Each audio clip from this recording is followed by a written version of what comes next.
The story began with leaves falling down, cut off by a katana. Somewhere in the middle of the night, a battle unfolded. The man targeted a member of the demonic cult and attacked him, and once he was close, he dealt the fatal blow. It was the rising martial arts star, Baek Mugyul. He looked up at the top of the cliff and shouted that they had finally met. The sky demon, Azura, standing at the top, looked down at him and crossed his arms, revealing all his terrifying demonic aura, and Mugyul's allies became very nervous, feeling the pressure. Mugyul smiled nervously and thought that even alone, his spirit had not weakened, as expected of the head of the demon clan who ruled an entire era. A fierce and cold face, a true legend of the demonic path. The leader of the heavenly demon cult, Azura, a supreme being worshipped by followers of a demonic cult who risked their lives to carry out his will. It was only a matter of time before the whole world fell at his feet. But then he appeared, Baek Mugyul. He asked if he had any last words. Azura gritted his teeth. Then he threw his head back and laughed very loudly, spreading demonic energy everywhere, which made his opponents feel uneasy. Mugyul covered his face from the furious gusts of wind and gritted his teeth, thinking that he would be just right for the role of the victim in his heroic tales. He even felt sorry for killing him so quickly. So be it, he will play with him a little longer. He ordered him to attack and shouted that he would finish him off today. But Azura was in no hurry. His gaze became threatening, and suddenly loud words of mercy came from his lips. Mugyul froze in place, and then in shock I thought that he must have just imagined it. After all, the heavenly demon is the strongest warrior of the demonic path. He is too proud to so pitifully beg for mercy, Azura said, his voice lacking the desperation to pierce his words. Couldn't they spare him? Just this once? Mugyul realized that he was using a voice amplification technique, and the heavenly demon said that he would live quietly. They won't even notice him. He'll disappear into the mountains and never show up in Zhenhu again, so let them spare him. Mugyul shouted in rage that this was impossible. His allies glanced nervously at each other, and he gritted his teeth, thinking that his plan to become a hero in this decisive battle had been ruined by this cowardly leader of the demonic cult. Azura called him brother, and said that he needed to save face, so he would beg him for mercy using the voice amplification technique. Mugyul remained silent and his whole body trembled. Then he stepped forward, and pushing off from the ground he rushed towards him and said that if he was afraid of losing face because of this, then he should simply die here. Azura drew his sword to respond to his attack and nervously asked him to think again. Mugyul shouted in anger that he saw how he was going to neglect his martial arts until the very end. The sky demon gritted his teeth and charged, wondering if he was going to die here. After that, they collided and attacked each other. The fight ended with one blow, and Baek Mugyul, confident of his victory, ultimately perished, while the demon stood over him. 22 years later, in a cult village located deep in the mountains, Azura was still thinking about that fight and wondering why he didn't use his strongest move. But thanks to this, he was able to maintain his current position and raise a new generation, so he doesn't care. Because of his obsession with power, his 3 sons had to fight for the throne, and in the end they all ended up in the ground. But there was another son. The only living child of a heavenly demon named Yuigang stood in his way and greeted him respectfully, asking if he was okay. The heavenly demon smiled at the sight of him and thought that his youngest son was not like that at all. He is different. He is not blinded by the future power. The heavenly demon immediately realized that he would become the strongest cult leader. He walked past him and told him not to worry, that he was fine, and then thought that one day he would surpass him and become the strongest leader. Yuigang turned to him, and then one of the cult members said he never thought a leader could be so kind. As expected, Mr. Yuigang would take his place. His interlocutor agreed with him and said that he was the son of the heavenly demon himself. Hearing their words, the main character nervously clutched the note in his hand and then headed to his chambers. He was sitting at the table and drew something with a brush on a piece of parchment, when suddenly there was a knock on the door, and he asked who was there, who had come to see him. The master of torture, Sansagak, entered and bowed to greet the young master. Then he looked at him with a smile and said that the leader had asked him to report on the progress of the torture of a member of the Orthodox sect. Yuigang thought his father must want to evaluate his abilities. He said he was listening carefully, and Sagak reported that the criminal was tortured in an underground prison for about 3 days. On the first day, he was skinned and then soaked in salt water. On the second day, they resorted to torture with a pig. And on the third day, he lost the lower part of his body. Having finished his report, he grinned and thought that even in a demonic cult, he alone was capable of such torture. The young cult leader must be pleased with him. But contrary to his expectations, he suddenly jumped up from his chair and slammed his palms on the table, shouting that this wasn't enough. Sagak was about to apologize for going so far, but realizing his words, he was very surprised and nervously pursed his lips, wondering if his torture had not been enough. He thought he'd say he'd gone too far. As expected, he really is the son of the heavenly demon, Azura. He bowed to him and excitedly shouted that he promised to work harder, and then left, leaving him alone. Gigi just looked at this door for a few seconds. Then he sank into a chair and sighed tiredly, nervously saying that these crazy cultists, as usual, were behaving inhumanely. He spoke of such cruel things that one cannot help but wonder whether a person is capable of such things. The young man wished he'd stop telling him this, because he needed to pull himself together. He was still in the cult and too weak to argue. He can't hesitate. He needs to get his bearings. He's still not strong enough. The boy remembered the word that had escaped his lips and said with a gloomy face that he had shouted it out without thinking. He said he was going to torture him even more? How could they do that to a simple spy? Yoon clutched the parchment in his hand and thought he couldn't believe it. They were all disgusting bastards. He looked at the note in his hand that said he was unfit to be the next leader of the cult and thought he could hardly tell his father that again. Then the guy imagined himself lounging around on the street all day, drinking alcohol, and then he grabbed his head and realized that he didn't want to be a cult leader at all. He just wanted to live a normal life, but everyone always misunderstood him. One day the girl asked him where he had been, and he replied that he had gone to the incinerator to throw out the garbage that was lying on the road. The girl then spread a rumor that he had gotten into a fight with some member of an orthodox cult, and the rumors spread further, becoming more and more distorted, and it got to the point that they thought he had gotten rid of a man in the underground prison, and then the torture master was very happy. But Yuigang was actually just going to throw out the trash. At this rate, his life here will turn into a nightmare.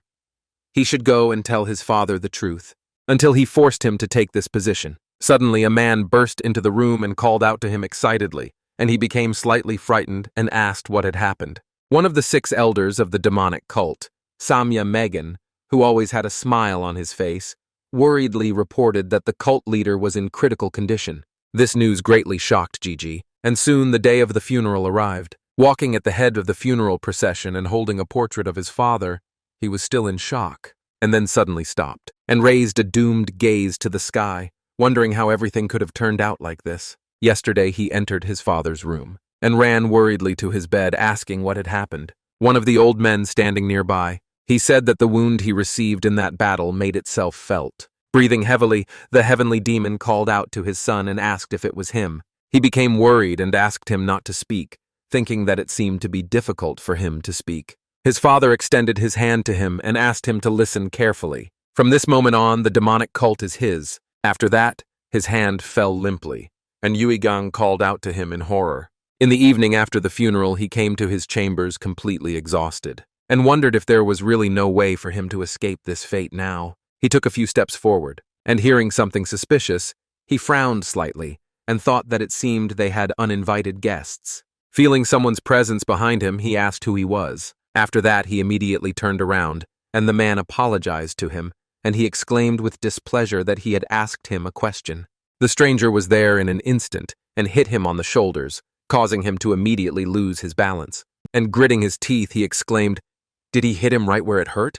When did he have time?" The man caught him before he could fall and told him that he would have to come with him, after which he pushed off from the ground and, breaking through the ceiling with his head, found himself high above the village. Gigi gritted his teeth and thought that because of his attack he couldn't even lift a finger. He needed to call for help. At this point, the cult members finally noticed the intruder and rushed after them, ordering the man to stop. And the main character thought that this was a squad of soul revealers and yaksha persecutors. Thinking that these people would definitely help him, he called them. But suddenly he was interrupted by the voice of one of the squad leaders, who ordered the others to run after them. They must kill Yuiganga. Hearing this, he was surprised, and someone shouted that he was promising a reward to whoever caught him. The members of the 2 squads obeyed the order and attacked them from all sides, But the stranger took out his sword and told the young cult leader that they had to leave, after which he swung his weapon several times, killing several of his pursuers. He looked very cool and brutal, and the main character thought, how did he deal with these warriors so easily? One of the sect members pounced on him from above and raised his sword over his head, wishing him death. But the man deftly grabbed the sword more comfortably and swung his hand, dealing him a fatal blow. Having got rid of him, he pounced on the next opponent, and he, despite his fear, continued to run towards him. Having dealt with him, the stranger finally broke away from them at a sufficient distance, and the leader of the evil spirit exposer squad, Yumsen Susan, shouted, "What are they doing? They can't miss Yuigang." Samyun Megan waved his hand to stop them, and the commander turned to him excitedly, saying that they would regret it if they let him go. The leader of the Yaksha pursuit squad, Pulpon Kun, agreed with him and said that they urgently needed to catch up with him. Samyun Megan said that they had to kill the Yugang, but if he died, the demonic cult would face a great disaster. The heavenly demon had devised a grand plan in which Punshun, who had kidnapped the young cult leader, had a special significance. He will deal with Yuigang, and they will get rid of the body and gather all the elders. It was time for them to begin the inauguration ceremony of the 16th leader. Meanwhile, Punshun did not slow down, and skillfully jumped through the trees, moving further and further away from the village, and the main character suddenly exclaimed with displeasure that only a day had passed. Who did he think he was to do such a thing? The man said that they would soon be in Shanxi, then landed and put Yuiganga on the ground, saying that he would now remove his technique from him. He poked his fingers into his shoulders and he, stretching his arm, thought, could he really move? After this, the man knelt before him and said that the faithful servant greeted his leader. He grew up only to protect him. His name is Punshun. Gigi frowned and thought, was he grown up for him? Does that mean his father raised him? He asked if it was Samyun Megan who led the rebellion. Punshun confirmed his words and Yuigang's face darkened. He remembered the fun times they had together as children, then how they communicated, his youth, and thought that the person who was loyal to him had ultimately betrayed him. But this didn't upset him at all. He smiled and thought that it was amazing. If he wanted to become a leader, there was no other way. This was his chance to start a new life. He cast a nervous glance at Punshun and thought, what should he do with it? He needs to send it away somehow. He pointed his finger at him and said he'd chosen the wrong man. Samyun Megan was now the cult leader, so let him go. The man with a stern gaze said that he served only the heavenly demon, Azura, and him. Let him rescind his order. Gigi noticed his stern look and thought, he's not going to kill him, right? He frowned and exclaimed in displeasure, how dare he contradict his leader? Was he mocking him? He ordered him to leave. Finally, he stopped mid-sentence when he saw Punshun approaching him with a furious look, which made him involuntarily close his eyes and cover his head with his hand. And then there was a loud slap. Yuigang fell to the ground in fear and looked up to see Punshun face-planted into a rock, and then began to bang his head against it, saying that he had to punish himself. One of the fragments fell on the young gentleman's head, and he exclaimed, did he hit himself? He asked him to stop for a second, and what he was doing at this hour. He replied that he had to punish himself until his leader ordered him to stop. Gigi became worried and ordered him to stop, after which Punshun walked away from the rock, and he thought, who did his father raise anyway? He clutched his head wearily and said that first they needed to find a place to spend the night, so he suggested going down the mountain. How much money had his father left him? The man replied that he hadn't taken anything, and that they would have to spend the night in the mountains that night. Yuigang was indignant and exclaimed that he said that he would help him, but he bowed his head and apologized to him. Then he looked at the huge crowd that had gathered at the noise and said that now was not the time for this. It looks like they came to greet them. The bandit leader asked them with displeasure how they dared make noise in the green forest. They shouldn't think they'd leave alive. The other bandits, hiding in the trees, aimed their bows at them, and the main character nervously clenched his fist, realizing that this was an elite squad of green forest bandits. Punshun was an idiot. They weren't here to greet him. He should avoid unnecessary troubles. First of all, he should sincerely apologize. But Punshun got ahead of him and furiously ordered the bandit to shut up. Does he even know who this guy is? His voice echoed through the forest, and Yuigang's face darkened. He grabbed his hand and whispered, does he even understand what he's doing? Tell him to apologize quickly. But it was too late. The leader of the bandits responded angrily and called him a pig, exclaiming, who does he think he is? He ordered his men to attack, and the archers in the trees fired several arrows at them, which were already approaching them at high speed. Punshun took out a sword from behind his back and with a gloomy expression on his face, waved his hand and blocked the attack, shouting that he told him to shut up. The bandit leader became nervous and thought, "Is this a wall of swords?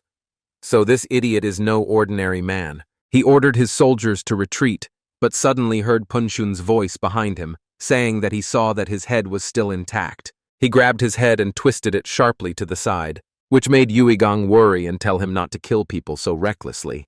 Punshun replied that he hadn't killed him at all. Looking at the bandit's head, twisted into an unnatural position, he exclaimed, "What nonsense is he talking about?"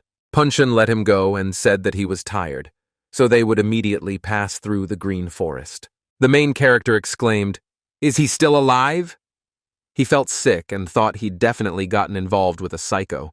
After some time, they reached the residence of the dark forest, and Punshun kicked down the door and burst inside where the most important person was sitting. He looked around and said that the doors here were so flimsy it didn't look like it was secure. Yuigang told him with displeasure not to be so rude, and he immediately bowed to him, asking for forgiveness. One of the Green Forest's chief's confidants said that he was too impudent. Gigi turned to him and with an awkward smile apologized for the fact that they burst in so late, but suddenly fell silent, looking forward, seeing a woman of unprecedented beauty standing before him.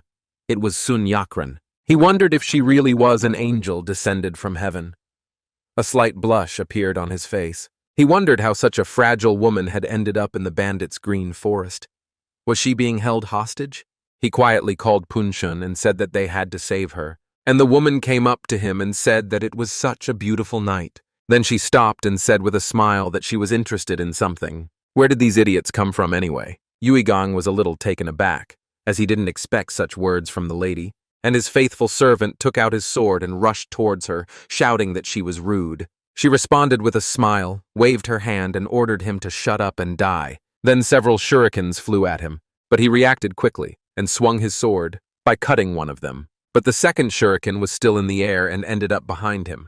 He felt it and jumped up, dodging the blow, then rushed towards the shuriken and impaled him on the blade of his sword, after which he spun in the air and swung his weapon, throwing the shuriken back towards Yakran. Seeing this, she became very scared and immediately fell to the floor, dodging the blow, and then her weapon crashed into the wall and made a hole in it. She got really angry and shouted that he was an idiot, and he grabbed her by the head and said that this was enough. She laughed and asked if he really thought so. Meanwhile, the bandits of the Green Forest surrounded the young gentleman and told the man to take his hands off the young lady. Otherwise, they'll cut this brat's throat. Seeing this, Punshun became very worried, and she asked with a smirk, "Has he finally realized the whole situation?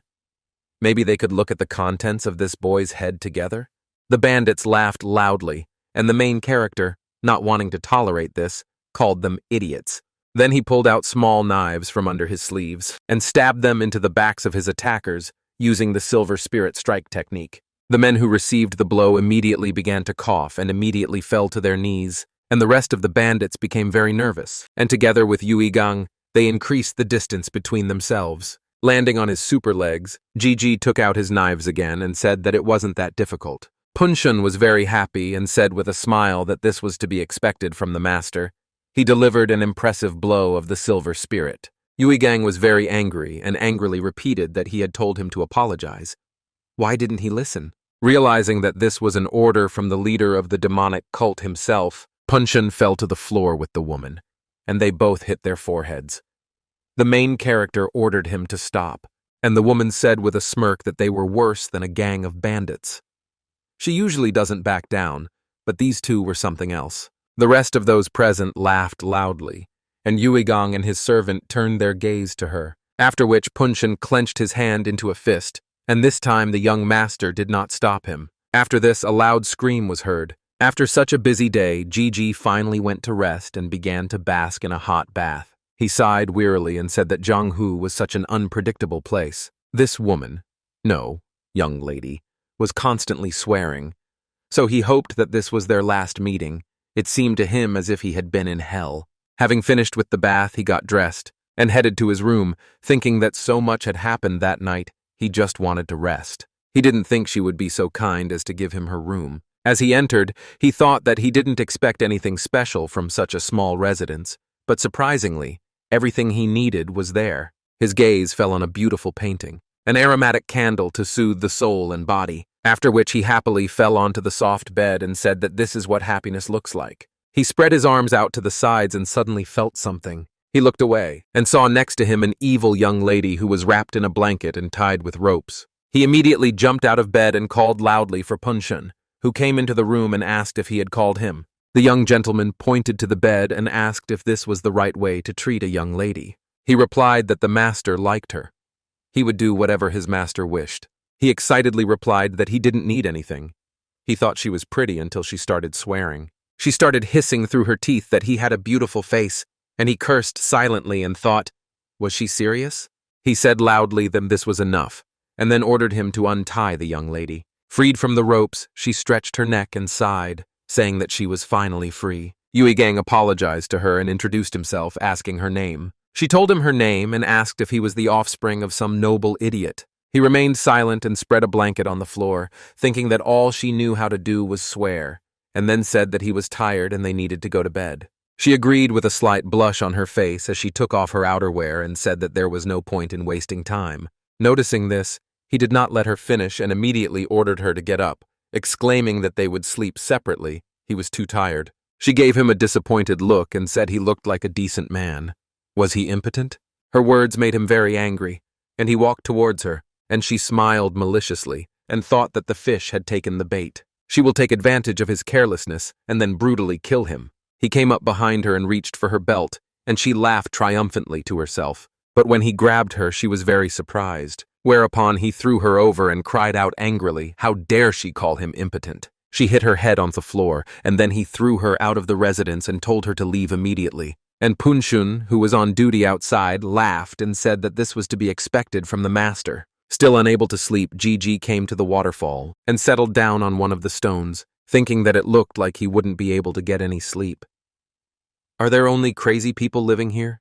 And the most dangerous of them is Punshun. This idiot easily repelled all attacks, even without much effort and tactics. This greatly surprised the main character.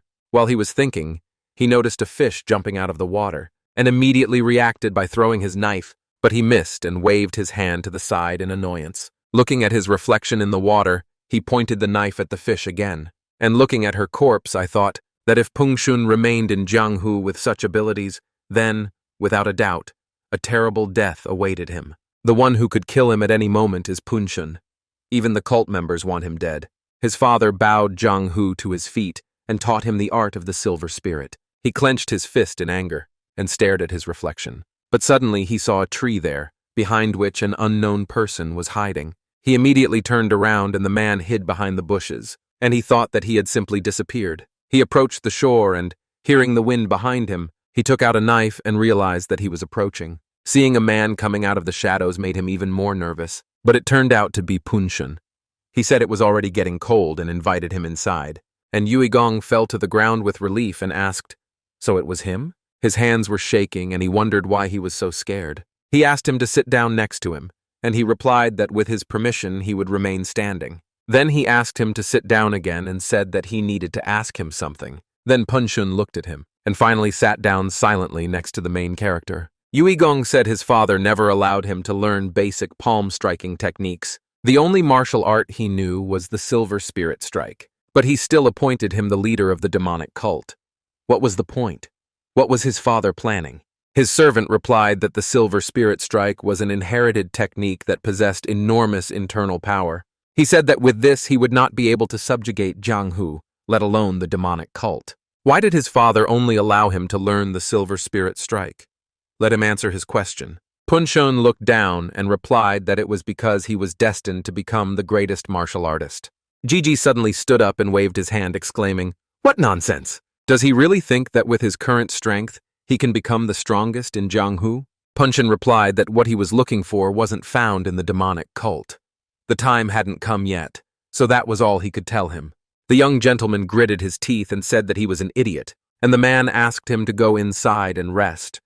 In the morning, they would have to go deeper into the green forest. He asked what he was talking about. Why would he go there? He replied that it was in order to conquer the world. Yugong lost all patience at these words and attacked him with his fists, exclaiming what kind of nonsense he was talking. But as soon as he struck, his body began to tremble, and he felt a lot of pain, and then he thought it was nonsense. He didn't even want to be the leader of a demonic cult, let alone conquer the world. Did anyone even ask his opinion? But the servant immediately came closer to the main character and said that he would be with him until Yoon became the greatest master. The guy was simply shocked by such a statement. Morning came and they set off on their journey in a cart. Sitting inside, the GG thought that, given that they were now going to the main base of the Green Forest, his wishes were clearly not of interest to them. Yakran, who was sitting opposite, said she had one question. Why did they take her with them?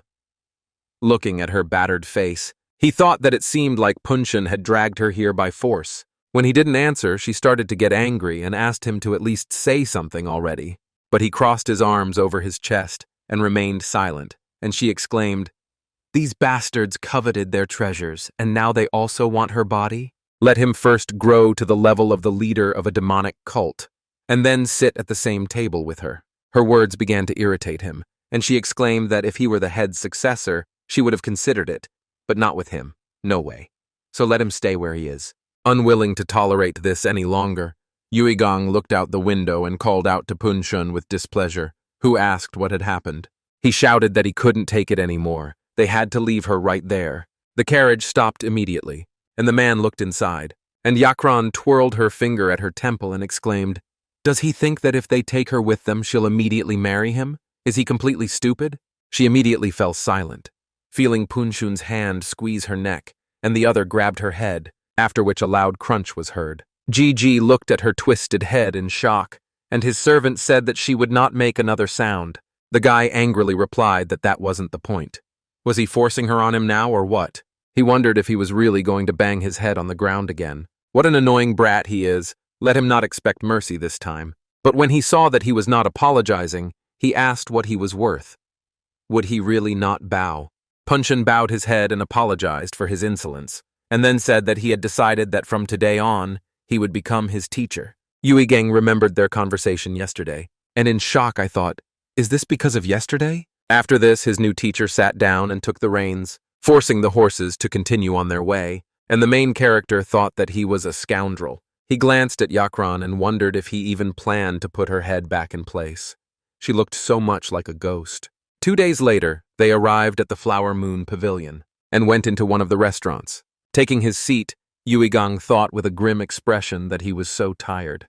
Thank the gods he'd fixed her head back into place as soon as they arrived. When they got out of the carriage, he pointed to the young lady, saying that they did not need any extra attention, and Punshun, understanding him, put her head back in place. He was distracted from his thoughts by the voice of the servant who brought them food, and he, looking at her, thought that he had not eaten such good food for a long time. But this servant was too suspicious. The man smiled nervously and wished them bon appetit, and the main character decided not to dwell on his behavior, and convinced himself it was just his imagination. That's how his surroundings affected him. He decided to start eating quickly and smiled. But suddenly Punshun grabbed the man by the hand and with a gloomy expression asked how long he had been working there. The servant nervously replied that it had been 3 years already, and he asked if he was always this nervous when serving food. The man swallowed nervously and decided to remain silent, and Yuigong put his chopsticks down on the table with displeasure and asked why he was doing this to him. He hadn't done anything. The restaurant worker thanked the young gentleman and said that, frankly speaking, the young lady was so beautiful that he couldn't help but get nervous. She smiled and said he had good taste, after which the main character suggested starting to eat, and smiled, thinking that he would finally eat. But for some reason Yakran got angry again, and he asked what was wrong with her. She asked with a gloomy expression, "Are they some kind of beggars to them?" But he didn't understand what she meant, and she flipped the table over in a rage, exclaiming that the others had been brought 7 dumplings, but they had only been brought 6. All the food scattered, the plate fell on Yuigang's head, and dumplings on Punshun's head. The young master, unable to enjoy the meal, broke his chopsticks in anger and uttered Punshun's name. He immediately stood up and stretched out his hands to the head of Yakran, who was yelling at the owner to close his stupid establishment. She would kill him.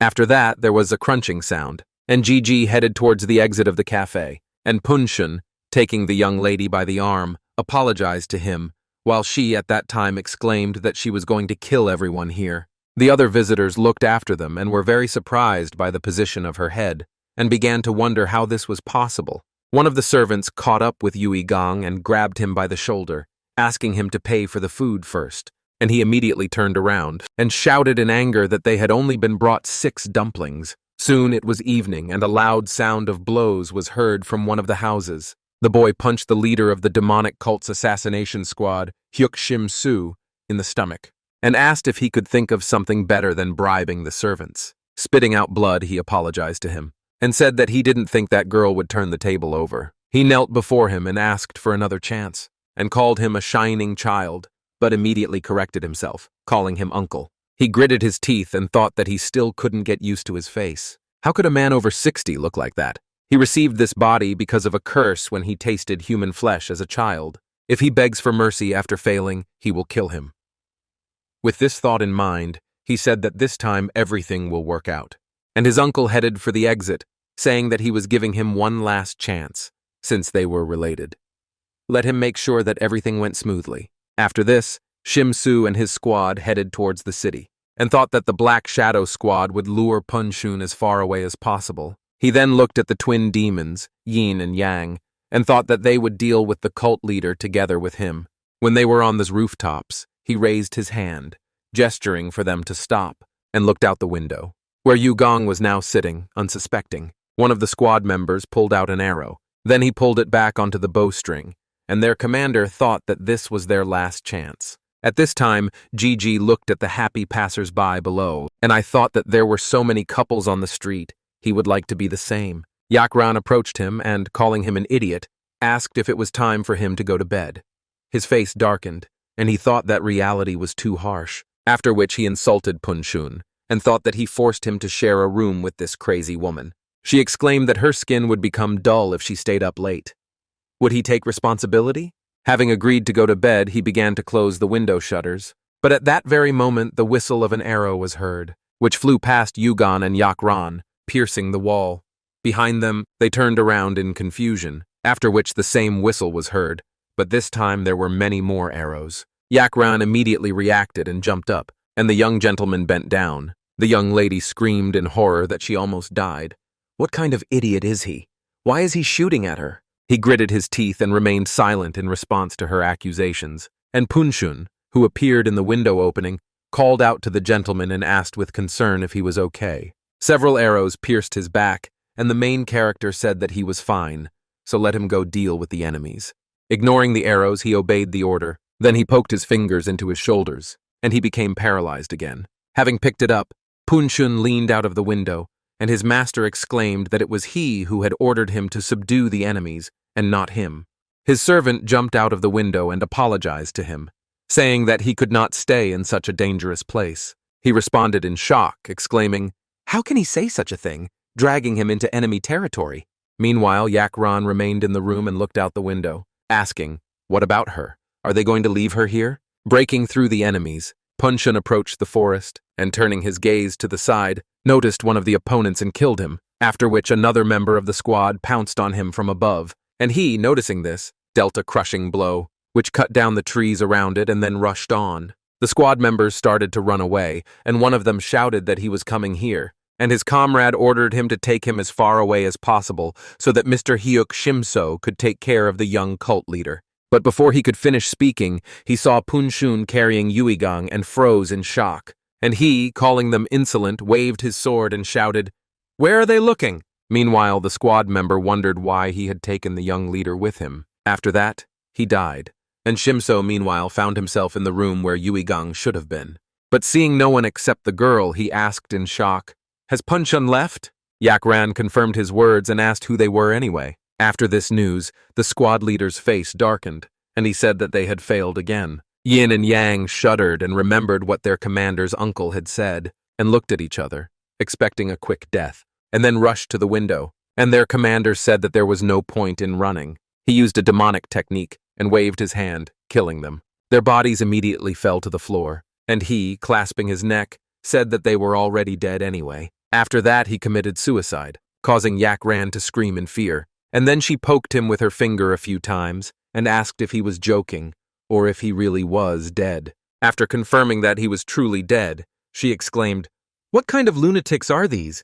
Cult followers give up their lives so easily?" She noticed movement outside the window. Punshun returned to the room, and having placed the young gentleman on the floor, he deactivated his technique. And he, wiping the blood from his face, asked with irritation, did he bathe him in a bloodbath on purpose? Seeing 3 corpses on the floor, he was slightly surprised and asked what happened to them. Pengshun looked at the corpses and said that Hyuk Shim Su and the twin demons, Yin and Yang, were here. Gigi looked at Yak Ran and asked what happened here, and she excitedly replied that she had done nothing. This Shim Su said that their plan had failed, and then killed everyone. Hugong crossed his arms over his chest and said with displeasure that he now understood why she was still alive. She cried out in response that she hadn't even had time to squeak before they were dead. How could they have left her alone in such a place? She called out to Punshun and asked if he could hear her. Was it really that hard for him to take her with him? One day she would stab him in the back. At this time he did not listen to her at all and took out a small bottle, after which he poured its contents onto the corpses, and they immediately began to melt, leaving a dark trace on the floor. Hiding her horror behind a smile, the young lady joyfully praised him and said that he got rid of the bodies so easily. After this, Punshun turned to Hugong and said that they had better leave there. He agreed with him, and Yakran behind his back joyfully clenched her fist, after which they headed towards the exit, and the corpses behind them completely melted away, leaving no hint of what happened in the room. Soon they were on this road again, riding along the edge of a cliff. Yakran asked, "You never know what you'll encounter in Jianghu, right?" She never thought she would get used to having her neck broken. She banged on the wagon and exclaimed that a 4-day journey without a bath was killing her. It stank so much. They needed to stop. She could use the young master's brain as soap. What would he say to that? Gigi closed his eyes and thought she was clearly not herself, but today was especially bad. But she was right. They hadn't washed for a couple of days. He called Punshun and ordered him to go to the stream, and he asked him to be patient a little longer. He replied with displeasure that he was saying that because he was sitting outside. He should turn the cart around immediately. After his words, the carriage stopped and Punshun asked someone to introduce themselves. Hugong wondered what was going on. He looked out of the cart and asked what was going on. The people they met on the road apologized, and the man said his name was Sangpil-un, and he was the head of the martial arts academy in Xi'an. He pointed to the broken wheel and said that his lady's carriage had broken down. Could they please help them? Punshun was about to grab the sword, but the main character ordered him not to rush to draw the sword, but to extend a helping hand. He thought that judging by his meager amount of chi, he owned a third-rate martial arts academy. Punshun obeyed his order and lifted the damaged cart, then threw her off the cliff along with the horses, and dusted off his hands, saying that if they wanted horse meat, they could come down and get it. Hugong slapped his forehead in shock, thinking he was a crazy idiot. Pilwung looked at him and asked if it wasn't too much trouble. Could they please give the young lady a ride? The young gentleman smiled and agreed, saying that he could also get into the carriage. After this, the girl said that her name was Chu Sulban, and thanked him with a smile for his help. He offered her to sit down, and as soon as she got into the carriage, she saw Yak Ran and screamed loudly in horror. She almost lost her balance, but the main character caught her in time and told her not to be afraid. She was human. She thanked him for his help, and once they were seated, they continued on their way. Yakran said she looked good.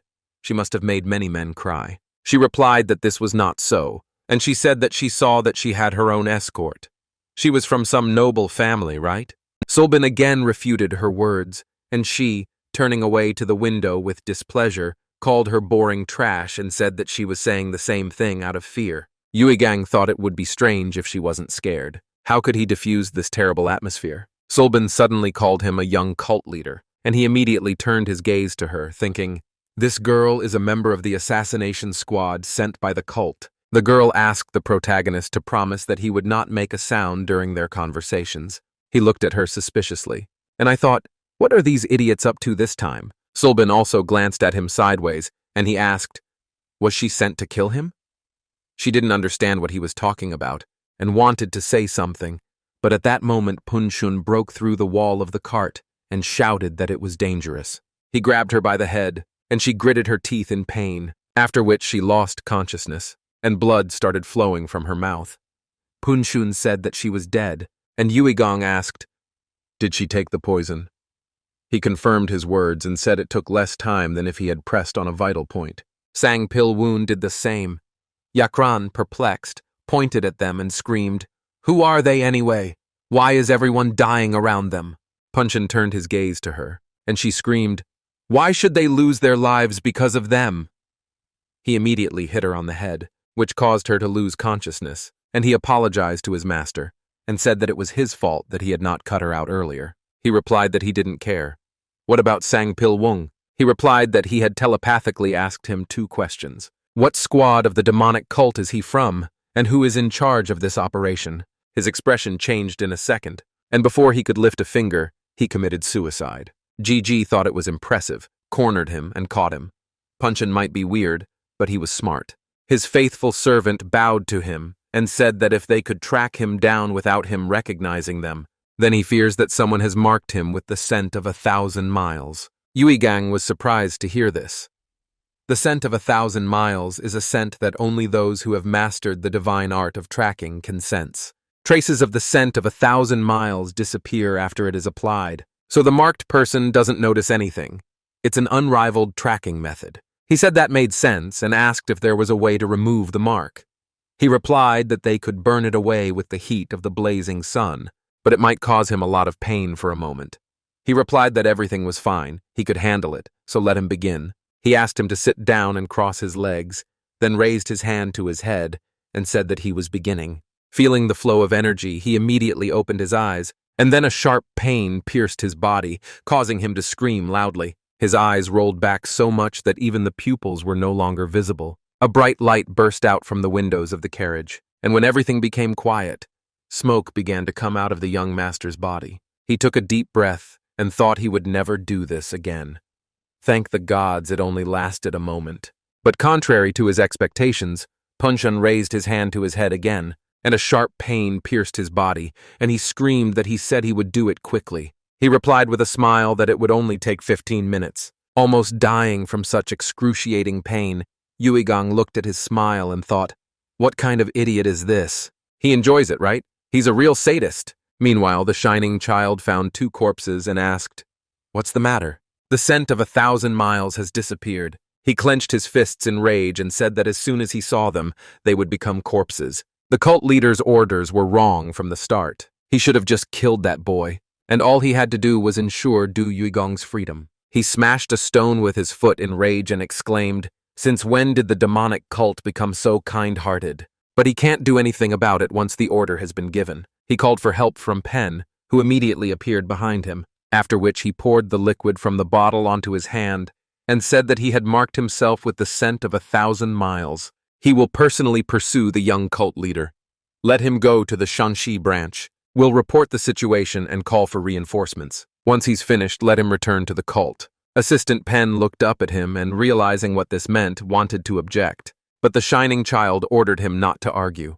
When the time came, he would depart for the afterlife with Pengxian. He will take care of him and convey the will of the cult leader to Yuigong. Meanwhile, they continued on their way. Yuigong looked down and smiled slightly, thinking that he had burned everything. Because of that scoundrel, he didn't even listen to her. He wondered what she wanted to say. Yakran asked him with a smile what he was thinking. Just don't let him tell her he was scared. She laughed loudly and said that it was so sweet. He shouldn't be shy and tell her everything. She started making fun of him, calling him a poor baby, which made him angry. And he shouted, "Doesn't she care about others at all? Let her look at herself. Does she only need a head on her shoulders for beauty?" She told him with an irritated smile to say whatever he wanted. Why should she even care? She started screaming and asked if he wanted her to whine and beg him for mercy. Did he want to take advantage of the moment and hold her while she cried? He replied in surprise that this was not what he meant at all, and she turned away from him and crossed her arms over her chest, looking out the window with displeasure. He noticed that she was shaking all over and wondered if she really wanted to distract herself in this way. He mentally apologized to her and said he shouldn't have said that. She looked at him and asked why he didn't say it out loud. He replied that it was all because of her, because she knew that he didn't know how to apologize. She smirked and asked what he was thinking. He replied that he was thinking about his friend. He had a fairly strong family, but his uncle had led a rebellion. His friend managed to escape with the help of a loyal subordinate, but elite soldiers sent by his uncle are trying to kill him. They want to eliminate him because a lot depends on him, but he thinks they want to tell him something. Yakran thought for a moment, but only for a moment, and pointed her finger at him, saying that, in her ingenious judgment, they seemed to be hinting that they would do him no harm if he lived a quiet life. He remained silent and thought deeply, wondering if it was true. Elite soldiers of a demonic cult intimidating their prey? That can't be right. What was she trying to tell him then? He remembered how she hadn't understood what he was talking about when he asked her, and realized that they had no intention of doing so. At that very moment, Punshun opened the door and said that he needed to rest. Hiding the dagger in his sleeve, the main character agreed and thought that now that he knew their goal, he had nothing to fear. He got out of the carriage and mentally apologized to Punshun, thinking that he was leaving for the sake of the desired freedom. The first thing they did was go to a restaurant, and when they brought food, Yakran was overjoyed and said she'd been waiting for this for so long. Pangshan must have matured. She looked at the food and then at him several times, asking, "He didn't give it to those idiots, did he?" Yugen asked the servant to wait. He turned his gaze to the large table and asked what kind of warriors were sitting there. He replied that it was the Cloud Tiger clan. All their warriors were renowned for their martial arts prowess. But he shouldn't worry, they won't touch them. Unless, of course, they start a fight first. The main character replied that he understood. And then I thought that if they really were that skilled in martial arts, then they will become an ideal replacement for Pangshenu. Having inflicted serious wounds on him with his spiritual power, he will deliberately insult their clan and run away, leaving it as bait, because of which they will immediately attack him. His spiritual power can destroy even stones, but he is strong, so he will recover quickly. He turned his gaze to Pangshan, who had already started eating, and mentally apologized to him, asking him not to hold a grudge against him. Then he took a knife out of his sleeve and swung it. Something happened and the world seemed to freeze. After that, his eyes widened in surprise, and Yakran dropped the piece of food from her mouth in shock. His knife did not penetrate Pangshan's body, and he thought he couldn't hurt him? That's very bad. Pangshi immediately turned his gaze to him, and called out to him ominously, and he became very nervous and wondered what was wrong with his body. He wanted to say that he did it by accident, but Pangshan seemed not to understand anything and asked if he had called him. This greatly surprised Yakran and the young master, and he wondered if he was calling him. Yakran was unhappy and said that he had gone crazy, but he suddenly rose from his chair and slammed his palms on the table, exclaiming that he was very angry now. He pointed at the Cloud Tiger clan members and commanded his servant to look at them with great concern. How dare they carry swords in his presence? He can't bear to watch this. He desperately wants to teach them some manners. They heard his words and immediately drew their swords, asking if he was speaking to them. Pangshan stood up from the table and reached for his sword, saying that since his master had used his spirit to ask him for this, he had no idea how much they had angered him. Yakran quickly moved the table aside so they wouldn't touch the food, and Yugon excitedly asked him not to kill anyone, but just to teach them a lesson. He won't forgive him if even one person dies. Pangshan understood his order, and the Cloud Tiger clan members pounced on him, shouting that it seemed like they, the idiots, needed to be killed first so they could come to their senses. Pangshin pushed off the ground and ran towards them, then grabbed two men, and landed on the same ground, smashing their heads on the floor. The rest of the cult members were very surprised, and the main character, heading towards the exit, thought that this was his chance. It was time to run. He ran out of the restaurant, and while the rumble was heard behind him, he thought that the Cloud Tiger clan's sacrifice was not in vain. Climbing onto the rooftops and moving quickly around the city, he thought that even though it would drain his chai, he needed to run as far as possible while they distracted Pangshan. He noticed the city gates ahead, and rejoiced in freedom, saying that it was so wonderful, but suddenly Pangshan's voice was heard behind him, smiling and saying that this was indeed a wonderful practice of the skill of lightness. His unexpected appearance made Yugon stumble, and almost fell, but his servant caught him in time, and the main character asked how he got here so quickly.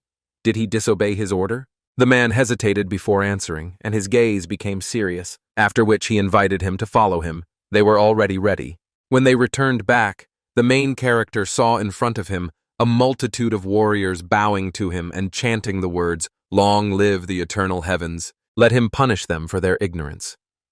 Pangshan smiled contentedly and said that they were desperately trying to beg his forgiveness.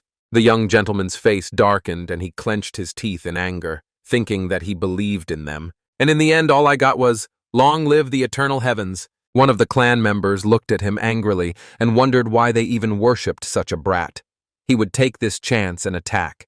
But suddenly Gigi grabbed him by the head, and hitting the ground, he shouted that there was no forgiveness for them. After that, he started beating up the others, and Pangxian laughed out loud, saying that it was impressive. Meanwhile, Yugon, with tears in his eyes, thought that he would kill them all. A new day dawned and they set out on their journey again, and the young master didn't know what to do. Before the elite of the demonic cult, his spirit was nothing. Can he really break free from Pangxian's control? Yakran called out to him mentally, and he turned his attention to her, and she asked if he was going to kill Pangxina. He replied that he didn't want to kill him. What difference did it make? His blade didn't even scratch him. She asked, was it because the knife was rubbish? He looked at her with a confident gaze. He took a knife out of his sleeve and took aim, and then threw it and cut off one of the blinds. She was very surprised and asked, "So Pangxian is an unkillable monster?" Keeping such an idiot around is incredible. He frowned and asked what she meant. She chuckled and asked, "He wants to run away from him, right? She can lend him a helping hand." He asked suspiciously how she planned to help him. She replied that she had a very interesting toy. She showed him the pill and asked with a sly smile what he thought about it. Doesn't he want to play? He frowned and said she looked suspicious. What was that? She giggled and replied that this pill was capable of turning all your insides out. He can expect severe diarrhea within 15 minutes of taking it. He pointed at himself in shock and asked if she was offering him to eat this. She replied that it would be an amazing sight, but this pill was for her. Let him listen to her carefully, and he must convey these words to Pangxian after she takes the pill. He should say that she might run away under the pretext of going to the toilet, so let him be sure to keep an eye on her at all times. Then they will go as far as possible, and during this time he will escape. While Pangxian is looking for him, she will escape. It would just drag out the whole process for an hour. She'd eaten worse for it. He was a little surprised and said that of course he was very grateful, but now he felt a little awkward. She smiled widely and told him not to worry. They would show this Pangxianu what they were capable of. He agreed to her proposal and thanked her with a smile, and she said that since he was happy, the drinks were on him. As soon as she swallowed the pill, she let out a loud scream, and, covered in cold sweat, she grabbed her stomach and called Pangxian, saying that everything inside her was burning to let him stop the carriage. He found it suspicious, and stopped, which made them both very happy. But then nothing happened, and they felt an oppressive atmosphere. After a few seconds of silence, Pangxian made the horses move, and asked with displeasure, did she really think that he would fall for this? They both froze in shock, and the main character shouted that she was really ill. Let him let them out. The man closed his eyes and told him not to fall for her tricks, and he shouted that he didn't understand, that she was really ill.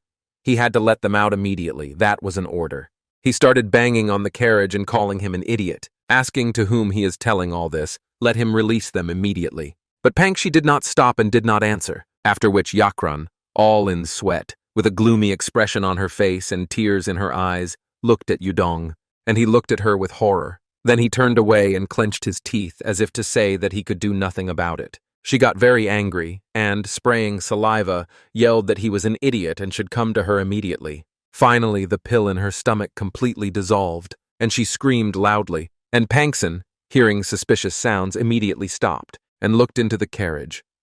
Seeing what was happening there, he grabbed his master and ran with him towards the forest, while from all the windows and doors of the carriage, along with women's screams, a stench came. While they were running, Pangxian asked him for forgiveness, after which he landed, and said that he didn't think that an accident would happen to her. The main character walked away from him and said with displeasure that he had disobeyed his order, and he replied that he must endure all these difficulties in order to become the greatest master.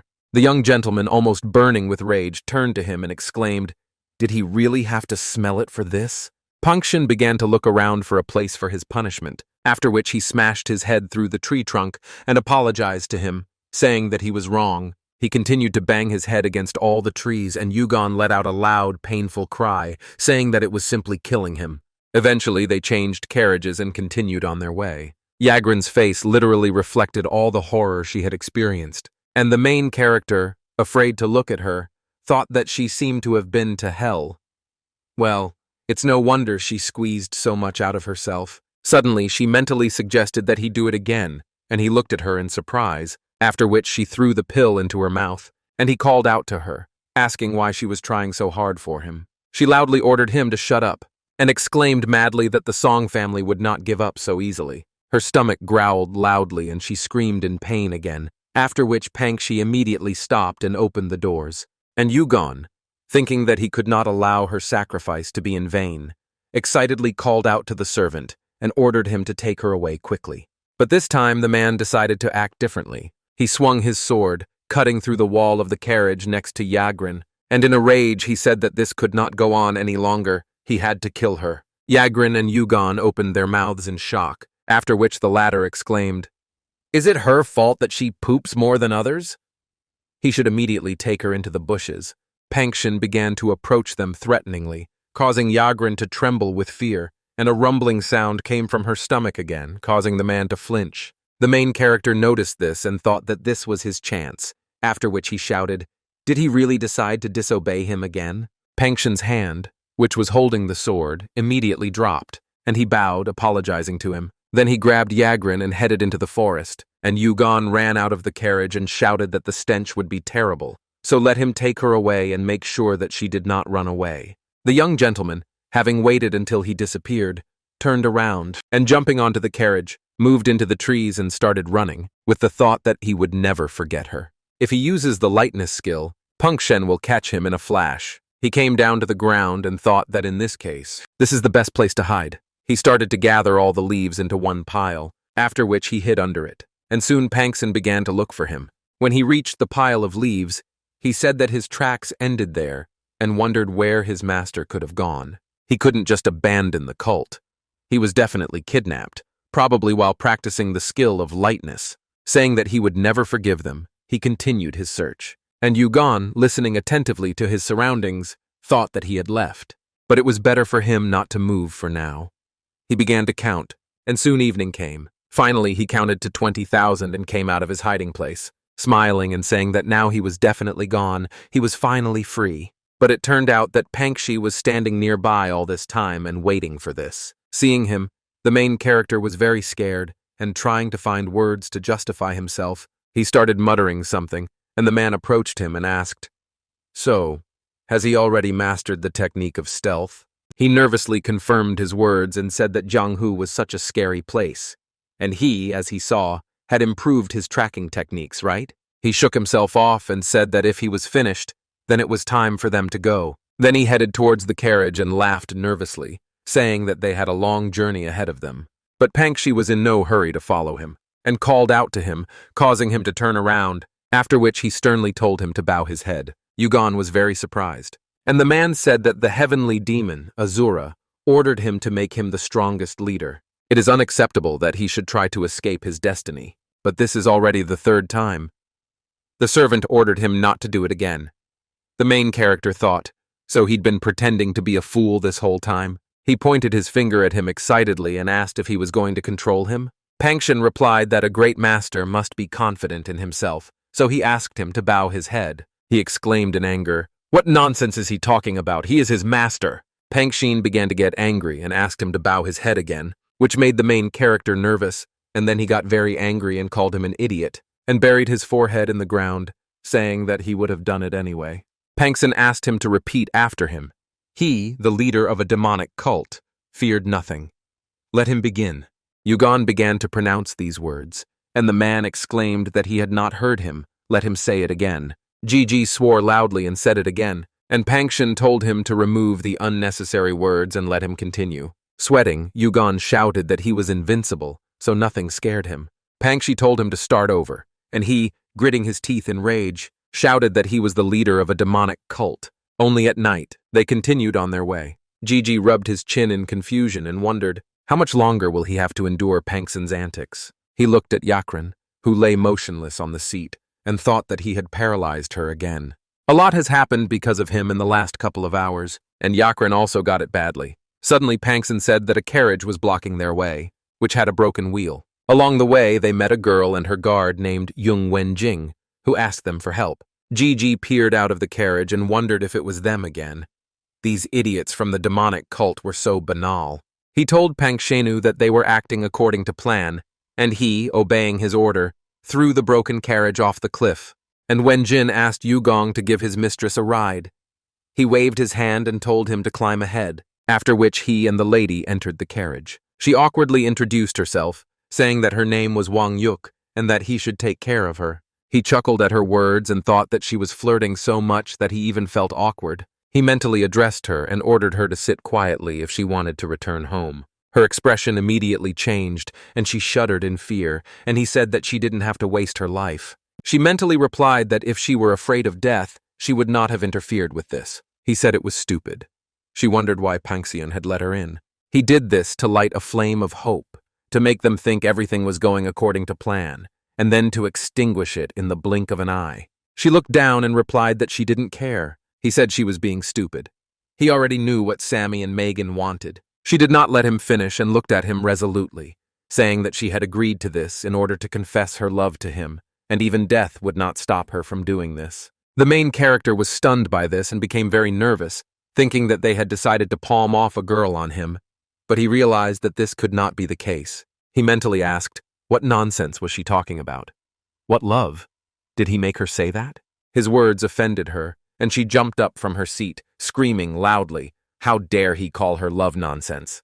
He's just an idiot. The young gentleman had no idea what was going on, and, beginning to suspect that she might not be connected to the cult at all, asked who she was. She didn't answer and slapped him, shouting how dare he look down on her feelings. Ugum was very surprised by her action and at first did not even understand what had happened, and Yakran, who had been watching them all this time, laughed and called him a loser. The horses reared at the sudden stop, and Panshin, grabbing the mistress's guard by the throat, looked into the carriage and worriedly asked what was going on. The main character became worried and thought that this was all a misunderstanding. He couldn't kill her. He replied that everything was fine and that he should forget about it. But Panshin, noticing the red mark from the blow on his cheek, I couldn't just leave it all, and said that he was too generous. How dare she touch his noble body? He climbed into the carriage menacingly, and looking at the lady with a gloomy expression on his face, said that even her death would not atone for this act. Yuk clenched her teeth and became very nervous. Then she waved her hand and threw something at him, shouting that he was a scoundrel, but he covered himself with the body of her guard. She angrily added that he was a disgusting idiot. After that she rushed at him, wishing him death. But as soon as her foot landed, Panshin noticed this and kicked the floor, causing her to immediately lose her balance, and became very nervous, thinking that as soon as she put her foot down, he lifted the floor of the carriage. He immediately grabbed her by the neck and pinned her to the floor. A loud wheeze came out of her mouth, and then he reached for the sword behind his back. Yuken noticed this and became worried. At the moment when he had already swung his sword, he ordered him to stop, and the blade stopped a few centimeters from her head. He asked him not to kill her. It was just a misunderstanding. He just made a bad joke on her, so he should put his sword away. Panshin looked angrily at Yuk. Then he put the sword back into its sheath and bowed to his master, saying that he would do as he wished. He smiled and praised him, ordering him to return while Yuk grabbed her neck. Panshin got out of the carriage and was about to take his seat, which made the main character sigh with relief. But suddenly he stopped, remembering something, and turned back. Helping the lady to get up, the young gentleman asked if he had forgotten something. Panshin silently grabbed the girl by the head and neck, and Yukin, realizing what he was about to do, ordered him to stop, but it was already too late. A loud crunch was heard from the carriage, and the girl screamed.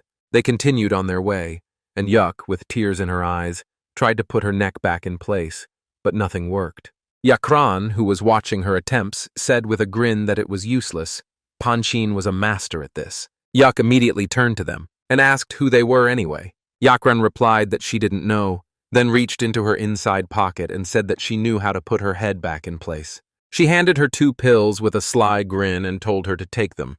The effect would be instant. Gigi immediately snatched them up and exclaimed, "Is she really going to break their carriage again?" She sighed in displeasure, and Yuk felt awkward. Then she turned to the window and cried loudly. Panshin furiously ordered her to stop crying.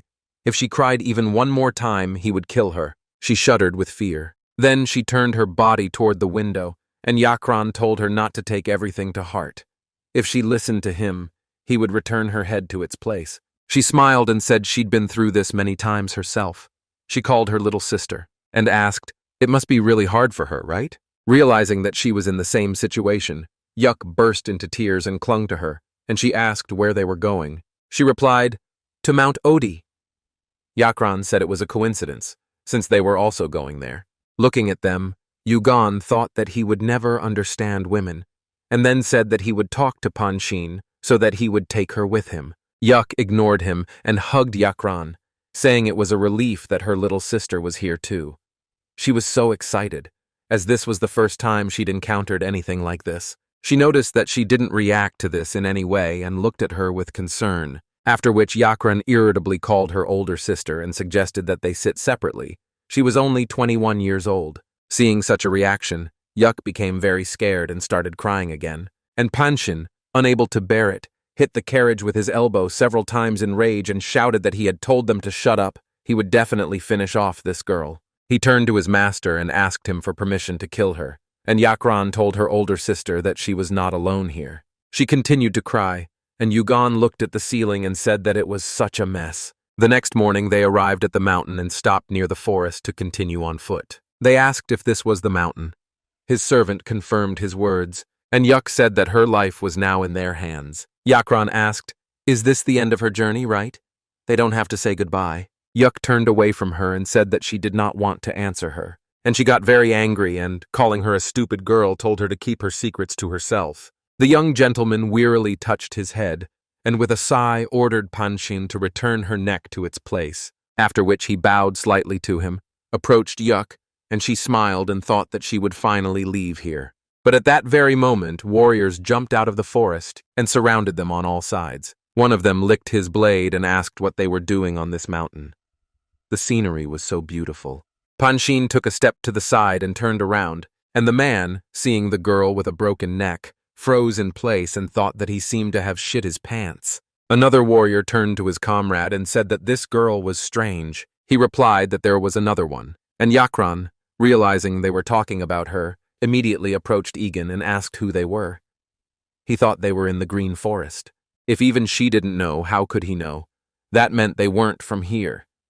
He turned to Panshin and ordered him to get rid of them, and he obeyed his order and bowed, which made the warriors laugh, and they said that it seemed that formality was in fashion in their day. Does he imagine himself as the leader of a demonic cult or something?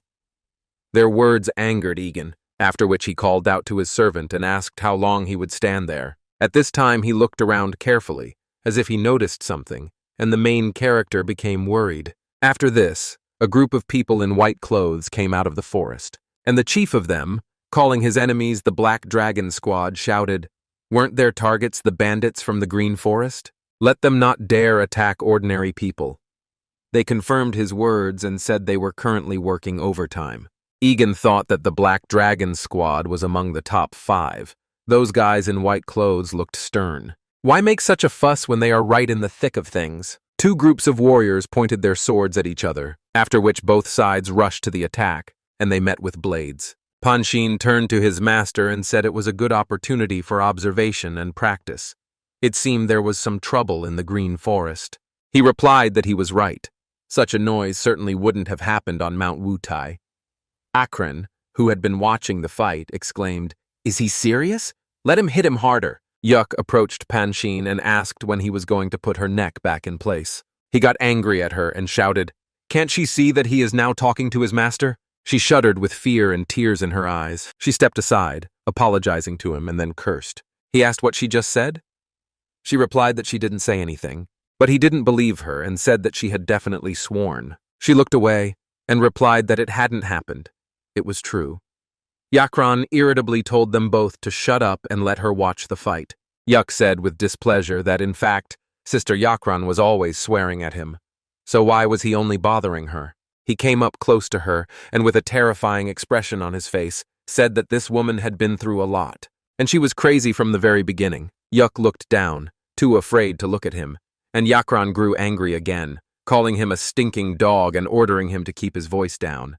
There were too many handsome men here. One of the warriors in white clothes, hearing her words, shuddered in surprise, and the main character meanwhile stood between his servant and the girl, ordering him to stop immediately. He ignored him, and with a gloomy expression told Yuk to admit what she said, and Yakran exclaimed that she asked them to be quieter. It was distracting her. Yuk couldn't take it anymore, and with tears in her eyes, she screamed that she admitted she'd cursed.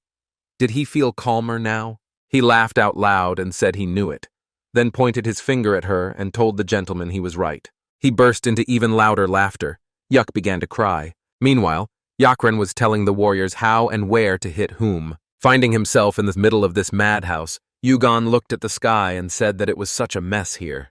He noticed that Yakren had become somewhat quiet, and she saw a whistle on the ground and reached for it, asking if someone had dropped it. After waiting for the support of the warriors, she blew her whistle and joyfully told them all to die. The whistle echoed throughout the forest, and the man, hearing the signal, came down from the tree to the house and went inside, telling the Black Dragon squad leader that they had cleared out everyone except the Green Forest bandits.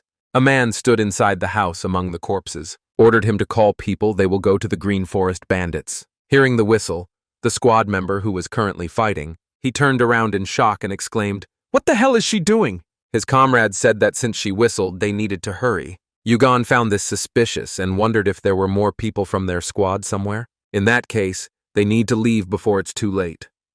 Noticing the chaos unfolding behind him, he became angry, and turning to Panshin, ordered him to let Yuk go, let her finally leave. He immediately returned her neck to its place, and she rejoiced at her freedom, after which she began to mentally insult Panshin and hoped that they would never meet again. She bowed to him and thanked him with a smile, but he said that she should not do that. She looked at him with a surprised and confused expression, after which he poked her in the sides with his fingers, and she screamed, and the young gentleman shouted that he was an idiot. Why did he put her on all fours?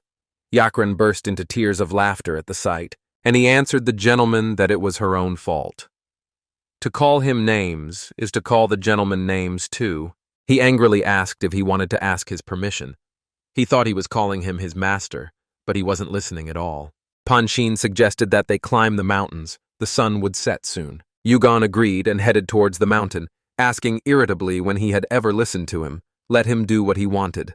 Panshin bowed and thanked him for his immense mercy, after which they set off on their journey, and Yakran, in parting, wished the warriors good luck and ran after them. They all looked after them in shock, wondering who it was. Some time passed, and soon they were already on the path leading to a huge palace. Looking at the building in the distance, Gigi thought that they were right in front of the headquarters of these bandits. He noticed that Panshin had stopped and mentally asked what was going on. He replied that he was trying to count his enemies. Using his techniques, he saw that along the path there were many warriors of the Black Dragon squad, among whom was their leader. After that, he reported that there were about 500 of them, and Yugon cursed and said with a smile that it seemed like there was nothing they could do about it. At this rate, they wouldn't get inside. Panshin said that he could simply destroy the entire detachment, but he was afraid that it would suffer if they moved together. He irritably replied that he would wait for him here then, but first they need to hide. After his words, Panshin immediately began to dig the ground, and Yugon, coming closer, asked in bewilderment why he was doing this. The man looked at him with a smile and said that he himself had recently hidden in the ground to learn the art of stealth. It was time to use this technique. The young gentleman's face darkened, and he asked if he was really going to bury him in these mountains. Yakren called out to him with displeasure and asked why he had frozen. Had he decided to pray? Let him get out of the way and let her pass. But as soon as she walked around him and saw what Panshin was doing, she froze in place, and he cast a menacing glance at her. She screamed loudly in fear and ran into the forest, saying that she did not want to be buried alive. But Panshin immediately reacted and ran after her, then grabbed her by the neck, throwing her to the ground. He grabbed her, jumped up and threw her into the hole, telling her to silently climb inside. There was a loud crash when she landed, and the main character looked sideways at the hole with horror. Then Panshin's shadow threateningly covered him, and he said that everything was ready. His sudden approach made Yugon take a step back, and falling into the hole he shouted that he was an idiot, and then there was a crash. One of the Green Forest scouts named Kwangsa heard this and wondered what it was. Another scout named Young Long asked him for a situation report, and he replied that the Black Dragon squad members were awaiting reinforcements from the 7 ghosts of Wushan. Young Long said that it looked like they would attack them then. He looked at the huge crowd of warriors below and at the unknown man, and then said that it seemed they were already here. Let him look at that guy in the middle. Could it be one of Wushan's ghosts? He could sense its incredible energy even from here. Meanwhile, Panshin appeared before the leader of the Black Dragon squad, and he asked in confusion, "Who the hell is he?" Panshin did not answer, and the leader of the squad stepped aside. saying that it didn't matter. What was the point of listening to a puppy he was about to kill? He ordered his men to get rid of him, and they immediately rushed towards him in a crowd to carry out the order, and the leader of the squad sighed with displeasure and said that they were just wasting their time. But his warriors were immediately defeated at the hands of a stranger, and he turned around in surprise, watching the corpses of his warriors fall around the man. After this, the rest of the squad members rushed at Panshin in rage, and he grabbed someone's hand and waved it, splashing blood into the eyes of the warrior running towards him. He swore loudly and was blinded for a few moments, then wiped away the blood and asked if he really thought this dirty trick would work. But these few moments were enough for him not to have time to react, and Panshin finished him off. And then the leader of the Black Dragon Squad entered the battle. He rushed at Panshin, calling him a puppy, and swung his sword. And at that moment he grabbed his hand and threw it back with all his might. The man was thrown back by such a strong blow, and his back hit several tree trunks, and the squad members froze in place, not knowing what to do. One of them exclaimed, "How could he break their leader?" They decided to defeat the stranger with numbers and attacked him from all sides, and he prepared for the blow and swung his sword, raising a powerful wave of energy, which destroyed everything around. The scouts were horrified by such a sight, and Quan Sa said that it was impossible. The entire squad of black dragons was destroyed in one blow. At the foot of the cliff, the corpses of warriors were piled up, and on the ground, from Panshin's blow, a huge depression was formed. Seeing this, Quan Sa said that the 7 ghosts of Wushan were incapable of such a thing. "Who is he?" His comrade exclaimed that now was not the time to relax, and that he needed to quickly inform the command. The two of them ran to their base, and the beaming child, watching them from the tree, became nervous, and thought that it would not be difficult for him to cut off the head of the leader of the Black Dragon Squad. But the fact that he had destroyed 100 soldiers and killed the squad leader in 10 seconds frightened him. This was to be expected from a disciple of the heavenly demon, since his teacher had subjugated Jiang Hu. Could he handle it? He laughed nervously at the thought, and the scouts returned to the Green Forest headquarters. Quan Sa reported to the master that the Black Dragon Squad would soon be destroyed. The man laughed and said it was a pity. In an unexpectedly wonderful turn of events, the Black Dragon Squad's enemy is their friend. Let them be polite to him and give him a warm welcome, observing all the norms of bandit etiquette. Meanwhile, Panshin finally dug up the young gentleman, and he looked with displeasure at his drooping head. The man said the leader of the Black Dragon Squad had been eliminated. He apologized for not being able to provide him with comfortable conditions while he waited. Yugon couldn't take it anymore and screamed, and that's all he could tell him after burying him? Panshin bowed again and said that he would make sure that he could wash himself properly. His master passed him by, calling him a scoundrel, and told him not to expect mercy next time. And Yakran, who was walking behind him, pointed her finger at Panshin and loudly insulted him. Then she rushed into battle, but he immediately attacked back, and she lost consciousness. He noticed that someone was coming and warned the gentleman about it, after which the Green Forest scouts came out to them, and Quan Sa, introducing himself to them, greeted them and said that they had come by order of the chief of the scouts of the Green Forest. They looked at the girl and thought, "Is this a corpse?" He became nervous and asked with a smile, "Were they the ones who destroyed the Black Dragon's squad?" Yugon narrowed his eyes, looking at them suspiciously, and his servant became furious and said that he had to gouge out their eyes. Gigi asked if this was really happening again. He replied that he was the greatest master and had to be perfect. He couldn't let them see him like that. This made the scouts nervous, and the young master pointed his finger at his servant and exclaimed in rage, "Who is to blame for this? And why did he destroy the Black Dragon Squad anyway?" He told him not to kill people so thoughtlessly. Penson rubbed the bridge of his nose wearily and replied that they had left him no other choice. These guys fought to the death. It would be difficult to subdue them, so he decided that death was the only way to recognize their warrior spirit. At his words, Yugon thought for a second and said that he didn't know that the Black Dragon Squad was so strong. He stopped reproaching Penson, and the scouts nervously wondered if he really believed him. He just wanted to kill them. After that, Penson called out to them in a displeased tone, which made them even more nervous, and then ordered them to look down at the floor and take him to the leader of the garbage bandits. Kwang Sa excitedly agreed and mentally told the leader that things were bad. After that, they brought them to the reconnaissance base, and there they were met by a cheerful man who asked Penson, "So it was he who destroyed the Black Dragon Squad?" He went down to them and asked if he had any requests.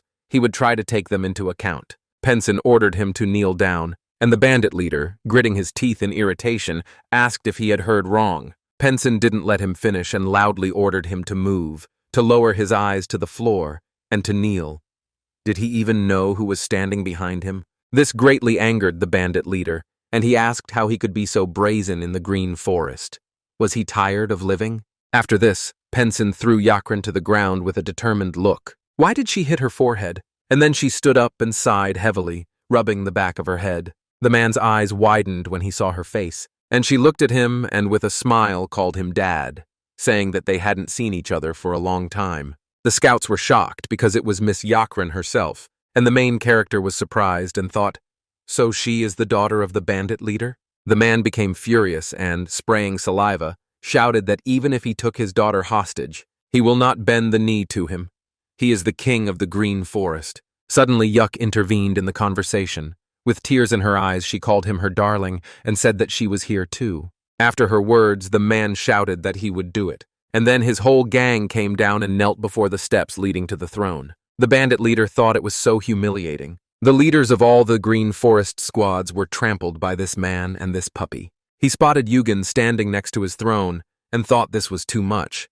Was the bandit king really nothing against them?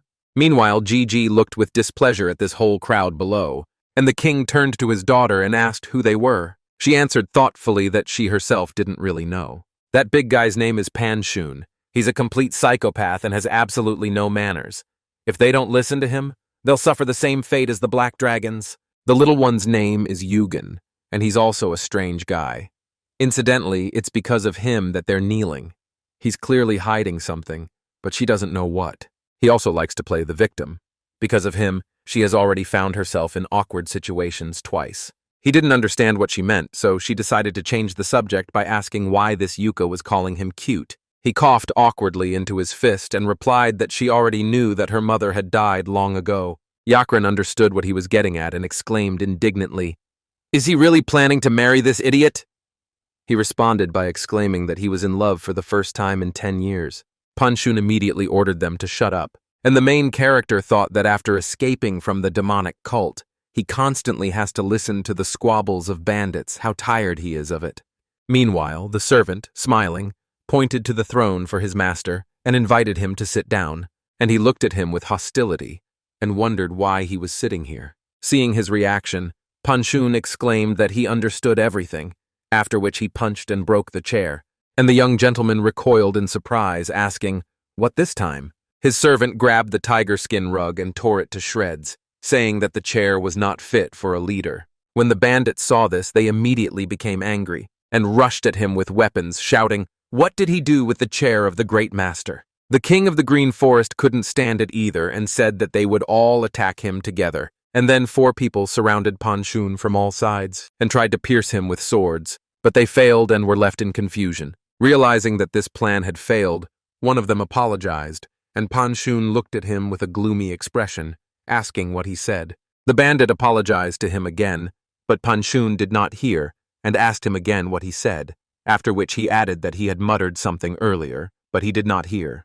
The poor bandit broke out in a cold sweat from fear, and then said that he would not forgive him for the great master's chair. Panshun turned his gaze to the other bandits and asked, "Them too?" They bowed to him several times, confirming his words, after which he turned his back to them and approached the remains of the throne, saying that if this chair was not suitable for his master, then they would replace it. He clutched the piece of the throne in his hand and crushed it, thus showing what would happen to them. They understood him and immediately threw him down the stairs, and Yakran asked her father with a grin if he had seen it. They were clearly out of their minds. If he wants to live, they will have to put up with his rules. After this, the bandits quickly built a new throne, and Panshun asked his master to sit down, but he did not answer, and his face darkened. His servant was slightly surprised and asked if this chair was not suitable for him either. The bandits were very scared, and they began to wonder, are they really all going to die here? Panshun clenched his fists in anger and said that it seemed he was unhappy with this, and one of the bandits, with tears in his eyes, asked him to sit on this throne already. The young master sat on the throne, and everyone else breathed a sigh of relief, after which the king of the green forest thought about what he wanted to say with this long pause. Yugong opened his mouth to say something, but Panshun understood him without words and bowed, Then he turned to the bandits and ordered them to listen to him carefully. The master gave the order. First, let them bury all the dead members of the Black Dragon Squad as if they had never been here. Secondly, let them continue their business as if nothing had happened.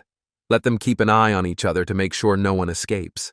And lastly, let them bring the best chef here. If even one of them decides to escape, all the others will be killed. At this, the bandit king became very worried and gritted his teeth. Then he looked at Yugong and thought that he was as ruthless as that village fool, Panshun. Meanwhile, the young master rose from the throne and called out to his servant, who asked with a smile what had happened. Suddenly, the main character grabbed the throne. Then he hit Panshun on the head with it and exclaimed, "Does he really think that this is how a real master behaves? He is just an arrogant brat." Seeing this, the bandit king was shocked and thought he gave him an order and then suddenly hit him. He's just a psychopath. Outwardly, it seemed that Yugong was literally burning with rage, but in fact, he was offended, since he had not had time to say a word since they arrived here. A second later, a loud whistle was heard, and he asked, "What is it?"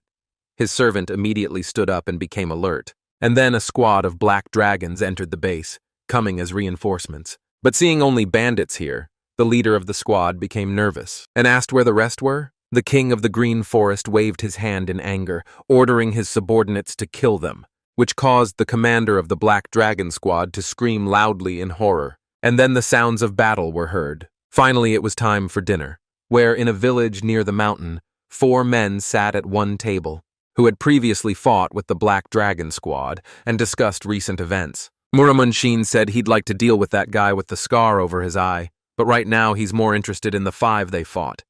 They're an interesting team.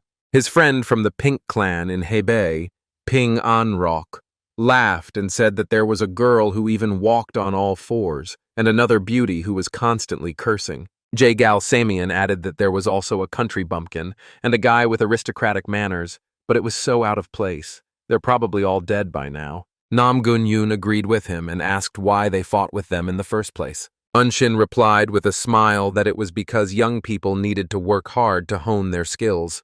They continued their conversation, and then suddenly, a group of bandits entered the restaurant and the commander shouted, "Where is the cook?" Seeing them, the 4 friends were slightly surprised, and Samyang stood up from his seat and asked, "Isn't Mount Wutai the territory of the Black Dragon Squad?" The bandit commanders exclaimed that they had simply come to borrow cooks, and if they had any complaints, they should come to the mountain. After that, all the cooks from the restaurant went outside, and Yoon took out his sword and suggested that his friends go outside and see what was going on. But as soon as they were outside, they froze in surprise and wondered why these bandits were taking all the cooks.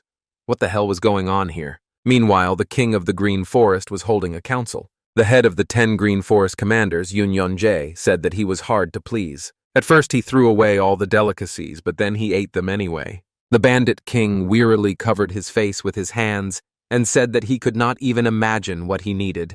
He turned to Gongkyu-san and asked how the removal of the corpses was progressing. The chief elder replied that everything was ready, and they had also wiped away all the bloodstains.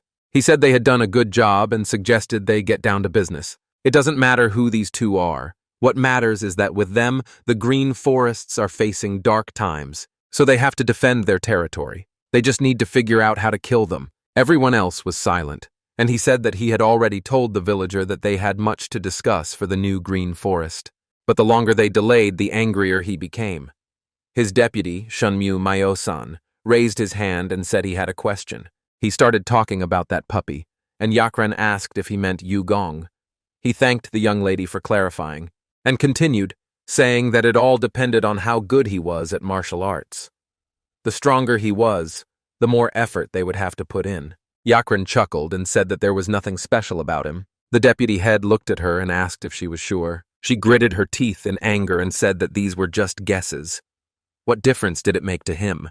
Before they could start arguing, the king of the Green Forest called them idiots and said that now was not the time for quarreling. They immediately fell silent, and his deputy suggested taking Yugon hostage. The head of the 10 commanders said that it would be difficult to do so since that giant never left Yugong's side for a second. The king asked if there were any other ideas. Someone said they could set explosive traps and then blow them both up at once. He asked if the big guy would survive. They imagined this scenario, and one of them said that then they would all meet in hell. After this, everyone in the negotiation room fell silent.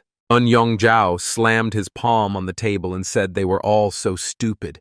They should just use Chimen Dunjia to replace their trap. The king of the Green Forest was surprised by his idea and patted him on the head in approval, which made him smile.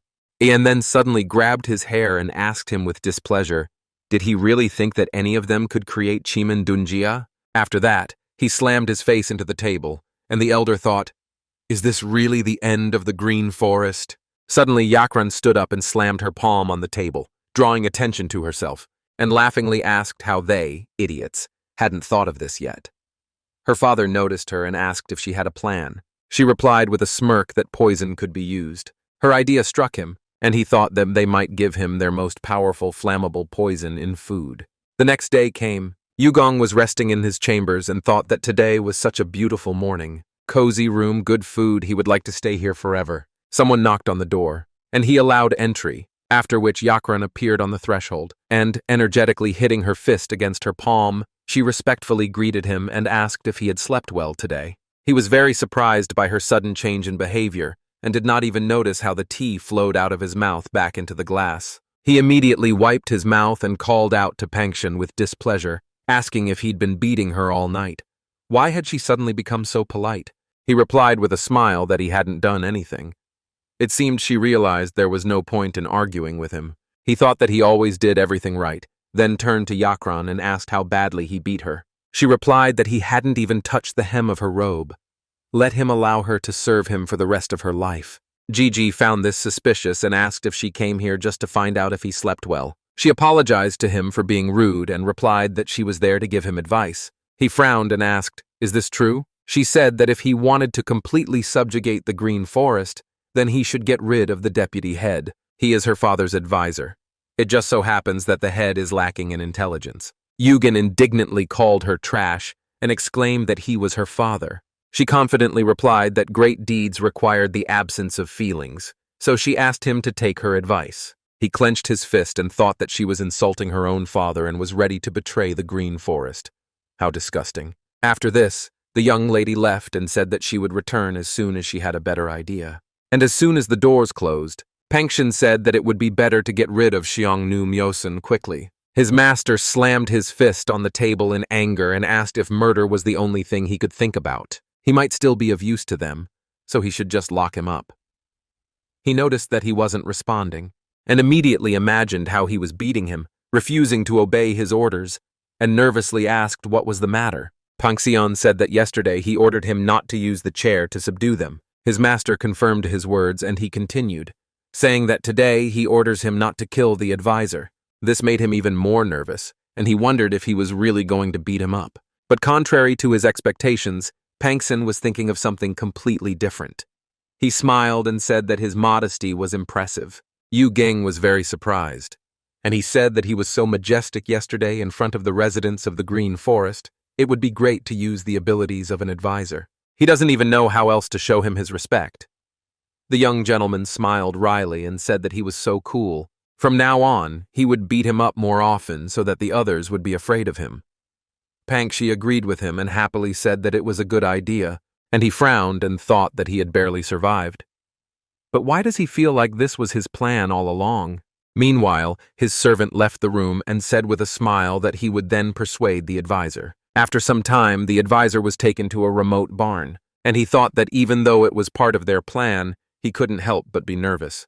Last night, the Bandit King said they would have to earn the big guy's trust first, and May Olsen was the best fit for the role.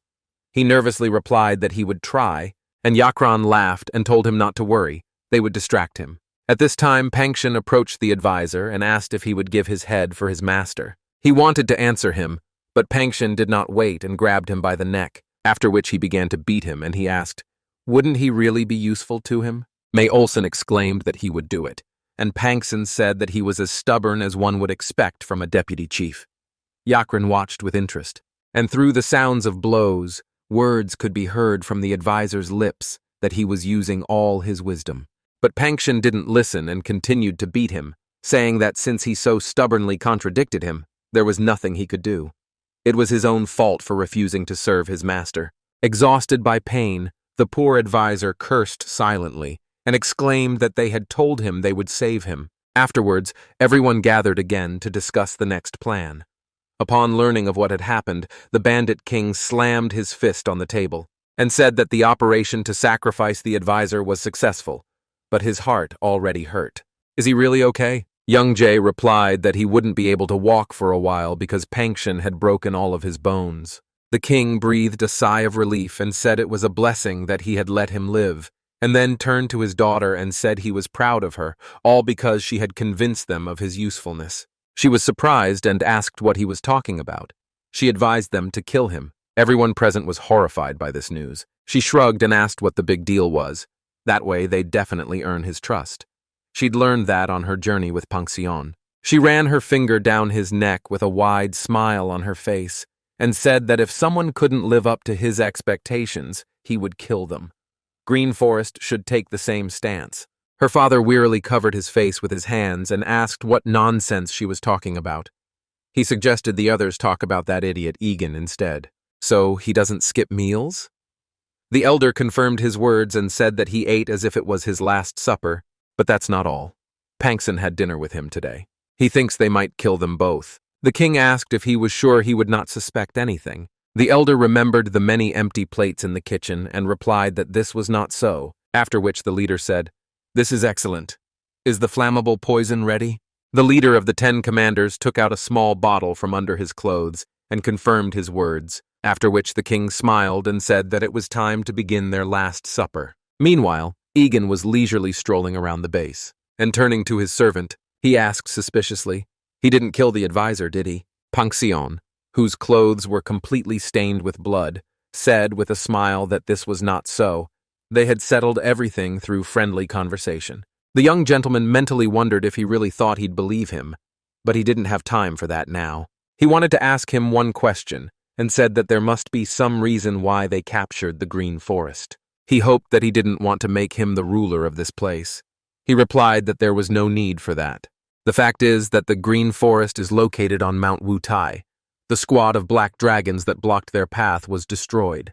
The great deed to which the heavenly demon Azura dedicated his body and soul is located right here, on this mountain. GG was very surprised by his words, and I thought that Pankship never does anything without a good reason, so it was all for this. What did his father leave him? He asked what he dedicated his life to. Pangshin apologized, and replied that he could not say more. This made the young gentleman very angry, and he waved his hand, shouting, was he really deceiving him now?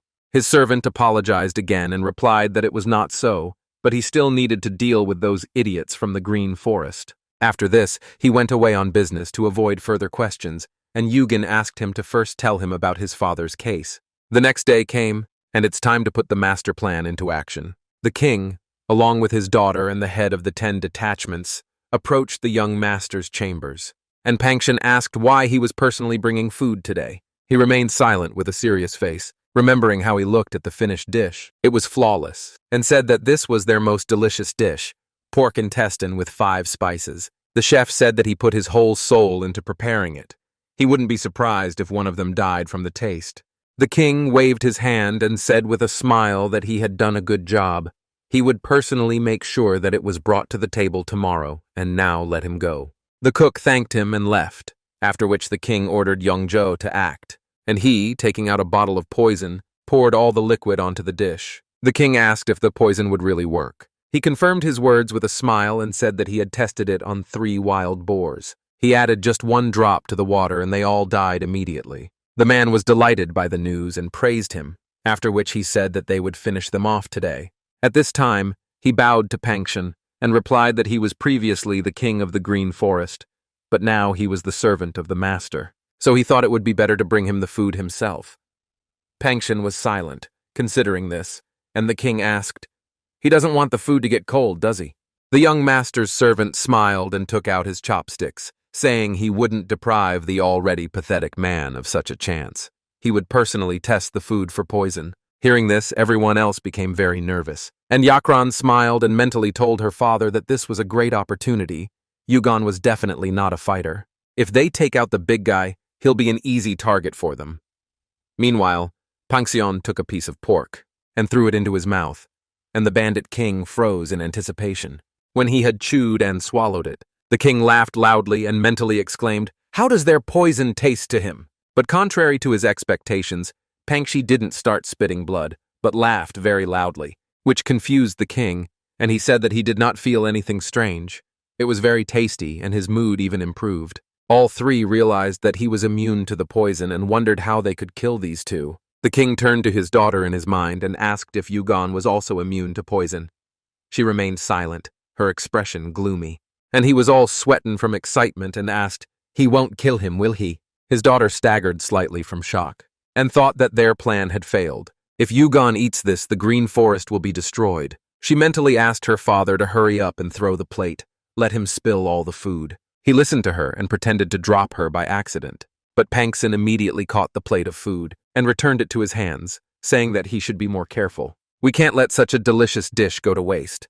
Let him give him the plate. He'll take it back." The king became concerned and agreed, saying that he had wanted to express his devotion to his lord. Pangxian looked at him and asked if he was really crying. The man, with tears in his eyes, mentally confirmed his words and exclaimed, "He doesn't want to kill his master, does he?" He replied that he wanted to take the dish to the master himself. Pangxian laughed and replied that his devotion was commendable. Then he approached him threateningly and ordered him to quickly give it to him before he killed him. After that, he went into the room with the plate, and Father Yakran fell to his knees in despair and realized that they were finished. She had an idea and said that they needed an antidote. He immediately perked up and agreed with her, saying that they needed to find him. Yakran didn't let him finish and said that they needed to get rid of him, and he asked in surprise, "What is she talking about?" She asked him to listen to her, and said that they would pretend to be poisoned too. They just needed to add a little poison to the well. Better to die ourselves than let him destroy the green forest. She'll buy herself some time and let him jump into the well. After that, he immediately ran out of the house, while Pangxian served the dish on the table and told his master that he need not worry. It was delicious. Yakran quickly entered the room and placed the plate on the table, saying that there was another similar dish. But Gigi didn't even look at him and reached for the pig intestine, which made her very nervous. And she mentally ordered Yongjae to quickly stuff the 5-spice pork intestine into his mouth and pretend to be dead. Then Yugen and the entire green forest will be saved. He listened to her, pretended to feel ill, and said that his neck had suddenly become stiff, and she clenched her fist in rage and called him an idiot. Seeing that the piece of intestine was already on its way to Yugen's mouth, she decided to change her strategy and turned to him with a smile, asking his permission to let her baby try the pork intestine. Gigi looked at her in confusion, and Pangxian got angry and said that it was rude. If that was all, then she should leave. She asked for just a piece, and he, beginning to lose patience, told her not to make him repeat it twice. She was embarrassed, but still continued asking and asked if they weren't friends. Considering their relationship, she doesn't think she's being rude. She's tired of pretending to be so nice, and she reaches for the intestines, screaming that she just wants a piece. At that moment, Pangxian swung his hand, trying to hit her, but she dodged in time, and his master ordered him to stop. "What are they doing at the dinner table?" His servant bowed and apologized to him, and Yugen turned to Yakran and said that he would ask him to set some aside for her to eat later. She thanked him with a smile and thought it was a success. She didn't even have to eat it. She hoped that this would be enough to clear herself of suspicion. Yugen wondered what was so delicious about this dish that everyone wanted to try it, and threw a piece of pork into his mouth, and chewed it while the Green Forest bandits watched him nervously. Seeing him swallow it, they became worried, and he smiled and said that it was really delicious. And now he understood why Yakran was so eager to try it. At that very moment, the king burst into the room and called out to his master, asking if he was all right. Pangxian became very angry and asked how he dared to disturb the young master during his meal. The main character coughed, and his servant told him not to worry. He'd deal with it. Realizing something was wrong, he immediately turned his gaze to his master, and seeing blood gushing from his mouth, he called out to him with concern. The poison quickly spread throughout his body, and he fell to the floor without strength, after which his servant immediately came to his aid and pressed on several of his acupuncture points. He picked him up and said with concern that he couldn't just die like that. Then he put a pill in his mouth and said that he would definitely find a way to help him. It would be better if he just punished him. Yugon swallowed it and wondered if this was really a primordial heart pill that could rival the miraculous Shaolin restorative pill in its properties. This is a very rare medicine that can only be bestowed by the leader of the heavenly demon cult. The king said that someone had poisoned the well, and 30 of their subordinates had been injured. Pankshin sternly said that they had 2 hours. Then he turned to him and shouted in a rage that if they did not bring the best doctor here by then, he would destroy the green forest. The king became worried and obeyed his order, and soon after that evening came. Yoon suggested to his friends to check the green forest headquarters tomorrow, and Wu Chun agreed with him and said that it was strange that the Black Dragon squad just disappeared out of nowhere. Anruk, standing nearby, put his hands behind his head and asked why they needed so many cooks. Were they really planning to open a restaurant business? Samyan also found all this suspicious and said that they should visit them, but they must remember that they were not going there to fight. Yoon agreed with him, and they all remembered that the Green Forest was invincible after all. Even the Black Dragon squad had to team up with the 7 Wuchang ghosts due to their strength, which was enough to understand the whole situation. Wuchen said he felt like something funny was about to happen, and then suddenly someone's excited voice was heard from the street calling for a doctor. The men noticed this, and one of them, seeing that the owner of this voice was the king of the Green Forest, was very surprised, and his friend asked him to be quieter. There was also that crazy girl with the whistle. Meanwhile, the king of the Green Forest clutched his head and cried out that they were finished. What should they do now? His daughter asked him to calm down, saying he was distracting her. After all, he was the king of the Green Forest, so he should behave with dignity. Hearing her words, the 4 friends were even more surprised, and realized that this was the daughter of the king of the Green Forest, and he was the strongest warrior in the entire history of the forest. Soon, one of the squad leaders appeared on the street and said that they had brought all the doctors. The king was very happy, and said that now all that remained was to choose the best one. One of the doctors became very nervous, and exclaimed that he was just a charlatan who had studied medicine while watching what was happening from the sidelines. The doctor standing next to him realized he was lying, and then said with a smile that he enjoyed killing his patients. The other doctor kicked the boxes in anger, scattering all the fruit, and exclaimed that he was not a real doctor at all. He would be worse than any bandit. Everyone began to say that they were charlatans, which made the king of the Green Forest tremble with rage, and then ordered them to take the idiot who spoke last and drag him to the back mountain. If they don't want to die, then let them give them the most experienced doctor. After observing them, Wen Quan said that first they were looking for cooks, and now they're looking for a doctor. Could it be that the restaurant business had failed? The king of the forest seems to be perfectly fine, so who needs help? After some time, the king returned to base. Yoi brought the doctors to Yugen's chambers, where he was resting on the bed. Looking at him, they all immediately realized that his condition was quite serious. He was on the verge of life and death. Suddenly, Pangxian called them idiots and exclaimed, "How long will they stand?" One of the doctors suddenly felt like someone had pushed him, and turned around with displeasure, deciding to check who it was. But seeing the bandit king behind him, all his rage immediately disappeared, and he approached the patient, saying that he would check his pulse. He began examining him, and Pangxian said that if he couldn't cure him, he wouldn't leave alive. The man said that first we need to find out what kind of poison it is. There are over 1,000 different poisons in the world, many of which are mixed to create new varieties. He pricked Yugen's finger and let him bleed to death, and Pangxian said that they didn't have time to listen to his stories. The doctor brought the bloody needle to his mouth, and he said that he was saying all this because he could determine any taste. But as soon as he licked the needle, he immediately fell down and started coughing up blood, and Pangxian looked at him in bewilderment. While the man's body was being dragged aside, the main character thought that this idiot still called himself a doctor. After that, the next doctor came. He also let him bleed to death to check everything, after which he began to wipe his needles and said that this poison was not made from an animal or a plant. Pangxi asked what it was made of then, and the old man replied that, in his opinion, it was a mixture of several different poisons. His knowledge was limited, so he couldn't say anything for sure. He managed to normalize his condition now, but later. He fell silent, and Pangxi asked what he meant. He replied with concern that if they did not find an antidote, the young master would die within 3 days. Hearing this, Yugan opened his eyes and became upset, thinking that he hadn't even had time to live peacefully yet. He no longer cared about a peaceful life, but now he won't even see the light of day. Pangxian asked again if he had said that he would die in 3 days.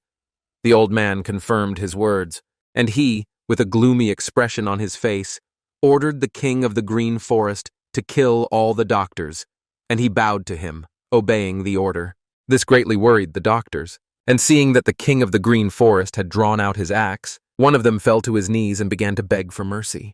Panxion sternly asked why he should do that. He headed towards the exit of the room and ordered to continue to carry out the order. But at the moment when the king of the green forest approached the old man, he exclaimed that he knew about the divine doctor. The axe blade froze a couple of centimeters from his face, and Pangxi turned to him with interest. And he said that this doctor is very good, and is able to cure any ailment. His name is Wu Jian. He is a divine doctor. The bandit leader exclaimed that this was nonsense. He had been dead for a long time. The old man asked if he had seen his corpse personally. He objected that there had been no news from him for about 20 years. The old doctor turned his gaze to Panxion and swore on his whole family that he had seen him. The young master's servant rubbed his chin thoughtfully and asked if this meant that he was a doctor who could cure anyone. The old man bowed and said his abilities would put any imperial physician to shame. Many considered it disrespectful to compare such a great man to the most renowned physicians. His clenched fists trembled with fear, and he asked him not to tell Wu Jian that he was talking about him. Panxion replied that he didn't even know his name, and the old man bowed even lower, thanking him, and then told him that he lived at Longqiu Peak in Water Curtain Valley. Panxion sighed with relief and said that it was good that it was nearby, and then called out to the king of the green forest and ordered him to prepare a stretcher. After his words, the doctors were horrified and wondered if he was really going to wrap them all in a stretcher. The old man, along with the other doctors, bowed to him and exclaimed that he was speaking the truth. Let him spare their lives. Due to their incessant whining, Panxion became angry and ordered them to shut up. The bandit leader asked why he needed a stretcher. He replied that he needed to take the young gentleman with him and that they should prepare slings, like for babies. Gigi asked him not to rush, but all he heard was the word to hurry, which excited him greatly, and he waved his hand, saying that the gentleman was not feeling well, and that they should hurry. The bandit king immediately rushed to the exit, and Yugen gritted his teeth and thought that this was not what he meant. Let them all finally calm down. Seeing his expression, Panxion realized what was going on. Then he called the king of the forest, who had just appeared in the passage, an idiot, and said that his master had said that he was too slow. Gigi got even more angry and thought that he was an idiot, and then his servant helped him up and said that they were leaving right now. He put him on his back and started tying the slings, telling him not to worry, he would carry him carefully. He tightened another knot. Gigi felt his chest tighten and sighed heavily, and then Panxion tied another knot, but this time even tighter. This made the young master feel even worse, and he thought that at this rate he would die from suffocation, not from poison. Yakren looked out of the room and watched them leave, and seeing the expression on Yugen's face, she asked Panxion if he was even alive. He ignored her, put his hand on the hilt of his sword and told his master that they were leaving, and then he rushed forward, broke through the wall in front of him and headed into the forest. The father and daughter looked into the hole, and he said he told them he would be careful with him. Yakren asked why Panxion was so serious. He replied that it was obvious that the divine doctor Wu Jian was alive. He had gone looking for him to save Yugen. Hearing this, she was very surprised, and exclaimed that they should follow them. If Yugen dies before they get there, the green forest will end, so they must show them their loyalty. Her idea amazed the king of the forest, and he said that she was right, after which he waved his hand and ordered the others to quickly gather all the elders. Meanwhile, the four friends were heading towards their base. Yun looked around and said that there really was no one from the Black Dragon squad here. Anrock added that not only they, but even the people from the Green Forest were nowhere to be seen. Was there even a single living soul left in the mountains? At that moment, a bright flash flashed above them, and they turned around, asking what it was. Samyan suggested that it might be a human and asked if humans were capable of such speed. Wuchun looked up at the sky in surprise and said that back then it was probably a ghost carrying someone on its back. At that moment, two silhouettes flashed through the trees behind them, and Yun, screaming in fear, turned around and asked, "Is this another ghost?" Anrock replied that it was the king of the Green Forest and his daughter, and then several elders flew over them. Anrock immediately recognized them as the people from the Green Forest, and said that something must have happened. And his friend asked if they should continue climbing, or will they follow the king of the Green Forest? At that very moment, black silhouettes flashed over their heads, and Anrock, cursing, asked angrily why they kept jumping over them. Yoon, surprised, said they were all in black. Perhaps they were the 7 ghosts of Wujian. Samyan felt awkward and asked if they hadn't seen them. They realized that they had all simply ignored them. And then a sound came from the bushes, and a stranger came out onto the road. Yoon looked at him in surprise. After all, he looked at the boy in the clothes of a demonic cult and asked, "Is this a child?" He wondered what he was doing here, but quickly dismissed the thought, deciding that now was not the time. As a member of the great clan, he had an obligation to help. He smiled and told the boy that it was dangerous to be alone in such a wild place. The shining child became very angry and loudly ordered him to be quiet, emitting a murderous aura that immediately made them nervous, after which he asked them to answer his questions. Do they know the 7 people who had just passed by? They were silent, and wondered where the child got such a strong desire to kill. The shining child noticed that they were afraid, and said that the youth of today were so useless. But in his time this was not the case. He sighed with displeasure and stepped off the path, leaving them confused, after which Wunchun turned to Samyang and exclaimed, "Who was this old man in the body of a child? What's going on here?" He asked in response. How could he know? Yoon suggested following them, and they, full of confidence, headed in the opposite direction from the green forest base. Meanwhile, the 7 ghosts continued to haunt the bandits, and the 3rd ghost, pursuing the spirits, asked the elder brother how long they should follow them. They came to the aid of the Black Dragon's squad, but there wasn't a soul in the mountains. They had never been treated like this before. The 2nd ghost, piercing the sky, finally told him to shut up and said that he was right. The Black Dragon squad was gone. He turned to the elder and asked if it was possible that the Green Forest bandits had destroyed them. The first of the 7, the windless ghost, laughed loudly and said that if that were the case, the place would be full of corpses. The leader of the Black Dragon squad was very strong. The second one replied that he realized that he was talking nonsense. His older brother put his hands behind his back and said that if the leader of the dragon squad was really dead, he will make them pay for it for his friend's sake. Meanwhile, Pension was running through the forest, and the main character on his back began to choke. He thought that finding a doctor was, of course, a good idea, but at this rate he would suffocate. This time he had to try to say everything clearly. After taking a few heavy breaths, he asked him to slow down and said he couldn't breathe. He was glad that he had now said everything clearly, and Peng Shun turned around in surprise and asked how he could talk such nonsense. Had his body become so weak that his mind had become clouded? Let him swear that he will never show weakness again. Yugung's face darkened and he coughed, thinking that he was an idiot and was about to die from the pain. Suddenly his servant sat down and said that if he was so ill then he should speed up the search. Gigi pursed his lips, preparing himself, and then Peng Shun rushed forward with even greater speed and asked, "Is that better? Then they should continue on their way?" The young gentleman burst into tears and thought that one day he would kill him. Meanwhile, the bandits took a different route. The king of the Green Forest looked at his subordinates and thought that it was good that they knew the shortcut. A little more and they would have fallen behind. Yakran, who was sitting on his shoulder, asked where he went before they left. He didn't understand what she was talking about, so she explained that he had gathered all the elders and then disappeared. Is he dating that girl, Wang Yuk? It's surprising he liked someone like her. Her father exclaimed indignantly that she was now, in fact, his stepmother. His daughter laughed and said that she had heard from some idiot that Wu Jian would rather die than allow himself to be broken. Her father exclaimed in anger that he was the idiot, so she laughed and asked if it was true. He thinks Yu Gung will survive? He replied that Wu Jian would have no choice, otherwise Peng Shun would tear him apart. His look became serious and he said that he should cure him. He won't let Yu Gung die. His daughter smiled and asked if it was true. If he died, the Green Forest would end. She was counting on him. The king ordered everyone to speed up as they began to catch up. Soon the morning came. Peng Shun finally reached Longqiu Peak, and Gigi was able to breathe a sigh of relief, but his condition was deplorable. At the foot of the peak, an old man was collecting herbs. Peng Shun, being a healthy guy, paid attention to him. He came up and asked where the Valley of the Water Curtain was. The old man took the basket of herbs and replied that he did not know such a person. He said it was the name of the valley.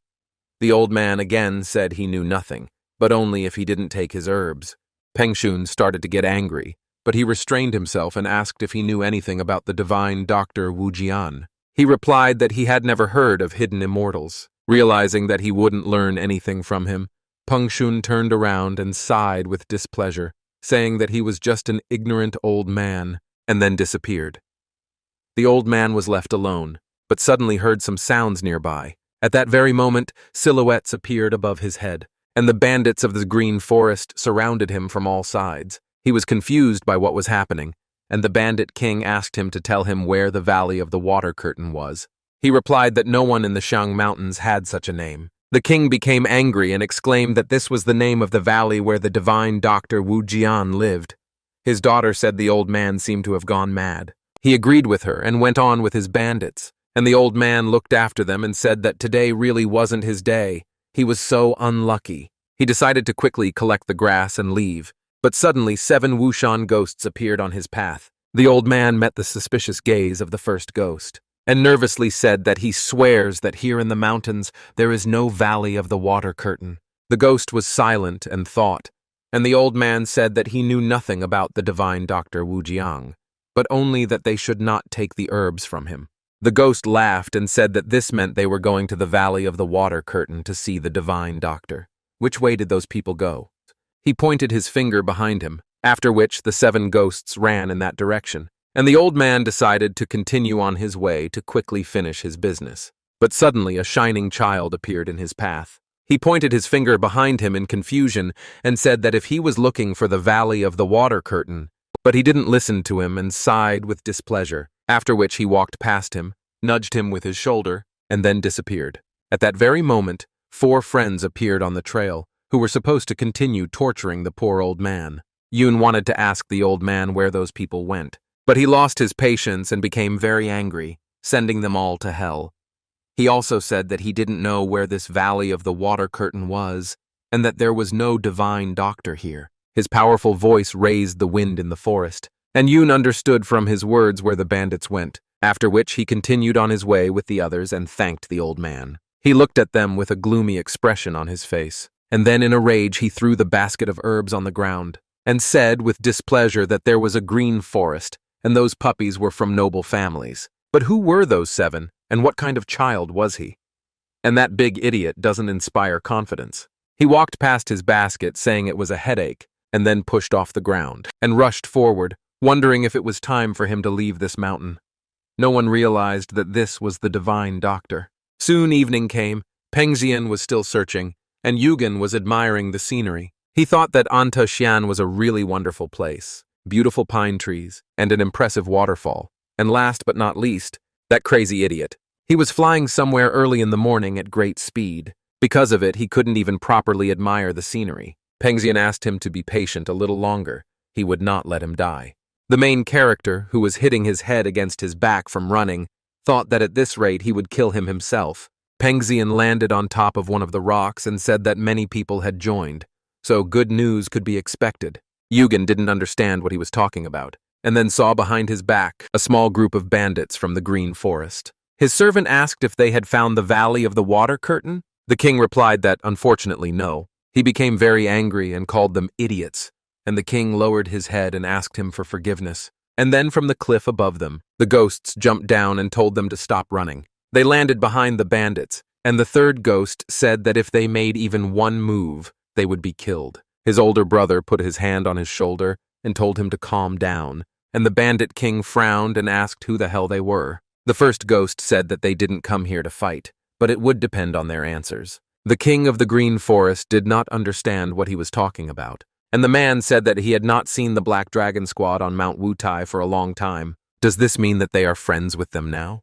The king remembered how they dug graves, and thought that if they buried them for this reason, then they were friends. He looked at Pengxian and thought that the 7 ghosts were not the main problem now. That guy's too nervous about the kid on his back. If they hurt him, they'll end up like the Black Dragon Squad. What should they do? While he was thinking about this, his daughter calmly said that they would all simply die. He looked at her in shock and she smiled and asked, "I take it they didn't know, right?" The first ghost said that insulting his friend, the leader of the Black Dragon Squad, was tantamount to insulting himself. She better not joke like that. She smiled and asked defiantly, what kind of joke could there be? The third ghost got very angry and ran at her, shouting that she was an idiot, and her father took out a gun to respond to the attack. Pengxian got angry and immediately ordered everyone to shut up. which caused an energy wave to pass along the top of the cliff. The third ghost clutched his chest, wondering what kind of deadly chi energy this was. Yakran said she was sorry the squad leader died.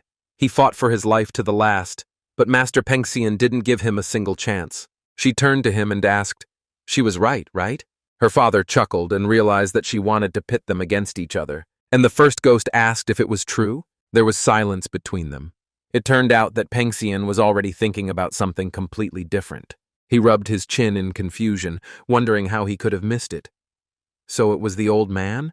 Yakran and her father nervously stepped aside, and the main character thought that he also thought it was him, the old man who was collecting herbs. No old man could withstand Pengxian's strength, and this one Smog. His servant also understood this and, turning around, ordered them to return. He would find them himself later.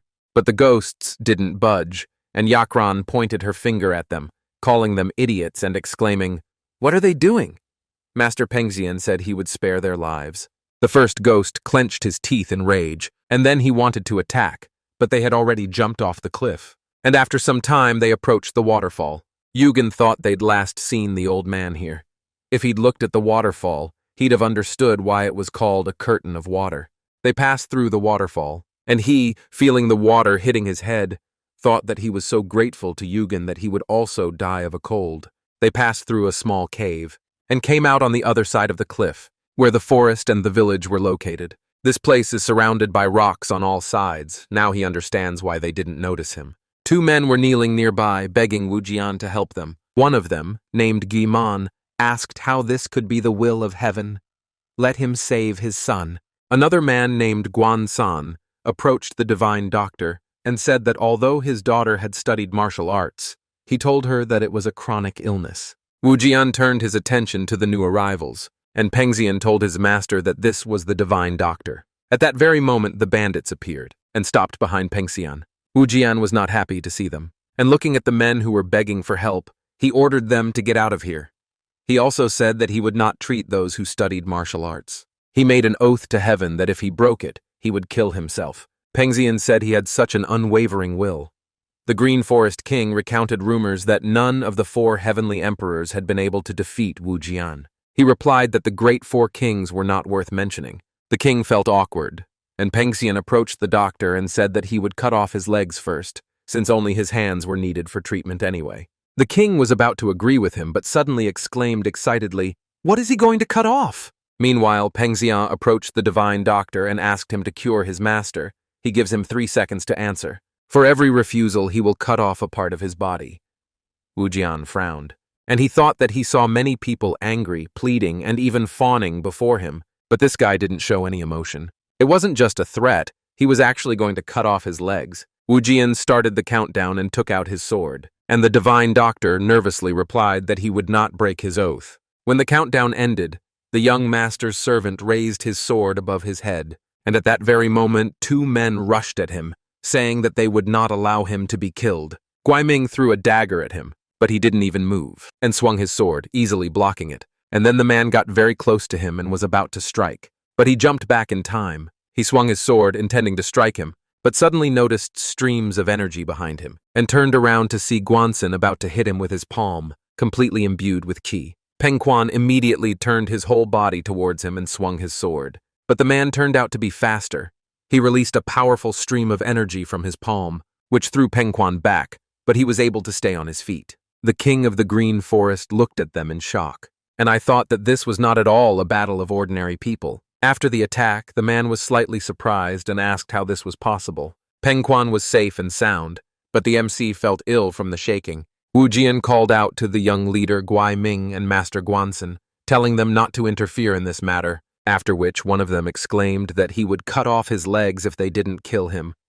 The other man agreed with his comrade and said that he wouldn't let him die, as his daughter hadn't recovered yet. Wu Jian thought that the young leader Guai Ming was known for killing his victim with a single knife throw, and Master Guanxin was renowned for his martial prowess, comparable to that of the 7 great martial arts clans. And this crazy idiot could kill the 7 great families without blinking an eye.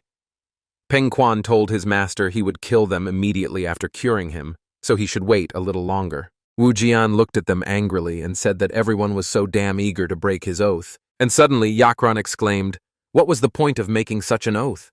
She didn't care what the reason was, let him refuse, and that would be the end of it. He clenched his fist in frustration and asked what they knew about it anyway. 25 years ago, a middle-aged man came to him with serious injuries. He did everything possible to cure him. He turned out to be a great martial artist, so he wanted to keep him alive. But he committed a massacre in the village, without sparing either the inhabitants or those who practiced martial arts. Because he saved him, 1,000 innocent people died. That day, he vowed that he would never again interfere in conflicts between martial artists. He'd rather kill himself than help them. Yugon thought that for Wu Jian, he was a variable that could repeat history. The divine doctor threw his bag on the ground and said that it looked like they really needed his help. He would agree to this for the first and last time.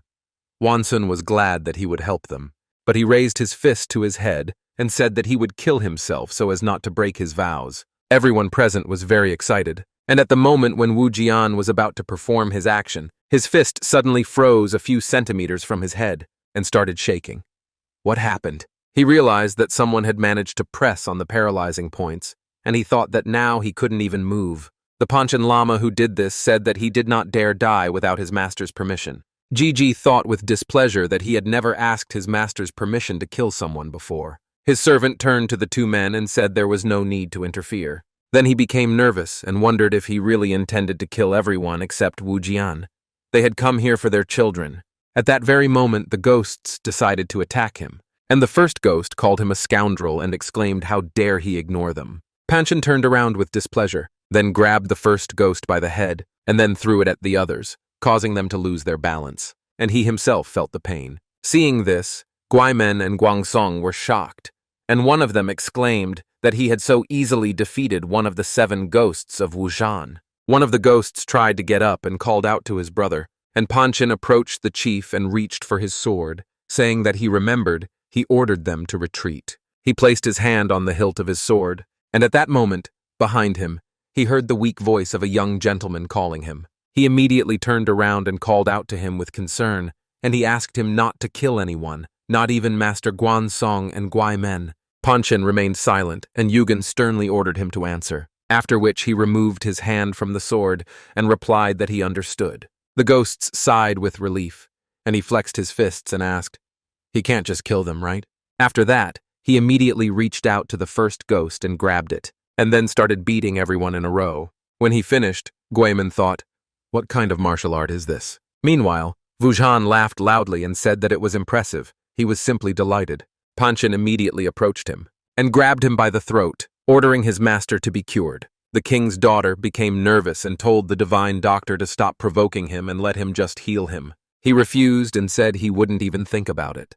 He'd already lived a long life, so he had nothing to fear. He can take his legs or his liver, let him do what he wants. Panchen became furious at his words, and all the veins on his face bulged, and then he reached for the sword. And the king of the green forest, together with Guangsong and Guaimen, rushed towards him, thinking that he would really kill him. The doctor at this time closed his eyes, preparing to accept his fate, but Panchen Lama didn't do that, and bowed his head, sincerely asking him for help. Seeing this, everyone was very surprised, including Yugen. Yakran burst into tears at the solemn moment, and her father asked her why she was crying. She replied that he shouldn't be like that. Hadn't he cried himself? He looked at her in confusion, and Wujian said it wasn't funny. The young man behind him was more important to him than anything else in the world. He also had something he treasured. He couldn't cure it, so he should just kill it. Panchen pursed his lips and extended his hand, asking his master to understand him. He grabbed the old man by the head and told him that he had orders from his master not to kill him, so he wouldn't do it. He would be interested to see how long he could endure the torture.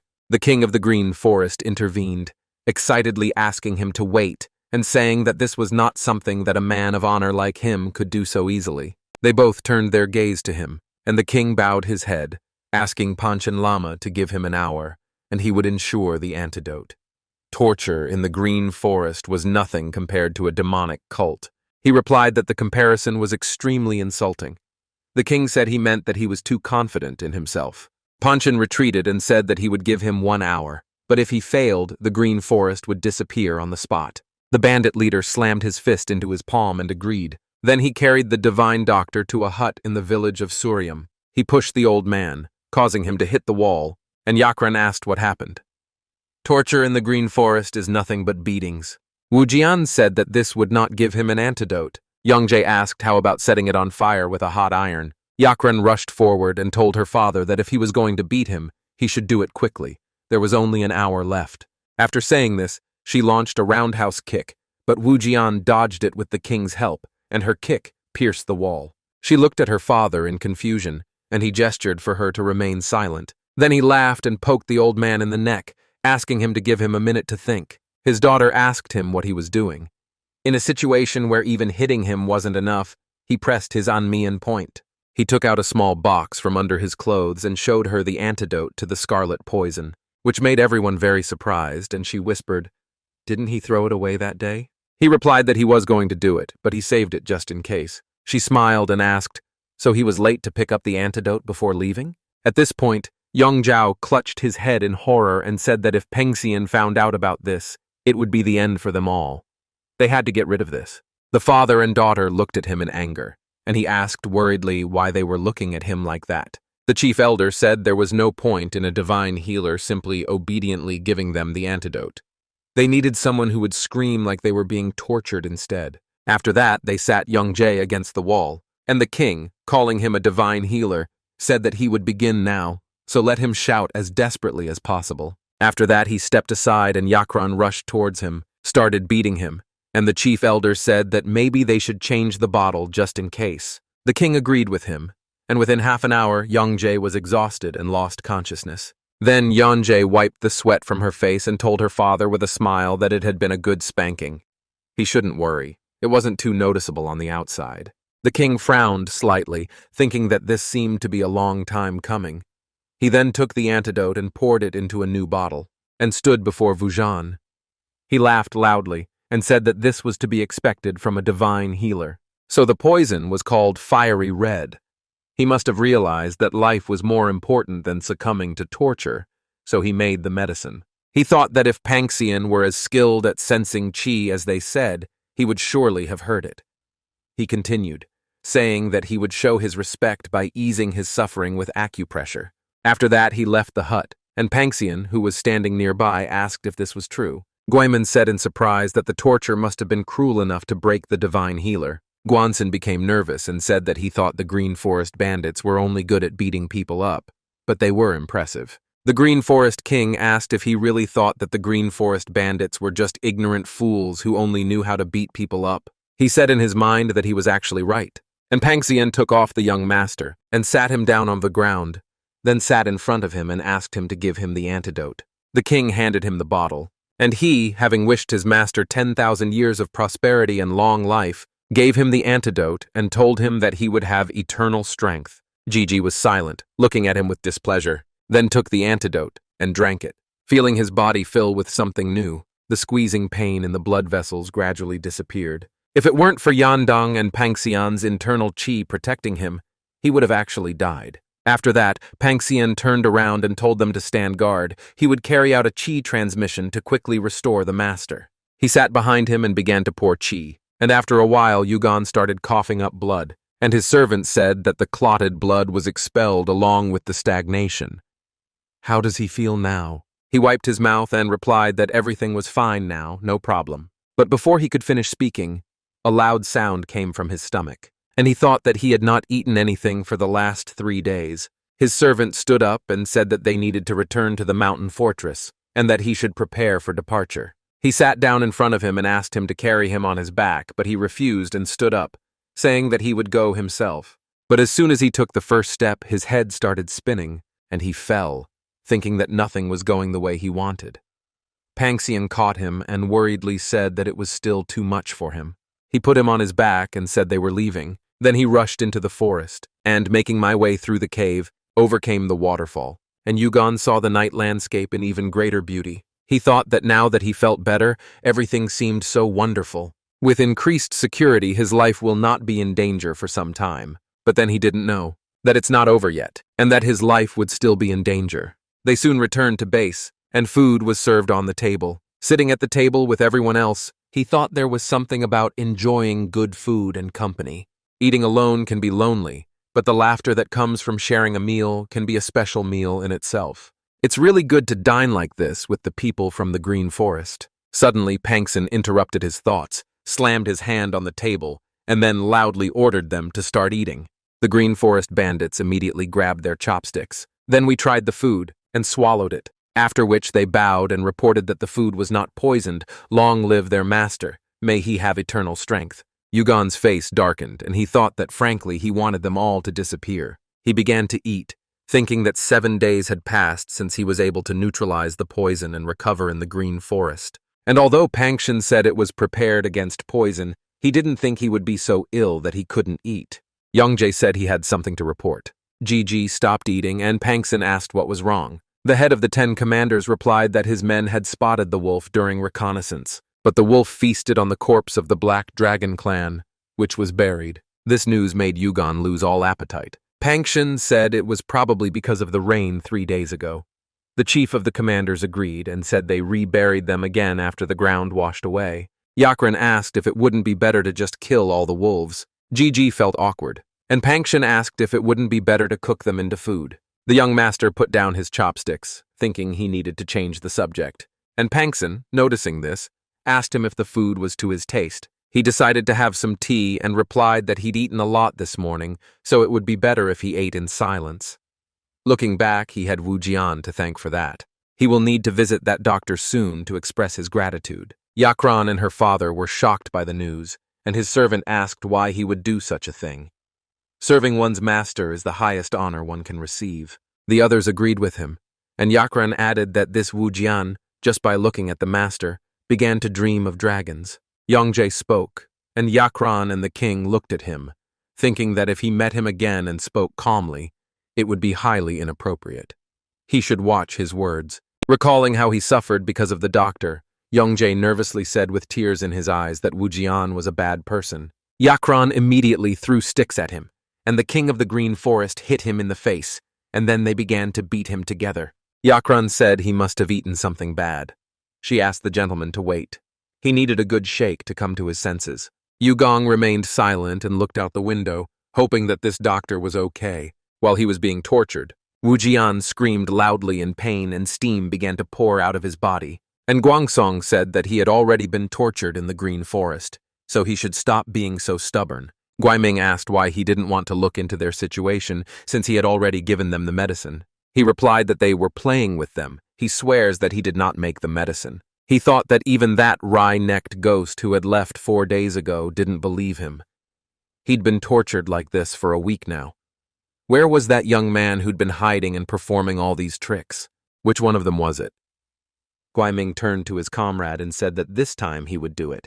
But suddenly there was a roar behind them. The shining child kicked down the door and asked which of them was Wu Jian. The men grew nervous and thought they hadn't even felt him approach. He must be a great master. Wu Jian said it was him, and the shining child relaxed his shoulders and sighed, saying that it was he who was the old herbalist. He'll ask him just 2 questions.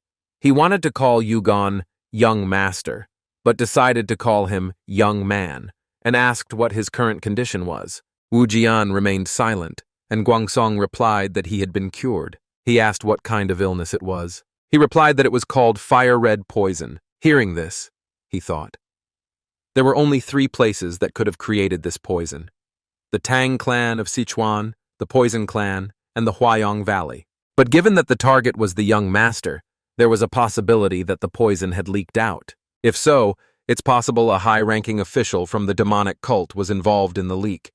In any case, he now needed to pass this information on to the cult. He closed his eyes and wondered out loud if he would have to work hard to destroy them all. The men became nervous and thought, he's not going to destroy all the places where this poison was created, right? The shining child turned to leave, telling the old man he had done well.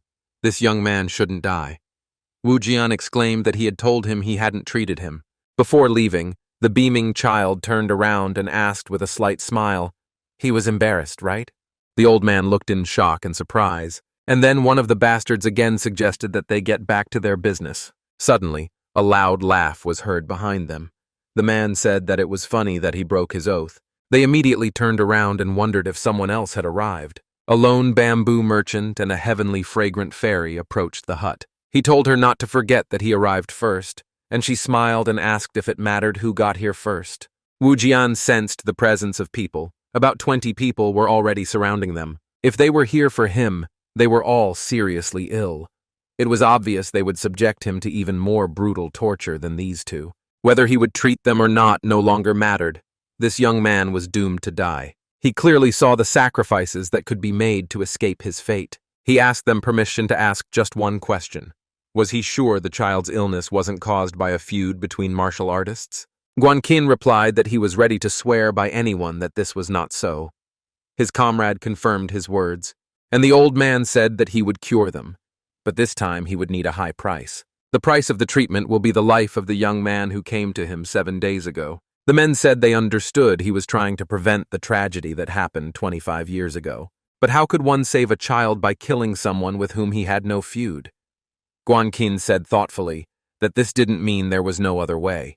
The two of them could pay their share and hire assassins to carry out the task. The old man agreed and asked if their skills were reliable. He confirmed his words and said that they were so secretive that no one will even notice the ambush.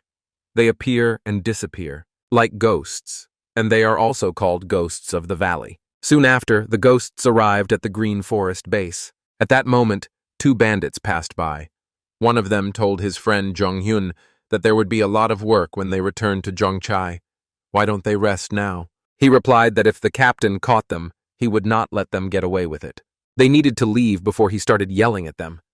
At that moment, 2 ghosts named Chilho and Shippo jumped out of the trees and hit them on the neck, causing them to lose consciousness, after which they were picked up. And their commander said that, as they planned, they would disguise themselves and infiltrate the green forest base. They needed to assess the situation, complete the task as quickly as possible, and retreat. They replied that they understood, after which they began to change into bandit clothes.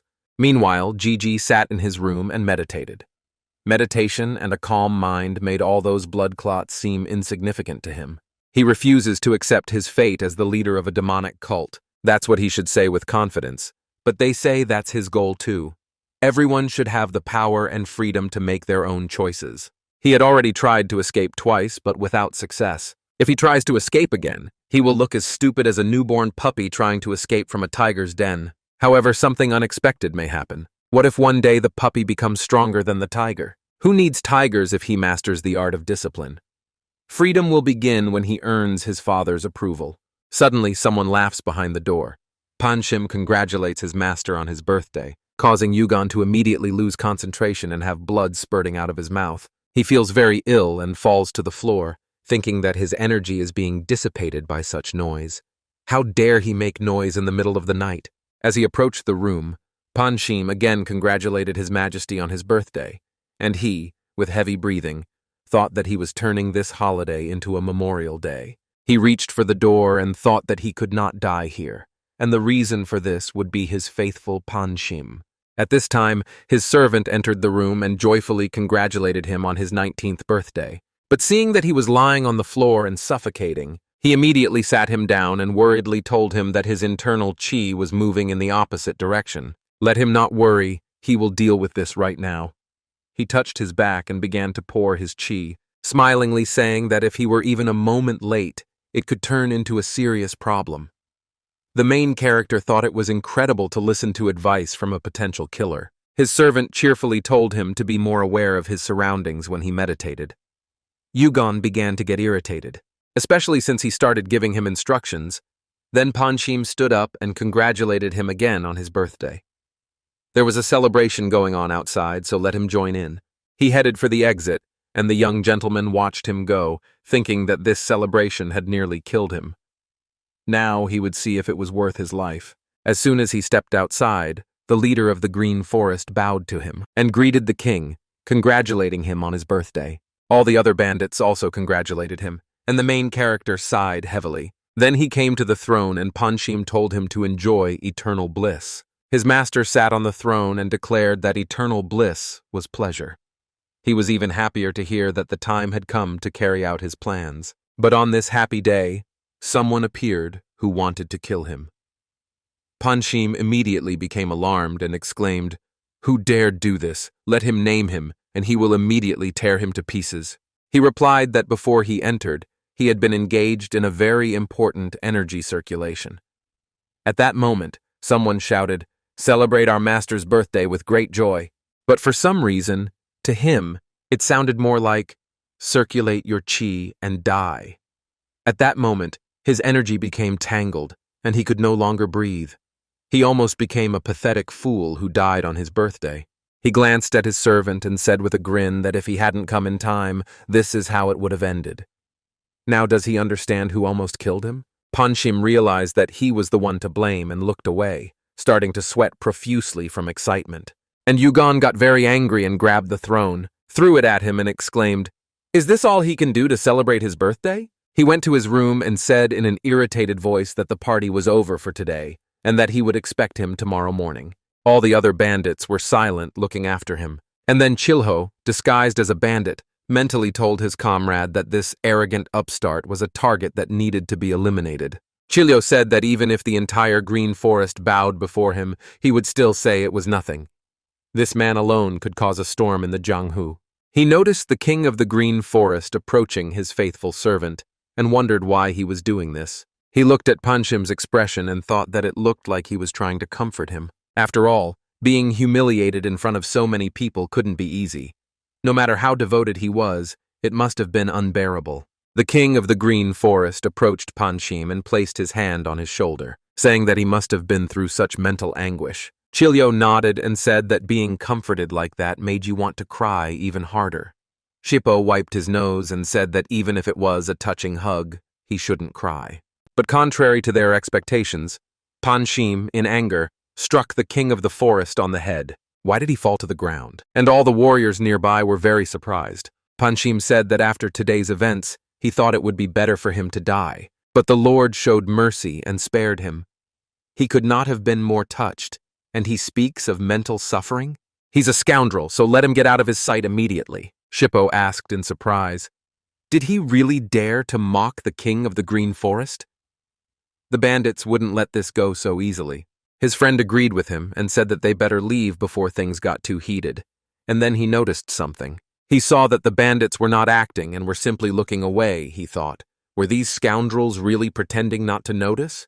The king of the green forest trudged back, and the ghosts looked at each other, and Shippo asked if they should start. His comrades replied that the situation was tense, but Green Forest seemed indifferent to what was happening. If they were going to carry out the mission, now was the time. They approached the well, and Chilho told him to look. Not even an ant could slip past. He took out a bell with poison from under his clothes, and thought that this poison from green herbs begins to act 6 hours after taking it, so they will die without even realizing the reason.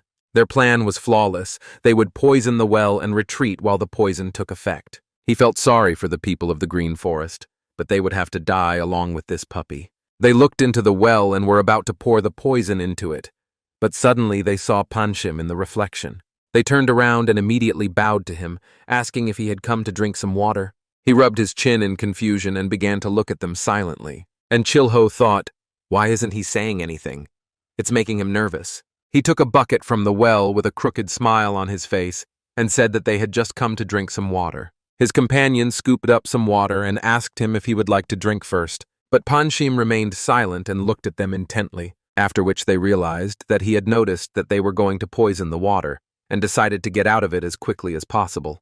They both drank the water and Chilho said that it tasted so good, and his companion agreed with him and asked, "Does the water really taste deadly?" After that, they suddenly felt something was wrong and immediately spat out the water. Falling to the ground, they began to choke and realized that the well had already been poisoned. This subtle, colorless, unusually deadly poison was definitely fiery red. Did they really foresee their presence and plan everything? These are truly extraordinary people. Panchim continued to look at them and thoughtfully rub his chin, before leaving and saying that there are too many fools here today. In the end, the ghosts died, and after a few seconds, their leader approached them. He closed their eyes and mentally said their names, saying that he would not let their deaths be in vain. He drew his sword in anger and thought that he would definitely take the head of this puppy. After that, he moved to the main square and hid around the corner, thinking that whether it was joyful cries or the expulsion of loyal servants, all this could be endured.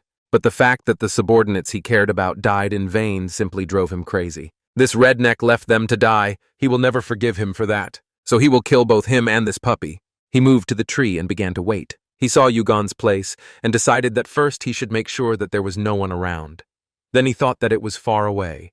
But with the Ghost Valley technique, it is possible. He used the black cloud technique to create a small spark and sent her around the base to take a closer look. He noticed Panchim on the roof and grinned, thinking that this was that same redneck. He wouldn't be able to stand there all night. He would kill the boy as soon as he left. But an hour passed and he was still standing. An hour later, he continued to remain in place, and the ghost thought he had to admit he was a difficult man. But he had been stuck in this terrible place for 2 days already.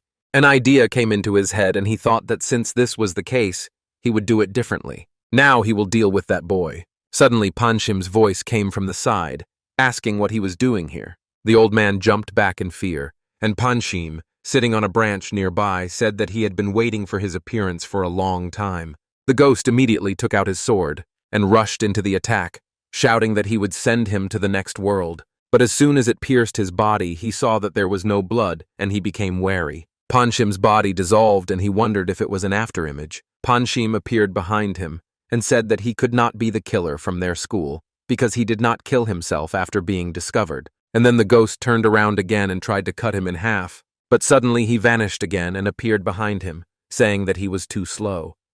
He stretched out his hands to his head, and then there was a loud crunch. After that, he decided to interrogate him and asked where he was from. The ghost, so shocked that his neck was broken, remained silent. Then Panchim hit him on the head, spinning it around, and in a rage asked who hired him. The old man asked him to wait, and suggested that they just talk, and he replied with displeasure that, as he expected, he would not tell him. The world began to spin before the ghost's eyes, and he thought that if this continued, he might never be able to speak again. Before it was too late, he shouted out that he was from the Valley of Ghosts, and then called out the name of the divine physician. Panchim released him, and thoughtfully asked if the divine physician had really hired the valley's ghosts to kill him. The old man wondered what kind of torture this was. It would have been better if he had died. Finally, Panchim called him an ugly idiot and exclaimed, "How dare he speak while being tortured?" He was the murderer from the Valley of Ghosts. The old man looked at him in horror and bewilderment, and thought that he himself had told him to speak. Panchim stepped aside and said that he would go and tell everything that had happened to the Valley of Ghosts. The old man was surprised and asked, "So he won't kill him?" He shouted back furiously that today was the master's birthday. No killings on this only day of mercy in the year. Even if he was from the Cursed Valley or somewhere else, if he showed up here again, he would end it. He should consider himself lucky to be alive to tell the tale. After that, he disappeared, and the old man burst into tears and mentally apologized to his comrades for not being able to take revenge. And he wanted this idiot to put his neck back in place. A new day has dawned. Yugon looked out the window and thought that the day had finally arrived for his plans to be realized. He could barely contain his excitement at what was about to happen. Panchim opened the door to his room and greeted him, asking if he had slept well. He replied that he had arrived just in time, and the servant apologized to the main character for having put him in danger with his carelessness yesterday. The young gentleman walked towards the table and said that everything was over, so let him sit down. Panchim thanked him and entered the room, saying that a small incident had also happened yesterday. Yugon sat down at this table and looked at him questioningly, and he told him that 3 assassins sent by the divine healer had infiltrated the Green Forest. Yesterday, in honor of his birthday, he spared one, and the other 2 tried to drink from the well, but he could not save them, as he did not know about the poison. Yugon didn't believe him and thought that he simply left them to die, and then said that the doctor's feelings were certainly hurt, and rightfully so, since he had forced him to create the medicine. His life had been saved, but he felt uneasy. It was good that he'd left the killer alive. Now they had to get down to business. They needed to discuss the location. Panchim understood him and took out a small tube from under his clothes, then put it on the table, and she turned into a scroll. He opened it and Yugon saw a map on it. His servant apologized to him for not telling him about it sooner. The celestial demon Azura told him to arrange a favor when he turned 19. He asked, "Is it related to martial arts, right?" He confirmed his words, and he thought that if this was the disposition of his father, then this must be the greatest martial art. The day of freedom was already near. Panchim pointed to the place where they were now. Then he pointed his finger to the side and said that if they move from here to the northeast, then they will come to Spider Peak, which will be the location. As they descend the slopes of Spider Peak, they will see that there is a cave in the middle. Although its entrance was hidden by the Chiman formation, he already knew a way to destroy it. He confirmed this by momentarily dispelling the formation and entering the cave. Yugon asked, "What kind of martial art is this?" His servant apologized and said he'd consider it disrespectful to examine him, so he simply looked around. Inside the cave lay the gigantic corpse of a spider. The young master thought this was a mysterious place. It looked like it would be an exceptional martial art. He smiled at the thought and said that was wonderful. They would leave right after breakfast. His servant agreed with a smile, and then it was time for breakfast. The same people as always came to eat. As they said goodbye to the green forest, saying that today was the last day before their departure, Yakran and the king of the green forest were overjoyed. Pengshan also got a little carried away with his speech about destroying the forest, but he quickly settled everything. And on that note, they left the green forest amid joyful cries. When he heard them asking each other to sprinkle salt after them, he wondered if they were really joyful cries. An hour into my journey, they finally reached the top of Spider Peak, and Pengshan approached his master and asked if he was ready. He confirmed his words, and thought that there was only one last step left to gain freedom. His servant said that it was time for them to begin, and the main character looked into the distance with a confident look. Pengshan stood behind the main character, then grabbed it with one hand, and threw himself down from the cliff. Then with his other hand he took out his sword, and stretched it out in front of him, thrusting into the stone.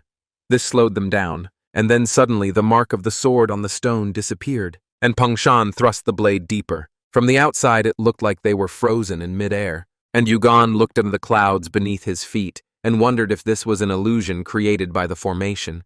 He felt as if he were floating in the air. His faithful servant said that now the formation needed to be destroyed, so let him hold on to it tighter. Yugon climbed onto his back and grabbed his shoulders, after which he began to beat his fists on the wall, and soon smoke began to come out of the illusion. Watching this, Yugon wondered how soon the formation would be destroyed. After this, the illusion was dispelled, and Pengshan informed his master that the entrance was open.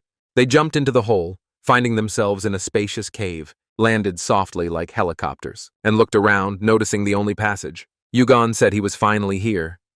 His servant asked him to wait a minute. He will make sure that nothing can be seen from the outside. He waved his hand, and the illusion closed the hole above their heads, after which he said that now everything begins. His master will hold Jianghu in his hands. Yugon smiled and thought that this was the beginning. Then he looked into the passage and mentally added that this was the beginning of his freedom. Meanwhile, at the top of another peak, there was a shining child. He looked down and said he had absolutely no idea what had just happened. They fell from that distant cliff, hugging each other. What he saw made him think that they had developed feelings for each other, and they decided to commit suicide together, which made him open his mouth wide in shock and think that the two of them were against a demonic cult.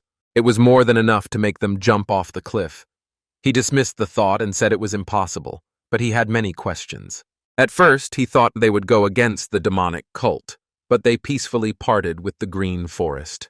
Moreover, he covered himself with the scent of 1,000 miles and contacted the demonic cult. It was strange that there was still no answer or help. In order to confront Pengshan, he must first pay tribute. His eyes widened and he wondered if they had jumped to escape pursuit. He immediately threw himself down from the cliff and cursed, saying that he could not let them go. Meanwhile, they walked along the long corridor, and Pengshan told the gentleman that they were there. They came to a huge door with a picture of a spider, and Yugon asked, "Does he mean to say that what was prepared for him is behind this wall?" He confirmed his words, then touched the red stone on the wall, and ran his hand over the drawing. His actions caused the door to slide aside, and a powerful stream of wind entered the corridor, and the light that hit Yugon in the face, and he finally saw what was inside the room. At first he was silent, and then he came inside and said with admiration that there was such a huge corpse of a spider here. But suddenly the voice of an old man was heard, who greeted the young man. Yugon was surprised and greeted the spider, and his servant said that it was a voice from the past. There was no need to answer. He coughed awkwardly into his fist and asked, "Is this true?" A voice came from the corpse, saying that he, the scarlet spider, had rejected the dark path of the demons and chosen the path of righteousness. Pengshan angrily ordered him to shut up, and Yugan turned his gaze to him, mentally telling him that there was no need to answer. Pengshan was about to reach for his sword, but Yugan suddenly called out to him and asked doubtfully if this was really the art his father had left him. He confirmed his words and said that the art itself is important, not the voice. The Scarlet Spider continued by saying that his martial art was unique and took him 50 years to master.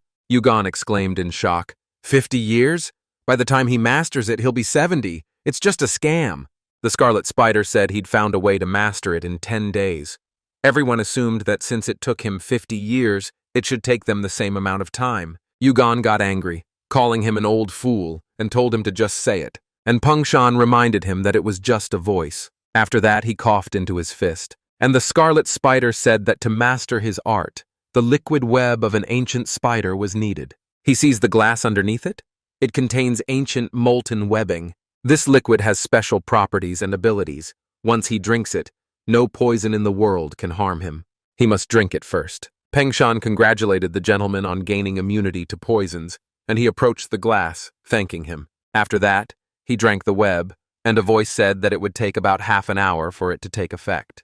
Considering he will master it in 10 days, he will have to endure moments of agony. He immediately remembered what Pengshan had done to him, after which his whole body felt like it was stabbing. The pain shot through even my legs, and he screamed loudly, asking for more strength, and then fell to the floor and asked Pengshan for help, and he immediately rushed to him. He touched his back, and at that moment the spider said that he should not try to overcome this pain with the help of chi circulation. This will destroy the web and prevent him from mastering the Scarlet Spider martial art. Hearing this, Yugan was horrified and turned his gaze to Pengshan, and he grabbed his head and asked for permission to help him stabilize. The young master screamed loudly and exclaimed, "Why are these moments always so painful?" 4 hours later, it finally stopped, and Pengshan asked if he was okay. His master rose to his feet and exclaimed with displeasure, "How did he think he looked?" He extended his hand forward and saw a stream of energy, which also surrounded his entire body, and the spider said he had endured the pain well. Now he could begin mastering the martial art of the small spider. First, let him turn towards the wall. It will happen by itself. Once he feels like he has seen a long dream, the Scarlet Spider martial art will already be mastered. Yugan looked at his reflection in the spider's eyes and thought that freedom was finally near. He sat down on a stone near the wall, and his entire body was covered in an aura. He thought that this meant, really, that one could master martial arts. Even just sitting, it penetrates into his head. The first is the all-round control of the Scarlet Spider martial art. The second is the ability to pass through any walls and ceilings. It is a suspended shadow body. The third is the gripping technique, the spider grip. The fourth is the art of sound, instilling fear in the enemy silently, the resonance of devastation. The fifth is the ability to enhance hearing, vision, and threat detection, as well as the ability to hide one's body, an ephemeral submerged spider. And the last one is the ability to release destructive force, the last claw of the spider. With this martial art, he might be able to defeat Pengshan. The energy and aura soon died down, and Pengshan congratulated him on his achievement. Quite a long time passed. Yugan looked at his hands. Then he turned to him and said that only 1 day had passed. He replied that no, today was already the 10th day they had been here. He was slightly surprised and thought that he wasn't hungry and was full of energy. What an incredible martial art this was. He asked if he had eaten anything. Pengshan smiled slightly and asked how he could be a glutton while his master was absorbed in work. Just watching his master's accomplishments sated him. The young gentleman stood up and agreed with him, saying that he had worked hard and thought that he never left his side for a moment to support him. They could have become friends if he hadn't tried to make him a cult leader. After that, he said that he wanted to see what he had learned, so he would be his opponent. His servant bowed his head and replied that it was an honor, but first he needed to take care of some business. He took out his sword and swung it several times, cutting the spider's corpse behind his back, then asked him not to take it personally during the fight. Ignoring the falling debris, Yugan confidently gestured for him to begin, then took a firm stance and rushed forward. His opponent extended his hand towards him, and Yugan dodged the blow, realizing that he had seen his movements. He rushed past Pengshan and hit him in the chest with his palm, and was surprised to see how powerful his blow was. He was thrown to the side and hit the wall. It was the spider's finishing claw technique. He looked at Peng Shan happily and thought that he had thrown him away so easily. Scarlet Spider's martial arts were devastating. At this thought, he clenched his fist in victory and smiled. And then Peng Shan pushed off from the wall and appeared behind him, saying that he was impressed. He extended his hands to his head, but Yugon immediately grabbed him and did not let him do what he had planned, after which he tensed up and rushed forward, freeing himself from his grip. He turned around and said that it was a good ambush. Now let him draw his sword. His servant drew his sword from its sheath and advised him to be ready to attack. Then he swung his weapon several times and sharp streams of energy rushed forward, which were already very close, right in front of the main character. Yugon thought that he seemed to be really angry, and then used the suspended shadow body technique and easily dodged the blows. Pushing off from the wall, he rushed towards his opponent and stretched his hand forward, then grabbed his head with the spider grip technique and mentally said that this is the end. After that, there was a loud crash, and as soon as everything was quiet, Yugon looked down at his opponent, and seeing that he was lying motionless on the ground, he smiled and thought that he had finally defeated him. He looked down at the beads on the floor and thought that he needed to take this to finance his escape and get far away from here. He needed to go to Hainan Dao, the southernmost region of the Central Plains. There, he would find work, meet a nice girl, and start a family. No more slaughter and no more demonic cult leader. Having collected all the beads, he headed for the exit, smiled, and told Peng Shan to rest. But he suddenly stood up and asked him to go with him. The young gentleman was horrified and turned to him, telling him that he shouldn't move, that he shouldn't torture himself like this. But he shook off the dust and replied that it was bearable, that wherever he went, he would follow him. Yugon remembered the same thing when he hit him with the throne and thought he was an idiot. Had he fallen on purpose to boost his morale? He used the suspended shadow body technique and rushed towards the exit, shouting that it was all a hoax. Then he made a hole in the ceiling and with tears in his eyes thought about what he had said, that this was the greatest martial art, the legacy of his father. How can it be the greatest if it can't defeat Peng Shan? He climbed out of the cave and ran to the top of the peak, and his faithful servant called out to him and asked him to wait. Hearing this, he thought, so he can't keep up with him? At this rate, he might be able to throw him off the scent. He sped up and Peng Shan called out to him again, and then his desperate voice calling for his master echoed throughout the valley. Meanwhile, Yakran froze in place and shuddered. She hugged herself and said she suddenly felt a chill run through her, as if Peng Shan were yelling at her. Yongzhou said he'd already sprinkled so much salt. Still no help? She replied that she thought it was an unusual curse. She needed to find a monk or someone like that as soon as possible. He turned around and said that they were lucky then. Those monks were just climbing the mountain. The men following them smiled. But these weren't monks. They were highly skilled assassins. One was named Gong Ryong, and the other Chu Manja. They had come to atone for the failed assassination attempt on Yugon. Now that they were here, it was all over with that brat. They reached a small building and Yakran pointed at it, saying that this was the Silver Salt sect in Gongchuzan. When her father arrived, they would tell him about the future of the Green Forest.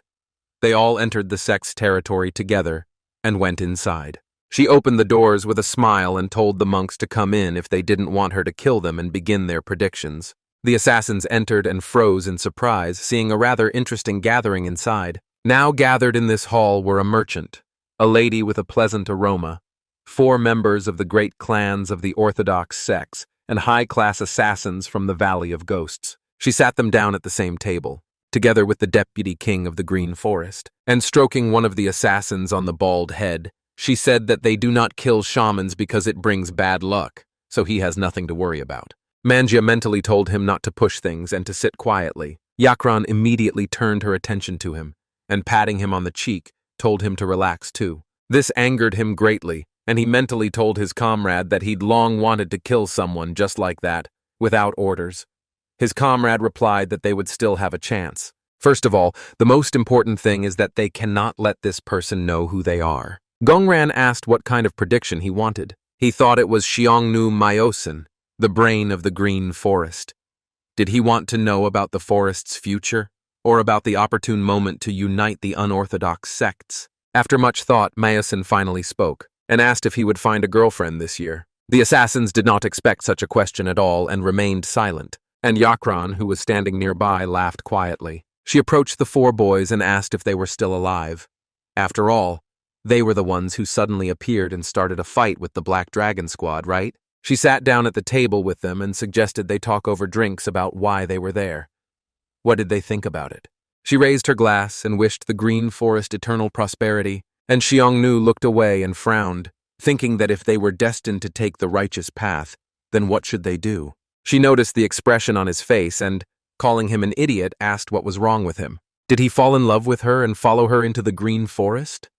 She smirked, and he indignantly exclaimed, "What kind of nonsense is she talking about?" She pointed her finger at him and exclaimed in displeasure that he should just look at himself.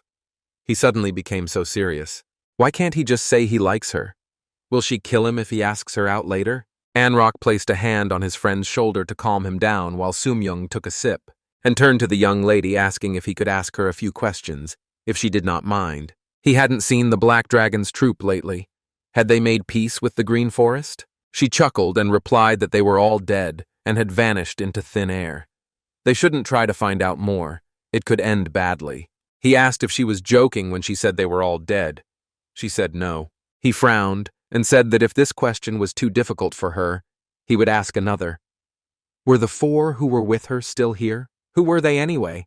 Her face darkened slightly, and she replied that two of them were in the Green Forest, and the young man and the villager had left. She didn't know their real names. The man rubbed his chin in confusion and said that it seemed she was having trouble answering that question too. She grew angry, called him an idiot, and told him to just believe what she said. Now it was her turn to ask questions. She pointed to the side and wanted to ask about the guys at the other table. But suddenly she was interrupted by a loud bang. The merchant slammed his palm on the table in anger and shouted that he himself had said that he had taken the divine healer to the Green Forest. She wanted to ask about him, but then she turned her gaze to the head of the 10 commanders and asked what was wrong with him. At this time he was drooling as if under hypnosis, and he kept saying that he knew nothing. The fragrant fairy smiled and said that he was lying.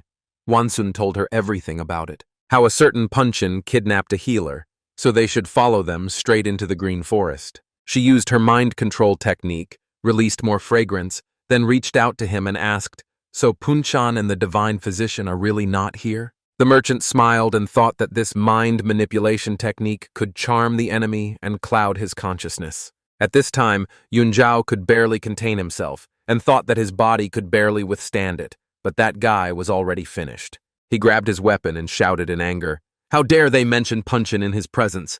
They were clearly in a hurry to die." The fragrant fairy recoiled in fear and wondered why he was immune to this. Yakran told them to stop messing around. There was no room for another grave on this mountain, so let it go. But if she hears Punchin's name again, they will all die. The merchant and the fragrant fairy became nervous, and everyone in the room was wondering, who the hell is this Punchin? Suddenly a voice came from the window, loudly shouting Punchin's name. Immediately after this, there was a roar and dust rose. The Wushan ghosts breached the walls and entered, after which the eldest of them ordered the Green Forest bandits to step aside. Today, he would personally kill Punchang. He shouted his name loudly again and ordered him to come out here immediately. At that moment, the king of the Green Forest arrived and angrily exclaimed that he had long since left. What was all this fuss about? The first ghosts said it was nonsense. The king responded by asking why he would lie.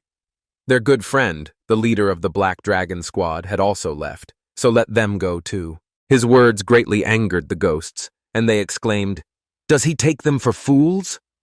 They climbed the mountain and saw him. When they arrived there, to bury the body of his comrade, whom he had accidentally killed while trying to set his neck, he burst into tears and apologized to him for burying him on this mountain, and promised that as soon as he finished with his revenge, he would bury him in peace. Suddenly, a frightened cry was heard from one of the ghosts. He pointed his finger at the ground, and the old man said that he could not let him go quietly with such a noise. He squealed as if he had seen a ghost. He walked up to the spot he had pointed to, and his eyes widened in surprise. There was a corpse lying in the pit. Remembering this, he told the king of the Green Forest about his discovery, and said that this was the body of the leader of the Black Dragon Squad killed by Punchin. Everyone present became nervous and thought, so the destruction of their squad really happened? And this was done by the same Punchin who kidnapped the divine physician? Is he really that powerful? Gunran turned to his comrade in his thoughts and said that it seemed Yugon had left the green forest. Manjun nodded and suggested that he leave quietly. But suddenly Yakran turned around, calling Punchin, and asked him to come quickly, saying that they were all here. One of the ghosts became enraged and exclaimed, "So he was hiding here all this time?" He and his comrade took off and flew past Yakran in horizontal flight, and she screamed loudly in fear and asked her father why they had suddenly become so strange. He told her to remain still and explained that it was explosive chi. She unleashes her energy, tearing through flesh and blood. Once activated, this art is unstoppable. She asked in surprise, "Really?" She was just joking about Punchin being here. After her words, one of the ghosts looked at her in shock. And then there was a powerful explosion that pierced the roof of the building. A shining child watching smoke coming from a building. I thought he checked to see if the young cult leader was there, but there was only a bunch of idiots there. He went on searching and exclaimed, "Where the hell had he disappeared to?" Meanwhile, the master and his disciple, dressed in white, arrived at a secret location on Spider Peak. Seeing only devastation inside, a young man named Chu Yanjin, a disciple of the 7 heavenly masters, looked at the master and wanted to say something, but he was interrupted. One of the 7 celestial masters, Man Mio Shingan, said that it looked like someone had been here. He dared to touch something he shouldn't have. How dare he steal the inheritance of a divine master? The young man was in complete shock looking at everything that was happening here. It took them, the 7 heavenly masters, 3 years to find this place. He thought that no one would be able to find him, but he was wrong. He vowed that after the battle on the mountain peaks, such a thing would never happen again. At that time, all 7 heavenly masters believed that the divine master would force the heavenly demon Azura to kneel. After all, even if the heavenly demon Azura was strong, Tebek Mugyol was a divine genius. It seemed that everything in this world existed to serve the divine master. But when he lost the battle to the heavenly demon, it left him in shock. Why did the divine master lose? Why didn't he use his strongest martial arts? There was only one answer. It was because of his pride. If he had used his most powerful martial art from the start, the result would have been different. He turned to his student and told him to believe in himself, but not to be arrogant. Yang Jin replied that he would remember this, and his master pointed out that they had also taken the beads. If they were so skilled, he most likely knew who it might have been. The traceless thieves of Bukagek. Only they could break through such a formation and take the treasure. His student asked if this could be the work of the Green Forest. He replied that no one in the Green Forest was capable of working with such a complex formation, but most of all, he needed to save his life immediately. Yanjin didn't understand what he meant, and he headed for the exit, saying he'd tell him the details later. First, they needed to catch these thieves. His student looked around one last time, and then followed him and replied that he understood everything. Meanwhile, the Green Forest base was destroyed. But this did not upset the king of the forest at all, and he sat down on a chair, saying that it was so peaceful here. Everyone else thought it was peaceful here? He must have gone crazy, because he's sitting there without a roof. The elder smiled and said they had avoided great disaster with little sacrifice. Now the future of the Green Forest looks bright. The king replied that this was precisely what it meant, avoiding great disaster with a small sacrifice. He would be at peace for the rest of his days. They only needed to restore the ruined estate. Yeomjo thought about this and asked with concern, "Wasn't the Green Forest similarly destroyed 20 years ago?" They were silent, their faces darkening. Only Yakran didn't understand what they were talking about. Yeomjo, horrified, began biting his nails and nervously remarked that the events had been exactly the same as back then. The young lady grew angry and exclaimed, "What on earth happened 20 years ago?" Her father replied that he was talking about the time when Divine Master Bek Mugyul broke in. She was very surprised and asked, "Is this the same master who cornered the demonic cult?" The elder said that he definitely looked like Yugon. It was here, on this mountain, that the Divine Master began to forge his reputation. The king replied that he remembered how he had broken through into the Green Forest alone. At first they were on the winning side, and drove him into a corner. There was one last blow left. And soon Bek Mugyol was struck by a poisoned arrow and fell from a steep cliff. They thought they had finished off this impudent upstart, but he survived, and then burned the Green Forest for his revenge. Yakran noticed some similarities in their stories and grabbed her head, exclaiming that Yugon had also been poisoned and cured. This can't be. Is he some kind of reincarnation of the Divine Master? Chuzan said it would not be an exaggeration to think so. Yakran immediately grabbed him by the clothes and exclaimed that it was just a meaningless comet, and her father got angry and shouted, "Why doesn't she just leave him alone?" She cursed loudly and returned to her seat, and her father thoughtfully said that there is a difference between Yugon and the Divine Master, the punitive power of the Green Forest. The Green Forest was destroyed by the punitive force organized by the Divine Master, and was restored only after his death. With great difficulty, he managed to revive the Green Forest, making this place stronger than ever. The elder said that Yugon needed the punitive power of the Green Forest because he had Punchin. The king lost his temper and slammed his palm on the table in anger, exclaiming that Baek Mu-gyul came first, and now Yugon. Why does everyone start with them? He slapped Yunzhao in the face and yelled that it was all his fault, and then poor Yunzhao received another blow from the young lady. When he saw Chuzan swinging his hand at him, he got angry and exclaimed, "How dare he?" He attacked him with his fists, and at that moment the doors to the council hall swung open, and Yakran exclaimed that this idiot scared her. The man, horrified, showed them the scroll and said it was the Green Forest's punitive force. Juxian Danjianki had been wiped off the face of the earth. What they heard shocked everyone present. The elder clutched his head, saying that the past had come back to haunt them. Myosin turned to the king and said excitedly that this was most likely not the work of Zhugong and his servant. If anyone had a grudge against them lately, it was the divine physician. Memories of past events flashed through the king's mind, and he said nervously that it would not take him long to realize that they were lying. He shouldn't have used poison. There was silence in the room for a few seconds, after which Yakran stood up and said that it seemed there was no other way out. Her father asked her if she had any ideas what to do. She confidently replied that to avoid the rain, they should take shelter under an umbrella. They would go to Do-Yugan. After all, they had already sworn allegiance to him and proclaimed him. They had ample pretexts to find him again.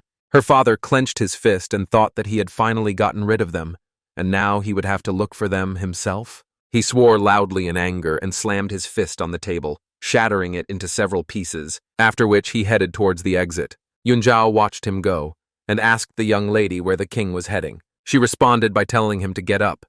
The king said there was no choice, so they would have to go and find Zhugong. He found himself in the entrance to the village of Mubim, but without his faithful servant. He could finally breathe freely and thought, this is a village where there are no criminals. Not a bad start, right? He walked through the streets with a smile and looked at a couple of coins in his hand, thinking that parting with Punchin would only bring benefits, even if only monetary ones. He still has the jade beads, but he has no plans to sell them just yet. Because of that idiot, he had to hunt wild animals for a month to escape, but now he can finally eat normally. He walked into a small diner and a man immediately greeted him. The young gentleman showed him a couple of coins and asked what he could order for that amount. He replied that this money would be enough for 3 local dumplings and a bowl of some young noodles. He replied that he'd just have some noodles then, but the man smiled, pointed in the other direction, and said it was lunchtime and there were no free tables, so he'd have to sit next to someone. Was that okay with him? He replied that no problem, and then sat down with the strangers and thought that he wanted to listen to the conversations of ordinary people anyway. As he began to eat, the man sitting next to him exclaimed that he swears. How can a person jump over a 3-meter fence? That's called cheating. He didn't seem to see the merchant who was here last time. His companion asked who it was, and he replied that it was a merchant with huge muscles who could do all sorts of tricks. But then he took out his sword and just hit himself. What was even more surprising was that the sword broke where he struck himself. Yugon wondered if he was immortal. Then he was definitely on Punchang's level. The man said the story was just beginning. The 9-year-old boy followed his example and hit himself in the same way. His companion exclaimed that it was so terrible, but the man smiled and told him not to rush. Would he tell this story if it ended in tragedy? The knife was designed to break on contact, so the child was not harmed and the merchant escaped. The young master smiled and thought he now understood why this place was called a village without criminals.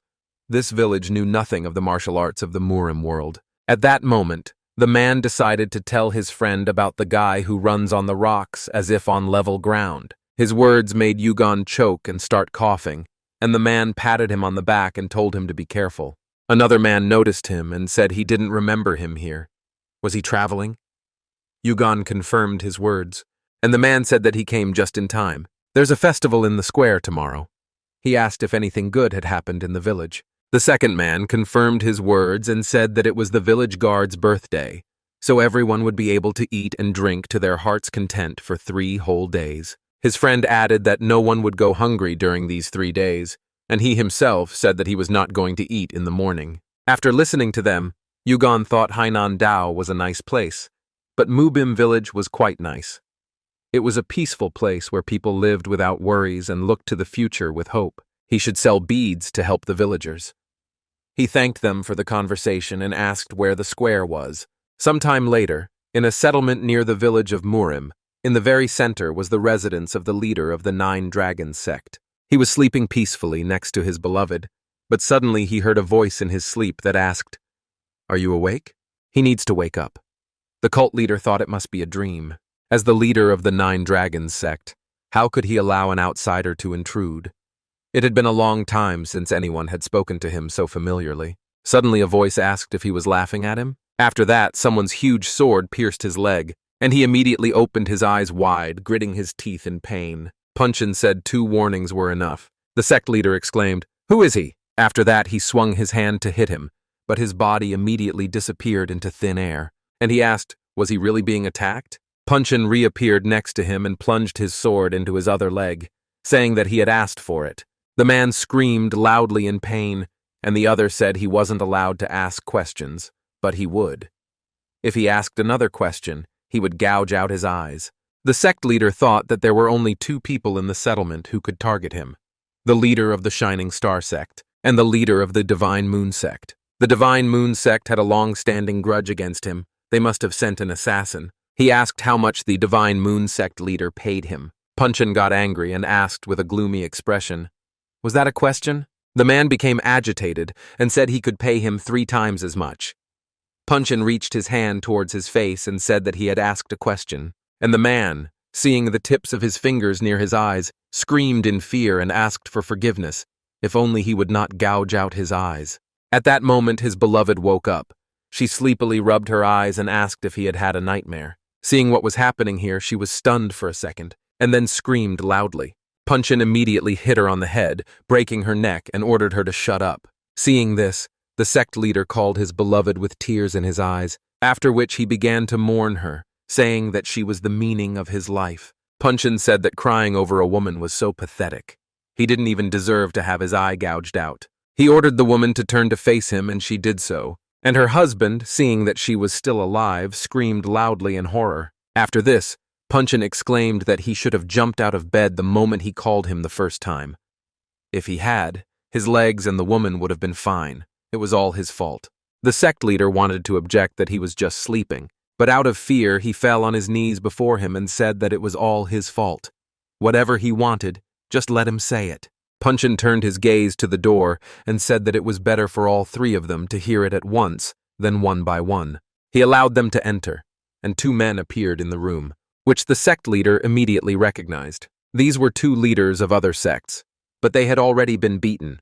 Punchin ordered them all to sit down, after which they knelt down next to the leader of the 9 Dragons sect, and he crossed his arms over his chest and said that the reason he had gathered them all was to find one person. The leader of Shining Star raised his hand and asked, "Who is this? Should they kill him?" The others flinched and became nervous, and Punchin asked, "Did he ask a question?" The man immediately apologized and asked not to touch his eyes, but instead he hit him and threw him back several meters, and then, in a rage, he said that even licking his heels would be an honor for them. If they said anything like that again, he would kill them and find someone else. The other sect leaders bowed their heads and replied that they understood. Then he said that they should consider themselves lucky. Time is short. He was looking for his master, but he couldn't catch up with him then. The trio wondered who his master was. Why had he abandoned his bodyguard? And how could they find someone even he couldn't find? Despite these thoughts, they replied that they understood everything. Then Punchin threw a jade bead on the floor and ordered them to find information related to this thing. They only had 3 days. If there is no progress during this time, then they are finished. The man wonders who would even dare sell such a valuable and luxurious item, and agrees to his terms. The village merchant expresses utter astonishment at the boy's intention to sell this jade bead. The man's reaction is so powerful and astonishing even to him. Just one deal could radically change the situation in this village. The old man admits that he has never seen anything so valuable and cannot value the bead. Yugong offers to give his jewel to the buyer for a very small fee. However, the man insists that this should not be done under any circumstances. The man explains that in a village without criminals, such dubious deals are not carried out. The village chief is willing to pay the full price and invite a professional to evaluate it. The young man believes the village governor is incredibly generous and kind. However, there is a small problem associated with the assessment itself. It will take at least 5 days for the appraiser from Zhengzhou to arrive. A man invites Yu Gong to stay at his house, which has been located in Yonyun Square all this time. The guy is amazed by such hospitality and kindness towards complete strangers. And Gigi had already headed for the exit. But before he leaves, Yu Gong asks to keep the fact that he is the owner of this bead a secret. The village elder swears that no one else in the world will know about the bead's existence. But just a second later, the servant reports the appearance of a young man with a jade bead in the village to some fat bastard. The village chief reports even more encouraging news about the stranger. It has been revealed that Yu Gong is in possession of 2 more similar beads. During a search of this guest's belongings, 2 daggers were discovered along with beads. The weapon found was clearly intended for ritual suicide. The girl next to the headman is overcome with curiosity about the origin of this guy. The young man's manners and posture reveal him to be from a very noble family. The absence of theft from the owner significantly simplifies the upcoming task. A direct question was asked about Ku Moon's readiness to carry out the assignment. Ku Moon confidently takes on the task of carrying out the deadly order given to him. The village chief recalls Ku Moon's reputation as a ruthless killer from the village of Mubim. The condition for success is maximum silence during the operation. The reward for the work is supposed to be a rare saffron wine of the highest quality. The headman confirms his promise of a worthy reward for the killer. A reward of saffron liqueur will be waiting for Ku Moon after completing the task. The killer has no doubts about the ease of his upcoming execution of the naive young man. Ku Moon confidently declares his imminent return after eliminating his target. The scene shifts to the main character.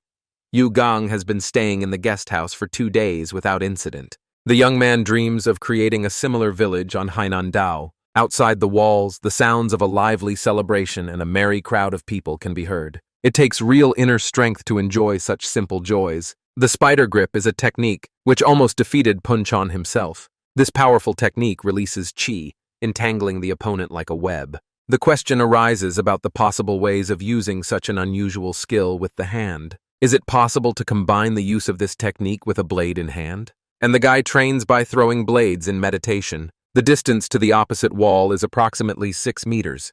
It seems completely impossible to reach anything from such a distance. But is the spider's grip capable of changing the familiar laws of reality? The web easily reaches the blade. Joy fills Yu Gong after successfully performing the move. Having become too engrossed in his training, the boy did not feel people approaching. And hearing a knock on the door, he invites someone to come in.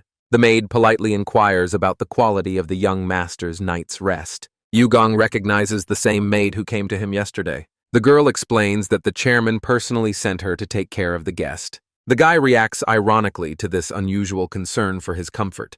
It seems he sent him someone to sleep with.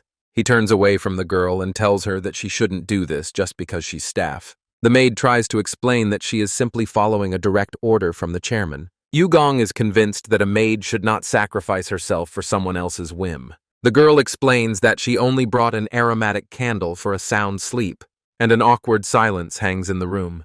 The main character is in shock. The guy embarrassedly realizes that he mistook an ordinary candle for an unambiguous proposal.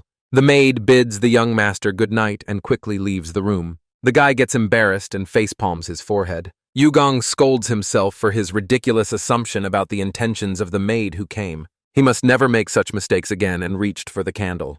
And in a moment she was already burning. The guy stood in the middle of the room, thinking. The candle's scent really was very pleasant and calming. The young man decides to thank the chairman for the gift the next morning. Now he closed his eyes again. Yu Gong returned to practicing the spider grip technique with full concentration. The sudden opening of the door makes the guy think about the return of the maid. The new visitor goes straight to the young man with a specific purpose. But when he opens his eyes, he sees in front of him someone who is not a servant at all. The stranger claims that the chairman personally sent him to the guest's room. Yugong notices that the man is missing any of the chairman's items. The boy assumes this is a replacement for the maid after her unsuccessful visit. The young man realizes that dangers await him even outside the world of Jianghu. The stranger suddenly apologizes for invading his guest's personal space. The man explains his visit as a desire to ensure the young gentleman's comfort. Yugong allows the stranger to leave, but inquires about the reason for his hidden face. The visitor explains his mask by his increased sensitivity to aromas. Yugong is touched by such unexpected concern from ordinary people. He decides to try the spider grip technique again, but the uninvited guest appeared again, and the GG was outraged that someone had entered this room again. Yugong tries to politely decline another intrusive favor, but the man standing before him is clearly not one of the staff, with a dagger in his hand. The main character asked who it was in front of him. The guy directly asks about the guest's affiliation with enemy groups. The mercenary was silent at first and looked at the main character, and then she began to mock at the curiosity of a man who was soon to die. Suddenly, the main character is faced with the fact that he cannot read his spirit at all, but he still remains very strong. The boy realizes with horror that a true martial arts master stands before him. The perfection of martial skill is demonstrated by the complete concealment of one's strength. A true master never flaunts his superiority to others. Meeting a real master in such a place comes as a complete surprise. Thoughts of premature death frighten the guy who didn't have time to enjoy life. Yugong desperately doesn't want to die in such a ridiculous and meaningless situation, and having parried all the blows, he quickly jumped onto the ceiling.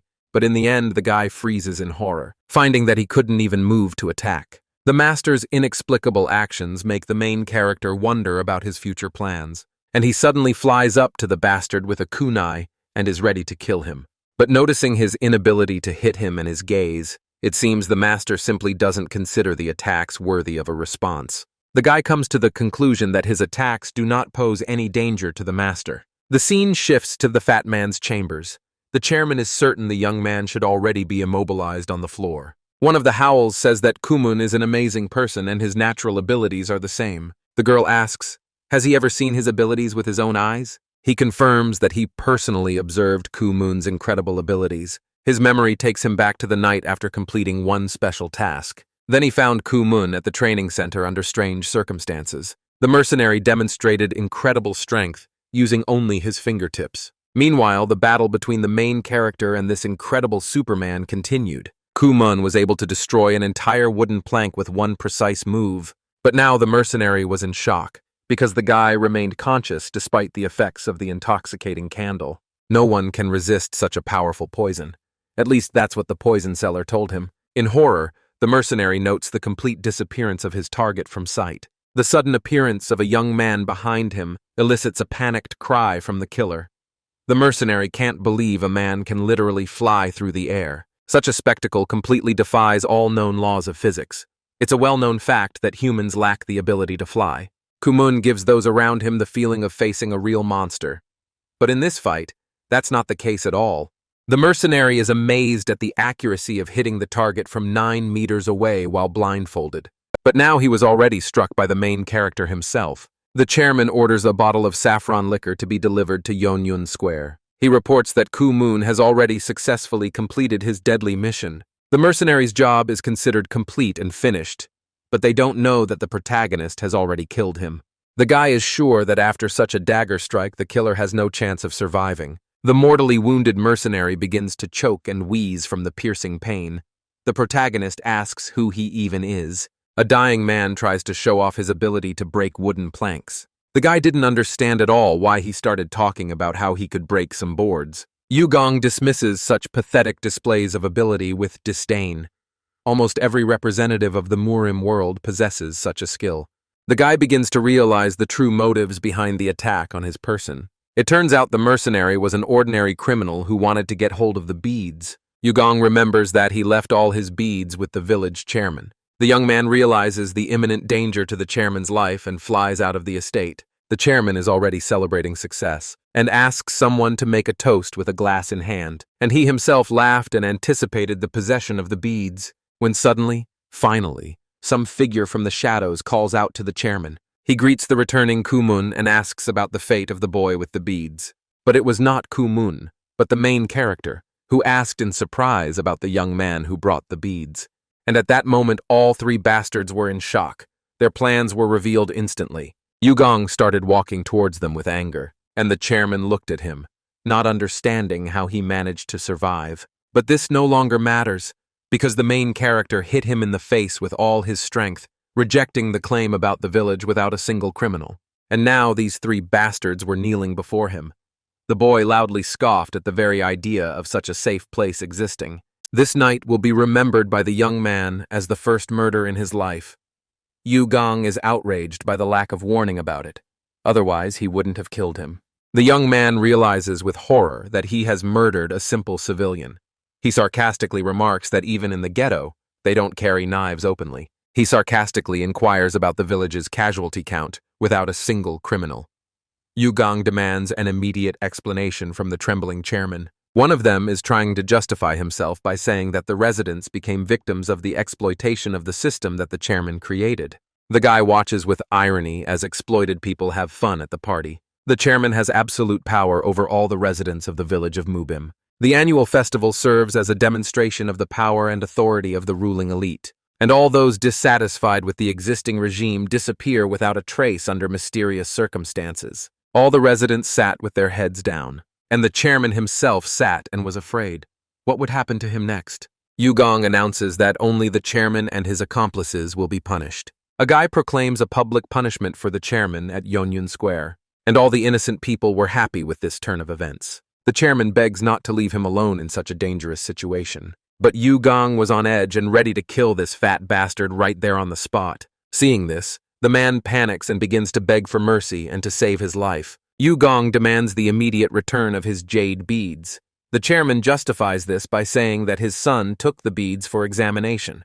The man explains that he wanted to confirm the authenticity of the beads through an appraiser. The young man ironically inquires about the return date of the precious beads. The chairman tries to convince him that his son will return with the beads soon. Yugong demands a specific time frame for the return of his belongings. Suddenly, something breaks through the roof of the building and falls with a crash right between the main character and the three conspirators, raising dust. And when the dust clears, we see that it was a man. The main character was shocked by this turn of events. The chairman also recognizes with shock that his own son has returned. And there was also a very loud laugh coming from a man on the roof of the building. And Yugong didn't even need to look at the one laughing. He recognized him by his voice. The man immediately expressed sincere admiration for the skill and power of his master. The young man notes the complete capture of the village under the control of his master. How quickly! And now Yugong, with horror, recognizes the mighty warrior as Punchong himself. A faithful servant respectfully inquires about his master's well-being. The guy is shocked and tries to understand how Punchong managed to find their shelter. The man offers his master every jade bead without exception. He displays the entire collection of spider beads collected for his master. The total number of beads collected reaches an impressive 182. These treasures will certainly prove useful to the master in his future conquest of the world. Punchong becomes the owner of incredible wealth overnight. His father, horrified, notices strange changes in his son's appearance. The son tries to explain his unusual appearance and behavior, but the protagonist has already guessed what happened to him. Despite the sudden enrichment, the gentleman's mood remains spoiled. Punchong demands the name of the person responsible for these events. He vows to kill the culprit immediately, right there on the spot. The main character's gaze points to Punchong himself as the main freak who is preventing him from living. Yugong calmly accepts the need to stop his constant wanderings. The boy is disappointed with his father's legacy, which does not help him against Punchong. He can't go back to a cult where power means everything being so helpless. His father's legacy seems completely useless to him in the current situation. Punchin tries to convince the main character that there's a serious misunderstanding.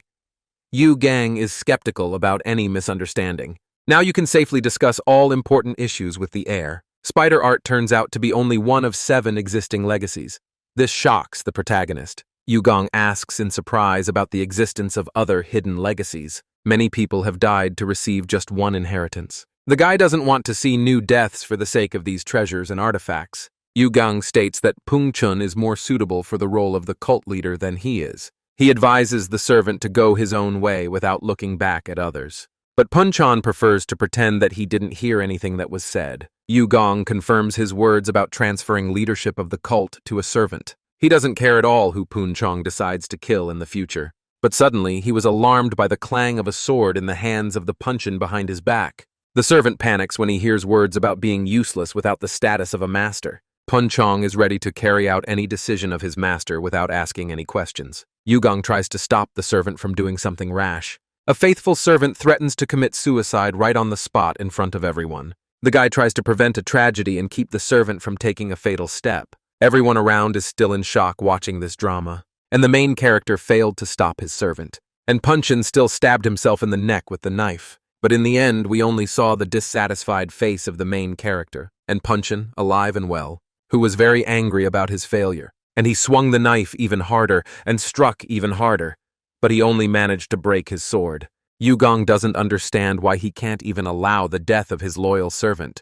The boy admits defeat and demands that this madness stop immediately. Puncheon expresses gratitude for saving him from certain death at that moment. Yu Gong postpones the chairman's punishment and orders him to go inside. And after that, they, together with their servant, left this reception room. The chairman exchanged glances with his woman. The fat man realized he had fallen victim to a clever scam. The incredible number of beads finally convinced him of their deception. The fat man even feels stupid because of his momentary fear of these swindlers. The old merchant is surprised by the accusation of fraud and reports that the village chairman has a serious problem. He notices that his son, the young master, was supposed to arrive only in 2 days according to the plan. Chongguan is reproached for being too naive and trusting of people. And at that moment, the fat man approached the sword, which was broken and lying on the ground. The sword technique reminded him of the movements of that very street vendor. The image of that same merchant with the fake blades comes to mind. The merchant used a fake sword that broke when struck against the body. A child who tried the same trick with the same blade was immediately caught. Getting rid of scammers is not a problem if you have strong evidence. Today's humiliation will be returned to these people many times over. The fat man is asked to repeat the child's fall. The demonstration of the counterfeit blade should reveal the full essence of the fraudulent scheme. The fat man demands that his wife show him that invulnerable strength that everyone talks about. And the wife hit her husband with all her strength with a smile on her face. The blade suddenly disappears inside the knife handle as if by magic. Nice trick. But the man realizes with horror that it was a real sharp weapon. Shock and bewilderment at what is happening overwhelm all those present. The woman gets the opportunity to personally verify the sharpness of a real blade. But she didn't want this at all and tried to run away. The old man behind her was also in shock. And so the chairman hit his wife, but another man stood between them. It was that old merchant who, for some reason, tried to cover the chairman's wife with his body. And soon they all fell dead to the ground and bled to death. The bastards lay on the ground while the rain poured down on their bodies. And now, just as he had arrived, our old acquaintance, the glowing child, was looking down from the tree. The heir's behavior seemed too strange to him, but what is happening now clearly crosses the line. The murders of ordinary people ignorant of martial arts are condemned. The evidence at the crime scene clearly points to a murder committed for entertainment. Even members of a demonic cult don't kill people just for fun. The heir's madness must be stopped immediately at any cost. The cult begins active pursuit of the escaped heir. The cult members begin to carry out their plan to assassinate Do Yugong. Responsibility for the assassination falls on the 5 most sinister killers.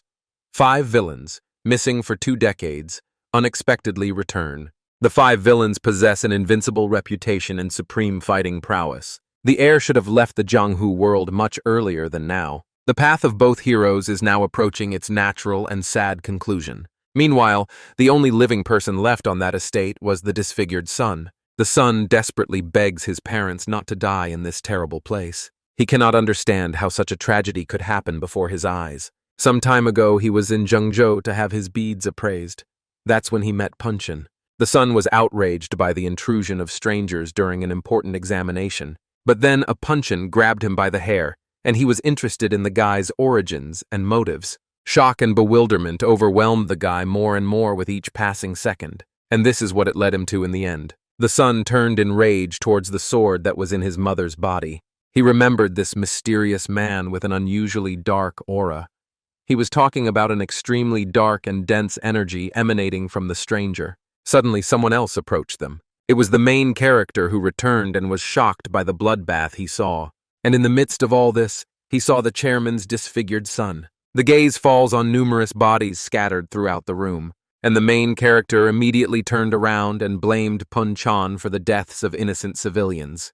Punchong pleads guilty to inaction during the commission of the murders. The son finds such hypocritical justifications from the servant completely unacceptable.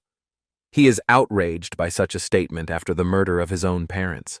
But he is again met by the heavy gaze of the Punchin, who has already deprived him of his hair and his parents, and he could do nothing but cry from his own helplessness. Punchin realized that the assassins were mentioning the merchant and proving fraud through self-injury. The son perfectly remembered every word spoken by his family before death. Yugong carefully examined the crude marks of fatal wounds on the bodies.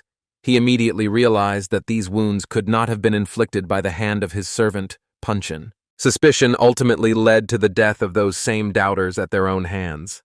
The son couldn't believe such an incredible and tragic accident. Punk Chen reports the dispatch of 2 maids to serve breakfast. The gentleman refuses to eat due to a complete lack of appetite now. They decide to head to the Yangtze River for their next steps. The chairman's son is reminded of the value of life and his future service to the village. The gentleman promises to return for an inspection of the village in the future. By the next visit, the village should fully live up to its name, a village without criminals. After some time, evening came, or it was already night. The son sat at the table and cried. Suddenly, someone entered his chambers and he asked who it was. A gentleman demands information about the whereabouts of certain people. He approaches a bald man and demands that he reveal their location. The reminder of the beads should help restore the man's memory. He immediately realized that they had come for those 2. The bald man said they left, and they asked where they went.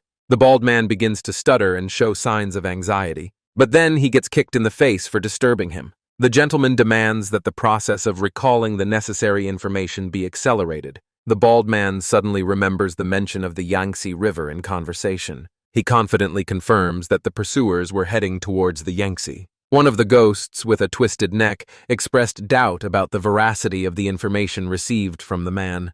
But the bald boy insisted on his truthfulness, which was confirmed by his companion. The situation of the pursued worsens significantly as they move towards the Yangtze. The Yangtze River turns out to be the location of their master. Using the master's power becomes an acceptable alternative to killing them. And then these guys with twisted necks got ready to move on. The bald guy at this time is completely perplexed by the events happening around him. He wonders why such troubles constantly haunt him. Someone approaches the bald man again, demanding information. They are interested in the current location of the people they are looking for. And the bald man again has a philosophical question about the meaning of such actions in human life. The scene shifts again to the king of the green forest. He laughs at the unexpected good fortune in their lives and their feast. Suddenly, the king's daughter grabbed the hand of another participant in the feast. She demands that he immediately return the food that he just took from the table. The third participant encourages calm during the meal. Approaching Yugong marks the end of the group's fasting period. The daughter confirms that their affairs have been going quite well lately. The search initiator begins to doubt the wisdom of his decision. Pursuing Yugong continually leads to new problems and dangers.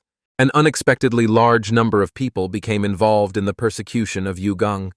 The leader of the 9 Dragons sect began to testify without any pressure. A bald man from the village of Mubim also voluntarily gave all the information. The pitiful appearance of the man with his hair torn out evoked genuine sympathy, and many thought that only a monster could do such a thing to people. The young lady doubts Yugong's ability to kill people so brutally. Despite his attractive appearance, such actions seem impossible to her. The man tries to hide his opinion about the attractiveness of Yugong's appearance. The murders of ordinary people unfamiliar with the world of martial arts are causing protests. The group decides to head to the Yangtze River based on the information they have. Even without Punchong, they could find refuge in the Yangtze River League temporarily. All the other council members were not very happy with such news and plans. The daughter continued to look at their faces and mocked the frightened faces of her companions. He tries to calm his comrades by promising to take charge of the problem. As a last resort, the woman is willing to use her charms to seduce Yugong. This statement caused complete confusion. Does she have a plan in her head to sleep with him if anything happens? The girl jokingly asks her father if he has already died from her actions. The woman admits that her last attempt to seduce Yu Gong failed, and this confession completely shocked her father. How could she try to do such a thing? But everyone understands that the group must speed up its movement towards the Yangtze River in order to achieve its goal faster.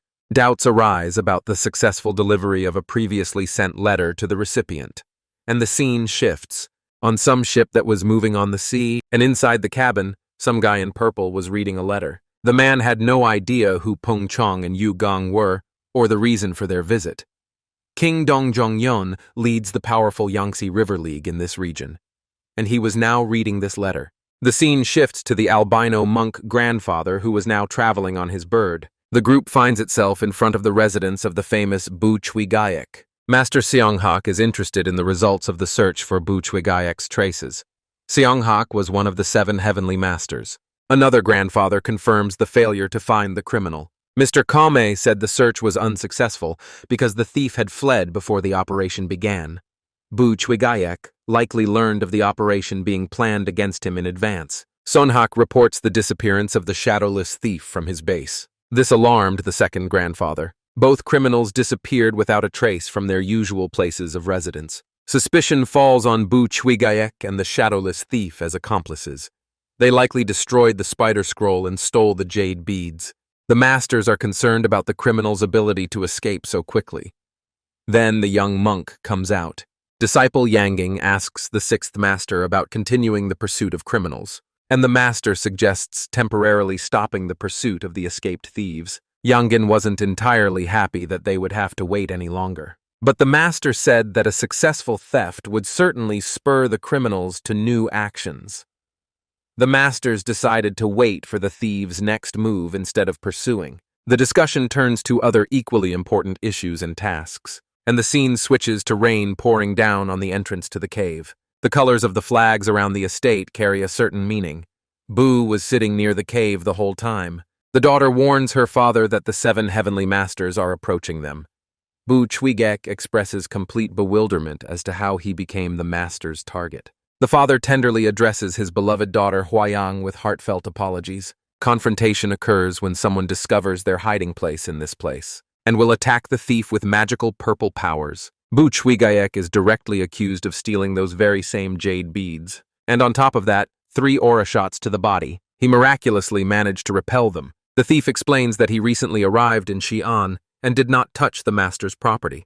His interlocutor, the shadowless thief, expresses doubt about the veracity of Bu Chwigayek's words about the theft. Bu claims he's never heard of beads before.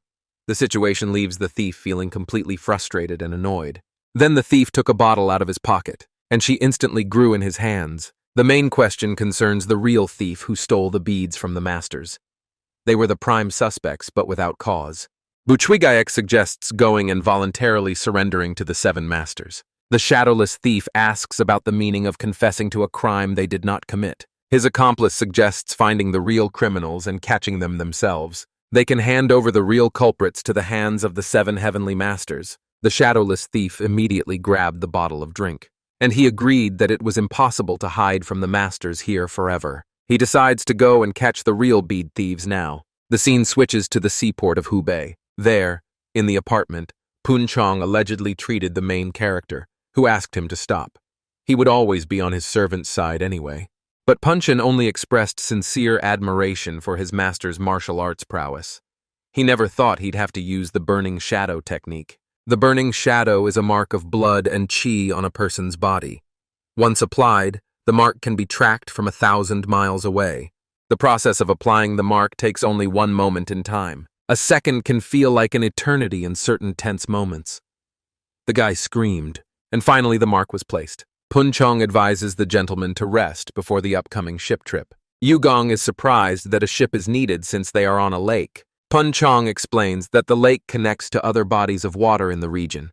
East Lake actually connects directly to the great Yangtze River. The main channel of the Yangtze River leads straight to the huge Dongting Lake. It is at Lake Dongtinghu that the Lord must receive his second inheritance. Yu Gong understands that in order to get rid of the servant, he needs to collect all the inheritances. He begins to be overcome by doubts about the true purpose of this path. It seems as if they want to take over the world. Punchong believes that world conquest is a worthy goal. Yugong asks him not to talk about world domination in such a simple tone, and Punchin says he can start knitting to calm down. Yugong insists that there will be no unnecessary sacrifices when receiving the inheritance. Repeating the black dragon-like massacre will attract the attention of powerful enemies. Such complications can seriously slow down the process of collecting all the inheritances. Punchong fully agrees with the need to expedite the inheritance. Starting with the second inheritance, they will have to change their approach.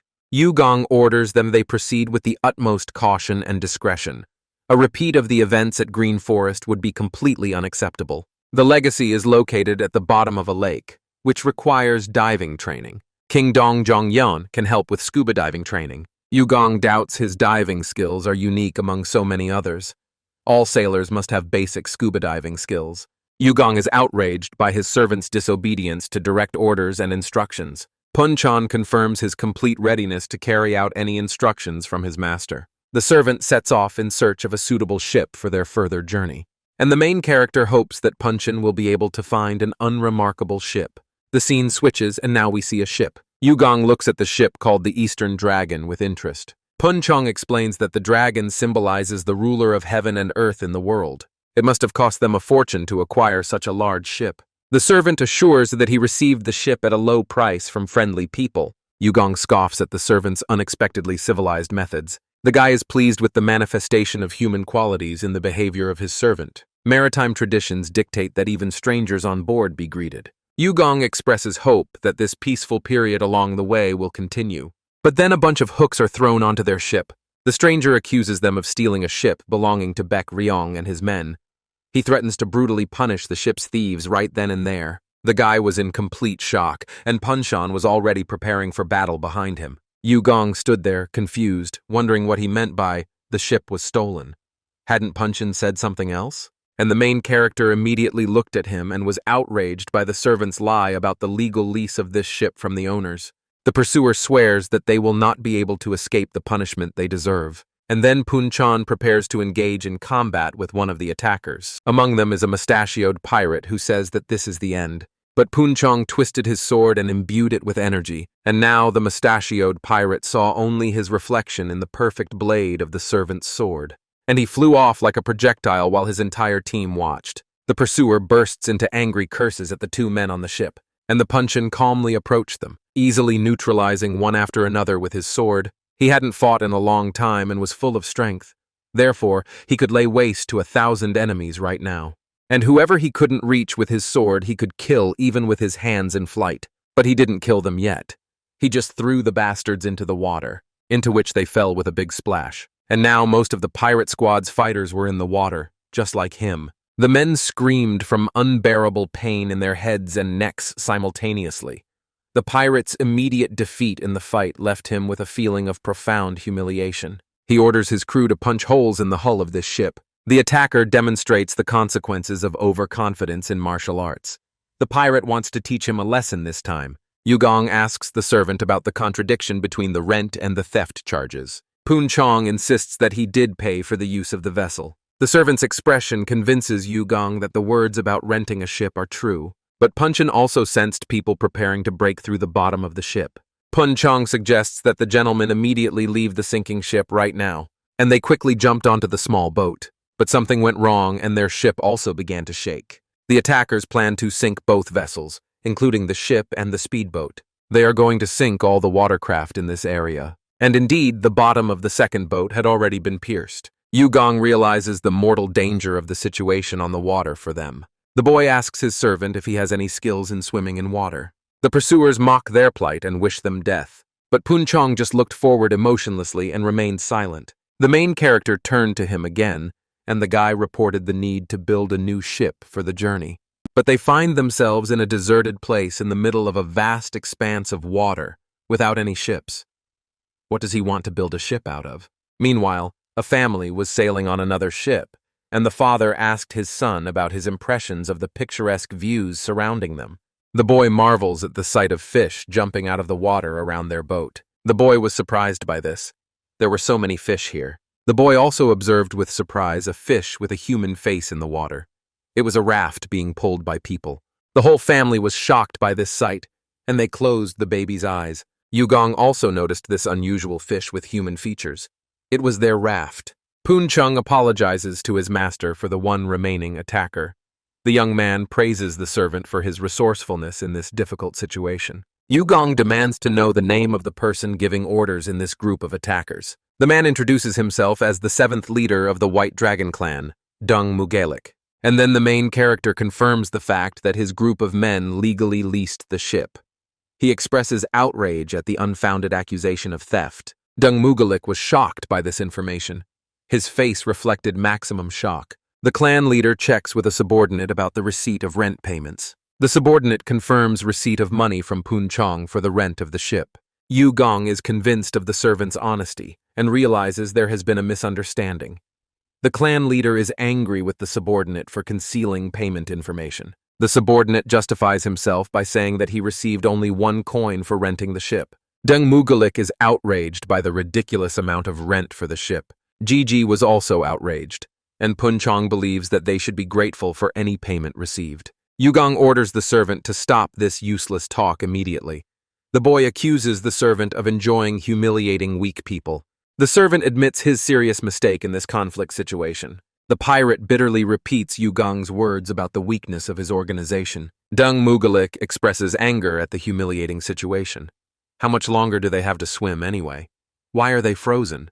His subordinates immediately tried to justify themselves and denied accusations of inaction. And they saw the ship with the dragon again. Punchin immediately turned to his master. And they saw a completely large, simply enormous ship of dragons. And the servant immediately began to predict the inevitable bloodshed in the near future. Yugong regretfully notes that conflict can no longer be avoided. Poon-chung decides to attack first in this dangerous situation. But suddenly a figure looked out from the ship. The stranger addresses Yugong as the Prince of Mount Otai by name. Yugong asks his servant about a possible acquaintance with this man. Poon-chung assures him that he is seeing this man for the first time in his life. The man introduces himself to Guyang from the Yangtze River Canal League organization. He reports that he has long been expecting Yugong's arrival in this area of the country. Gigi was shocked that they were actually expected here. And King Dongjongyong also solemnly welcomed the guests to the Yangtze River Canal League. He thanks the guests for their visit and offers them hospitality. Yugong politely declines the offer and prepares to leave immediately. The king mentions that he received a recommendation from the king of the Green Forest earlier. He invites the guests to stay as long as they need, with one question. The king is interested in the veracity of the rumors about the destruction of the Black Dragon clan. Yugong confirms the death of the clan leader and the complete destruction of the organization in his thoughts. But now he understands that all the hospitality was feigned. Gigi said that he didn't want to discuss it, and the two guards immediately changed their views. Punchin immediately exploded and ordered the two to bulge their eyes even more so that he could rip them out. But Yugong immediately calmed him down and told him to respect the chain of command. The king put them above his own affairs, so let the servants stay. And Punchin immediately agreed with his master's order. After this, the king and his servants rose from the table and said that after such a difficult journey, the warriors had better rest. Their food would be ready in an hour. And he went to his chambers, wishing his guests to enjoy their rest. As soon as he got to his cabin, he smashed the plate against the wall because of how much those bastards were annoying him. He recalled how arrogantly they behaved at the negotiating table and threatened to kill them. He read the letter again and wondered why they'd told him to be careful. The king of the Green Forest must be getting old to be afraid of two brats. The king crumpled the letter in a frenzy and began to shout that he would soon finish what the head of the Green Forest could not. He would poison these bastards with fiery red poison. And the scene immediately moved away, seeing the ship off into the fog.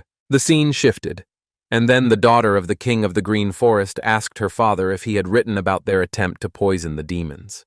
But her father denied it. They would have called him a wimp for such actions.